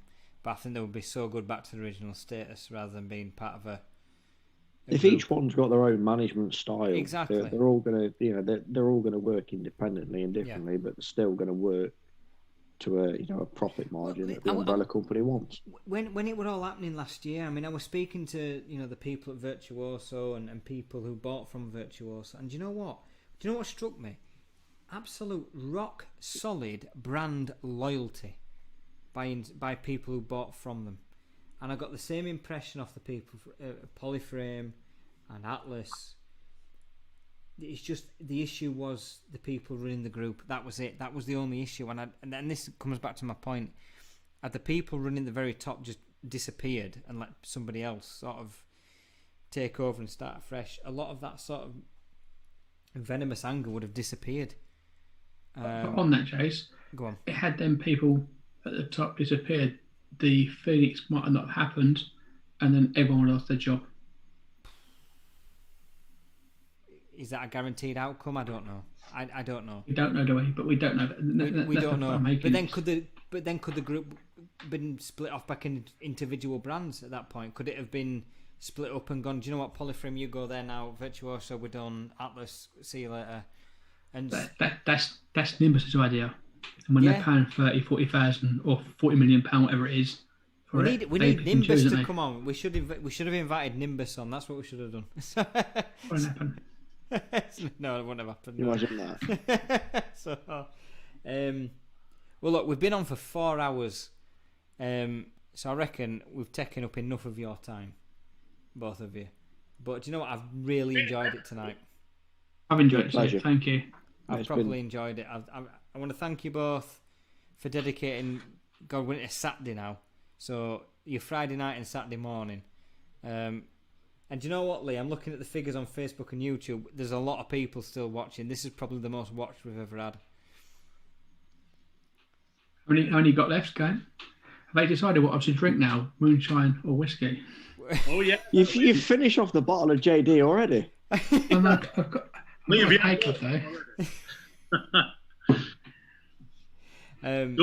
Don't forget, you need to do us 1 to 11. I'll get in touch. Me or Jason will touch base with you about that. Yeah, phone me, drop me a text. Yeah, definitely. Yeah, cool. I want to thank everybody for watching. Thank you all for your comments. Thank you to Calum. Thank you to Lee. It's been good and as you can see, you know, the 4 people have had different opinions on these different views, and we've not managed to fall out and get pissy with each other. So you know, we just got pissed. You just got pissed instead. That's better. See, get pissed instead of getting pissy. That's the lesson. That is the lesson. That is the lesson. You have a different opinion, just have a beer and fucking move on with it. That's it. That's all you need to do. Get pissed, not pissy. Guess it. That's it. Callum's got it. That's the next. Lee, that's the next tagline for next show. Is get pissy, not pissy. You get pissed, not pissy. There you go. Nick Newman's still saying moonshine, by the way. Just okay. Just so they are looking to get you wrecked. No, the problem is, okay, I don't get hangovers. Never have. Never will. Rubbish. Oh, I'm being serious. Oh. I will phone you tomorrow when the kids wake up and the missus has gone to work, and I'll be fine. I'll be as sweet as a nut. Honestly, I don't get hangovers. My last hangover was. Is he drinking that? Oh, he's drinking that neat. Honestly. No. It's good for you. Listen, I like it. I like it. Anyone who drinks spirits neat they're doing it right. That's how it should be drunk. Lee, do you remember? Sorry, go on, Lee. Seeing as Leon Day is still watching, he'll remember the time when it was the Glass Times race day, and about 8 people bet me £5 or £10 I couldn't drive down a pint of Guinness in 3 or 4 seconds. I can't remember what it was, and I absolutely nailed it. Bang, wallop. Oh. That was after a day of drinking at the races as well. Lee, do you remember we went to Snooty Foxy? We're in Zakart in Wakefield, and Soph said to you, "Don't give me shots because it only needs one, and I'll just turn off like a light switch." And what happened? Oh, Jason's terrible with shot. Listen, when we get together, I fed him. What did I think we had some Jägermeister and some other shots. Yeah. Honestly, I went to the toilet. I've never seen anyone stood up asleep at the urinals. It was stood up asleep. He'd only had 2 shots. That's it. 2 shots. He'd gone. I'm on beer. If I stick to my craft stuff, I'm fine all night. Most of the night, I'm fine. Spirits do not agree with me whatsoever at all. And I warned Lee. I said to it, if you give me this, I'll do weird stuff. And I think that's another story. That sounds brilliant. I do weird stuff. I'll tell you this. That is not for YouTube. So, I'm going to say, but that makes me sound dodgy. That listen. No, we by night. We were. Is that why I went to Portugal? Really? Is that the real reason? Yeah, I had to go there. I'll tell you this. Then we'll go. Me and Soph, we were just. We'd only been going out a couple of months. And I've not told her about my ineptitude with shots. And so for a student at the time, so like, shots. I'm like, oh, fucking hell. Right, okay, fair enough. And in the end, I ended up asking if she was a spy, because I thought people were following me, and we needed to go on because I thought I were being followed, and that was after one shot. So I've been so I've been on beer all night, and it takes one shot to make me do weird stuff. What shot was that? A hypno? Have you tried chloroform? It's really good. Honestly, it were just. You know what? You say you're going to try Nottingham. We used to have like a set route, and smack in the middle of the route was this bar called Kookamara's, and they used to do £1 tequila shot. Oh God! £1. Tequila.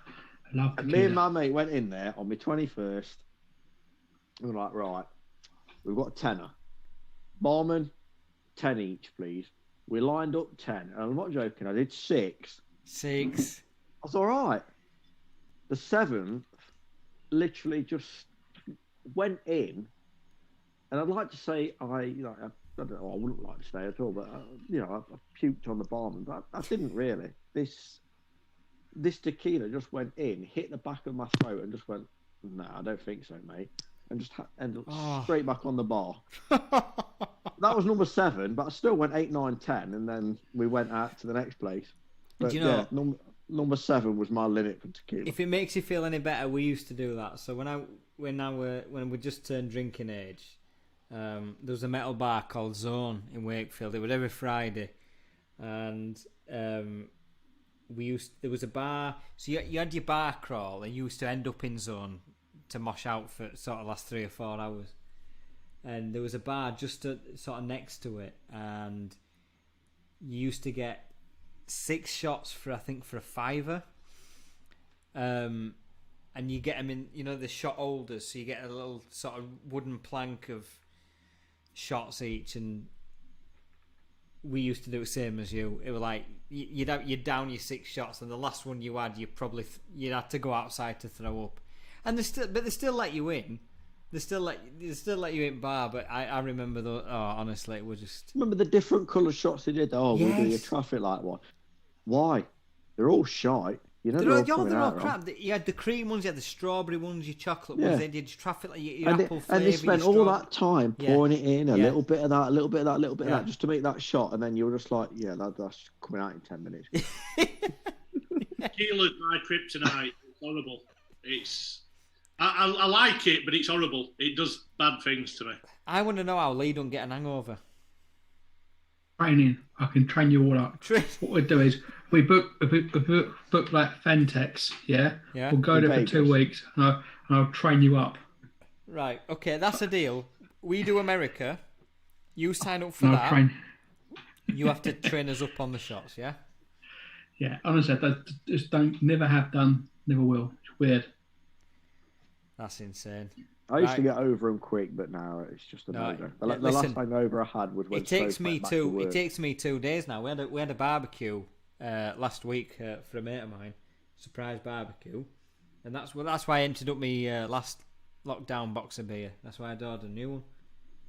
But it took me 2 days to get over it. I woke up Sunday, I didn't feel too bad, and then I got worse during the day. And the Sunday I was like, "Fuck, I still feel like shit. What's going on here?" Two-day hangovers. What's going on? I'm only 32. It can't be that bad. It's not the days that hit me. It's the amount I actually drink, and then I realise the next morning, like, I think I overdid it last night. I've had 7 cans tonight. I'm just looking at the. You can't see. I'm looking at the. The. Oh, I don't have that many. I've had 1, 2. I've had 7. I've had 7 cans. I'm going to feel it in the morning now. The last one I had half a bottle of Hague. That'll do it. Before that, I'd had 7 bottles or 8 bottles of Perlenbacher, like the strong Pilsner. And like I said, the next morning, that was the first time that Soph had gone back to work after the previous lockdown. So she went back to work in about September time. Right. And I'd stayed up on the Friday night drinking Perlenbacher. I can't remember what I was watching there. It was something with Bryan Cranston. It wasn't Breaking Bad, but it was something. And I went from the Perlenbacher to the Hague, and then I woke up the next morning, and this was the first time ever that I looked after 2 kids on my own. Oh God. It was hangovers and kids at worst. I will never ever. I mean, 1's bad enough, but 2 is just no. You see, Lee won't know because go on. So my missus will leave the house tomorrow at 8 in the morning. Yeah, I have a 2-year-old and a 9-year-old on my own. So I've got 2 and 6 tomorrow. Yeah, 2-year-olds are bad, aren't they? Does it get better? Spencer's approaching 2. He's 2 in July. I mean, it don't get better. It gets worse. Yeah. Thanks. Like when they're younger, you can look after and cuddle them, and they fall asleep on you. They just get older and more demanding. Well, I get woke up by basically a palm in the face now. That's me. I get that, like a body splash, like Daddy. I don't even get that luxury. I was just saying to Jace earlier, we've got the way our bedroom is set up is the youngest now sleeps with the mum, and I sleep with in the same bedroom as the eldest, because there's no point in us trying to start off with putting the youngest in her bed, the eldest in her bed, and then us sleeping ours, because they just both wake up, and I end up getting kicked in the back by the youngest or woken up by the eldest. So I'll just sleep in that room, and they've both got double beds anyway, so it's a nightmare. We went through a period up until about probably February. From about October to February, Lee knows, because we hardly slept. Spencer's sleeping were just fucking awful. Just like up every hour, wanting to do everything, and we tried so hard not to resort to have him sleeping with us. Actually, it turned out all right. Since February, he's actually slept pretty well. But now we get treated to, asses in the face, feet just kicking your fucking feet right there, and farting in your face. That's the thing now. Just snuggle up to you and go right in the middle. 3 in the morning. Fucking great that. I love that. Brilliant. Isla, our youngest, she will literally.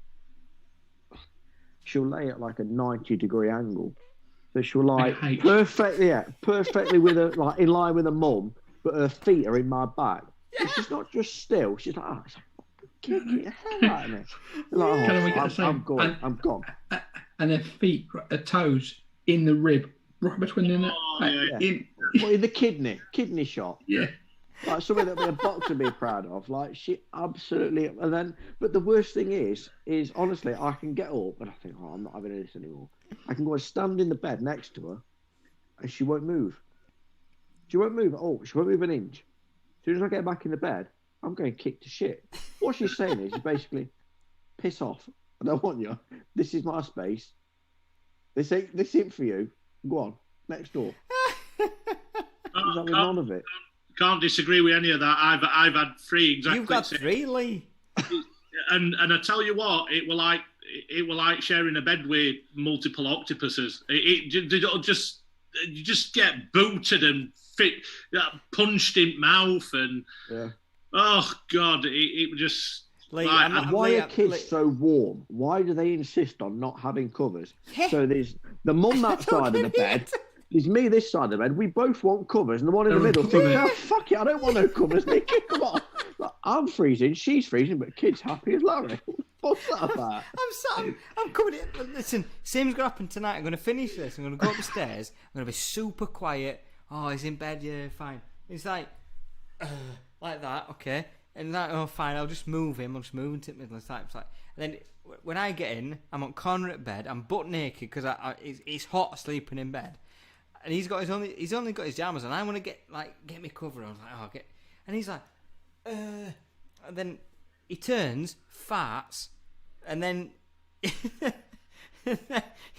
you're laughing, but it's true. I'm not laughing because it's fucking relatable. That's the problem. This morning, Nicky, you sat in there looking and think, I love him to pieces. He's so cute, and then fucking great. This morning, Una woke me up. She sat on my face, jumped up and down. Daddy, wake up! Boom, boom, boom, on my forehead. Then she stood up on my collarbones, which hurt. Then put her feet on my neck, and then jumped off my neck, making me cough, and then landed right on the crown jewels. I'm coughing thriving in anger, and she's like, "Dad, are you okay? You okay, Daddy? What's up? Can I make you better? Do you fucking fuck off?" How old is she now? Because I'm in the opposite bedroom. 2.5. I sleep on like the end. I sleep on The thing is, basically the side of the bed that is next to the door. So what I get now, I've got the eldest one. She'll sleep. She won't actually sleep through. She'll as long as she's got someone near her, she'll go sleep. But then I get woke up by the youngest one in the morning. She just comes in and she either found the iPad from somewhere. She hit me with that. If she can't find the iPad, it's never a soft book. It's always a hardback. Well, she'll just stand there and she'll just be like grinning at you after she's slapped you. Like, what the fuck is this about? We've had. I have been so reluctant for this reason to have him in bed with us. And don't get me wrong, look, I like it. You know, it's nice. I get to see him. He goes to bed and I get some more time with him. But when it's 6 a.m. and you're being farted awake and there's feet in your face, and you just think, fucking great Saturday morning this is. So, go on, Lee. At least your missus is still there. My missus gets in. I'm going to work now. Oh, for fuck's sake. That's what I get. Daddy, hungry. I'm hungry. There's some days it's really nice. Like, not last night, the night before, he let us sleep until 10 to 7. So, you know, that's a bonus. And we got hi daddy. It melts me out. I love it. But there's some days, like, you know, like you've both just had, you know, where he's jumping on your nuts and he's farting in your face and your feet are up your nose and his toes are in your face. You think, right, I'm fucking getting up now, then, aren't I? It's just... I'm alright with it. It's not... I'm not a morning person. I am not a morning person by all means. But with kids, do you know what? I'd be lying if I said I didn't feel better getting up at 6 with them and going to bed that bit earlier. Yeah. You know, actually staying in bed and thinking, I'll just leave them to their own devices. I know we're all... If you fall down the stairs, they'll be fine eventually. I know we're all complaining, but we're all complaining because we love us kids to bits. And do you know what? I don't... The mornings where he wakes up, you know, looking at me saying, "Hiya, Daddy, hiya, Daddy," because he's not even 2 yet, you know. But he knows his certain words, and I won't give that up for the world. And I know if I get up earlier with him and I'm downstairs, it's like, right, I'm having a coffee. You can watch what you want at the telly. Yeah. And then you can have your breakfast at 7. You're not having it before 7 because otherwise you'll be. I'm same, Calum. I'm same. I put telly on. Let him watch. I either put some YouTube videos on that he likes or Dougie or something, and I go and have my coffee and try and make myself feel human, and then we have breakfast. If I'm feeling too early, I've got the youngest one going through like the bottom cupboards, pulling out mini cheddars, and I don't just not even mean like full cheddars. I'm not talking like 1 or 2. Yeah.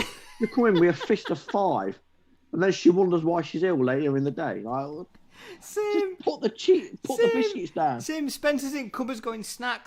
I'm not snack. You haven't had fucking breakfast yet. What's wrong? You want fruit? No. Cheesy biscuit. There's another handful. Have you tried cages? Cages. Well. Yeah. Outside as well. What, for me, so I can get a break? Listen, Lee's had 3 kids here. He's the expert. What? I can't wait until I can train Spence to call you clown shoes rather than Dad. Listen, I won't swap it for a thing, but I'm glad mine are older now. Listen, they're not old, obviously. They're only, I mean, mine are 7, 10, 13, definitely. But they're not in bed kicking me in the face and elbowing me in gut, and that is far gone, thank God. Oh, I won't wish that on anyone.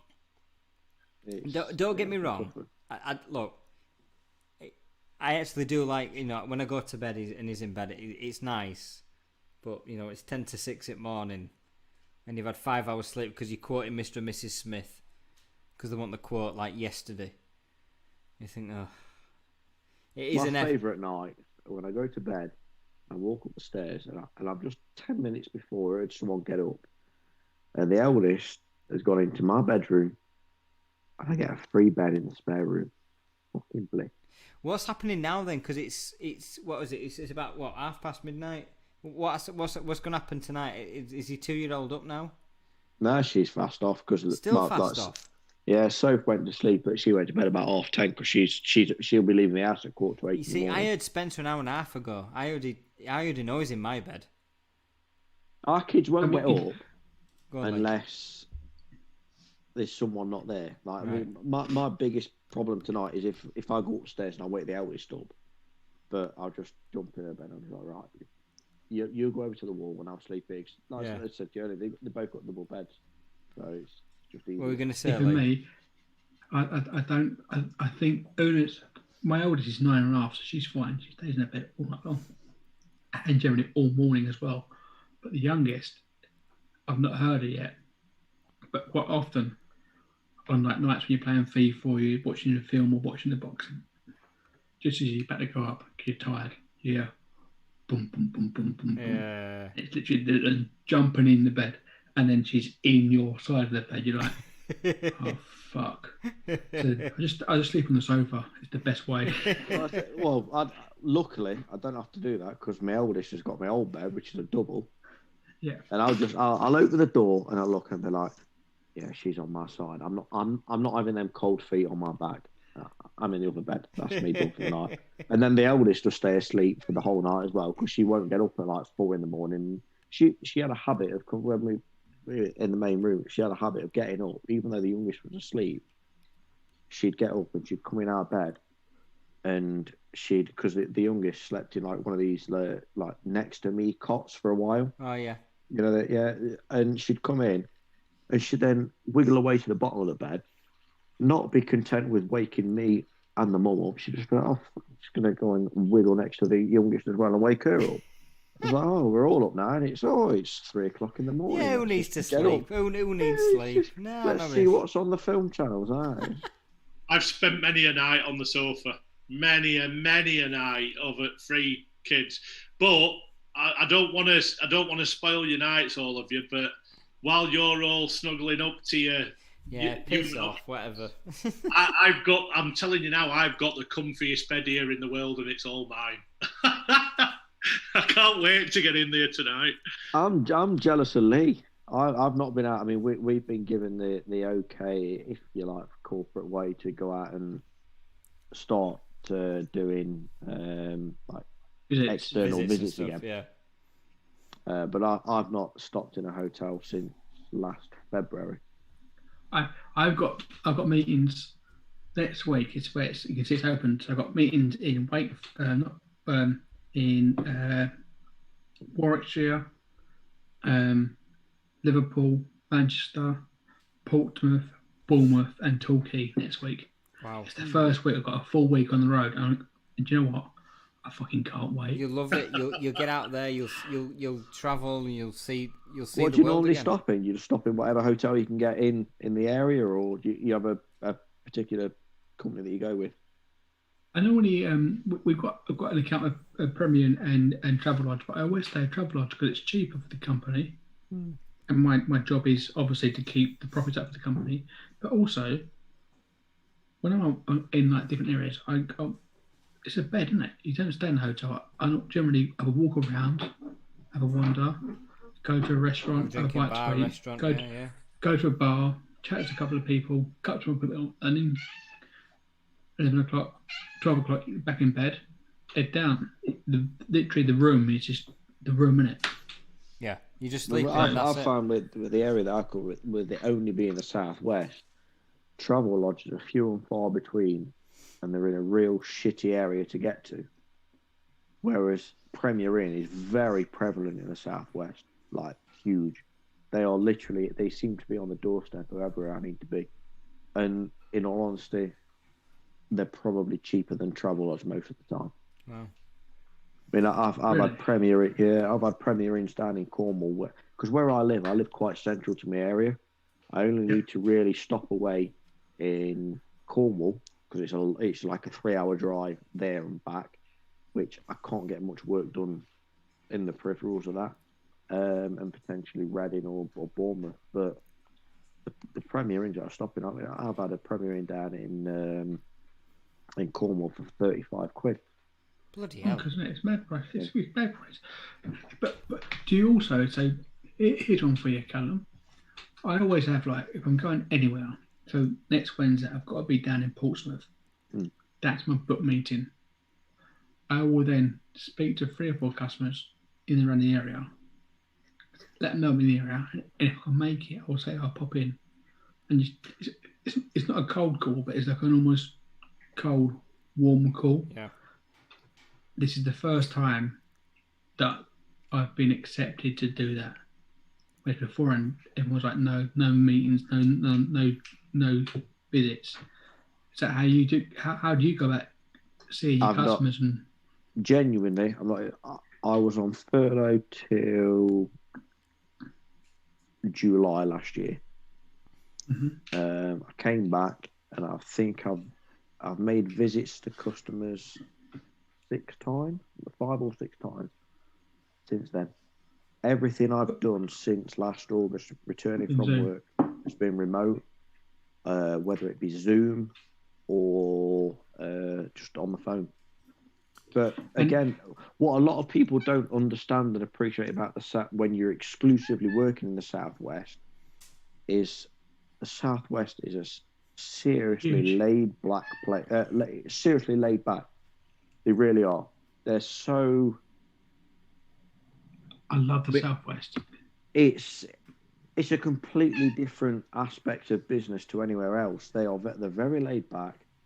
If they want you, they'll call you. There is probably, no doubt, there is some customers that would probably have liked me to have made that move to say, look, I'll come and visit you. But we have been holding off as customers. I am of that younger age group where we still haven't had, vaccinations yet or even offered them. And I think a lot of people have appreciated the support that I've been able to offer from home, where if they need something, like, can you do this for me? Yeah, send it over, I'll quote it. Send it over, I'll get that email sorted. Whereas they know that if I travel down to see them and they're 2 hours away, that's 4 hours of my time wasted. 2 hours getting there, an hour discussing everything with them, and then 2 hours getting back where I'm not actually working. Whereas they'd rather have an hour or 2 on Zoom and let me get on with everything and do the same. But I think now it's getting to a point where you can actually say, look, I'm in the area. If I can, I'll pop in. Yeah. And they're saying yes, I think please we're at that do. point now. The restrictions are such where you probably feel comfortable enough to do that. We're at a position where people definitely want to see you, though. They're They missing that face-to-face discussion. Yeah, because let's face it, there's some serious issues in the industry right now, as we've discussed all night, and they sometimes require a face-to-face conversation. Oh yeah, without a doubt. It's supply issues. You may not be reassured by a Zoom call. You want to see somebody, and so and have a serious conversation about whatever problems you might want addressing. So we're at that point, like you say, where it probably needs, whether you want it or not, it needs a face-to-face conversation. Lee's getting assaulted by his cat here. Well, I made a comment a few weeks ago that whilst there's very little that a lot of us can do about the supply and the general issues that the industry is facing, I think it's going to take, or we're going to need, when we can, to take a couple of months as on-the-road reps, that PR, exercise that we've always had with customers. That might be every month, every 2 months, every 6 months. But that PR exercise that we need to take with customers is going to take a lot of our time to build those bridges that have been, and you know what a lot of it's damaged. Going to be, Calum? A lot of it's going to be management expectations. Without a doubt, managing people's expectations. And look, we may have told you this, and we have told you that, but this is not normal. This is the situation, and it is what it is. Yeah, now have a pint and let's discuss it on a more personal level. Let's get back on that rather than it just being a you're you, we're us. Let's meet. Let's get back to that because there's nothing anyone can do about it. A lot of the problems we've talked about tonight. Why? It's far bigger than our industry. There's nothing me, Lee, or Calum can do about it. we can talk about it. We can manage the situation. That laptop's off it in a minute, isn't it? But we can't magic steel out of his backsides, or we can't magic resin or glass or hardware. We've just got to communicate the problems and make sure people understand that we're going to have issues. There we go. Oh, this way. Oh, there we go. I think sometimes that belief of the issues that we're going through is genuine. It's not believed until it's told face to face, and it's told over a pint or a bite to eat or something that that corporate handling of. Yeah. But that's not appreciated. Oh, you're not by facing 6-week lead time. He's like, yeah, we are. Let me explain why. Yeah. Yeah. Now have another gin and let's talk about it a bit more. Yeah. Well, for me, this price increase, I've told my customers, we better put a big price increase out again because how it's coming. I said to them, look, I'll come and see you and I'll show you my invoice from April last year and I'll show my invoice from April this year. Yeah. I'm being transparent. I'm showing them. That is exactly it, Lee. Transparency. Transparent, yeah. Be honest with people. Explain why, and then they won't be so pissy about 10% here. Time and time again on these, these before you invited me on as yet. Communication is the key to customer, satisfaction, and it just is. And it causes you less problems at your end. Yeah, totally agree. Well, look, what time are we on? Jesus, half past midnight. So, I think we'll let you guys go enjoy your weekend and your cats. Thank you both for your time. Lee, where's Lee gone? Lee! Let's get some water, sorry. Where have you gone? He's gone for a poo. We're saying bye. Be polite. Calum and Lee, you've been excellent guests, and you are more than welcome back on. And you are more than welcome when we do our beer tasting sesh that we will organise. I'm all for that. What we'll do is we'll order the beer and we'll. If it's more than 5%, I told you I'm out. I can't like that shit. We'll get your addresses and we'll send you the beer packs.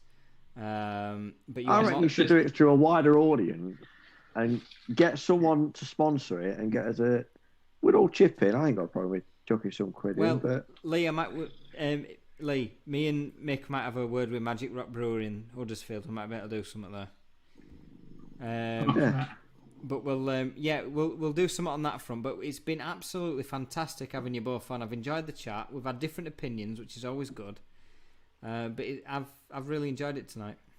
Well, I appreciated the invite. As I said to you, it was unexpected, but I'm looking forward to getting involved. Genuinely looking forward to getting involved in the schemes that are going on. Yeah, brilliant. Fentex. Yes, that's happening.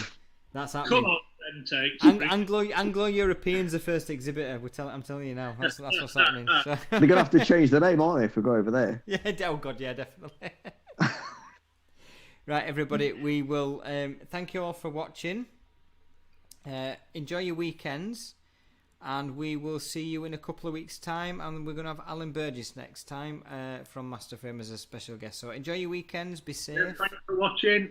And look have a after good yourself, time. Lee, and Jason. Yeah, thank you very much. Yeah, guys.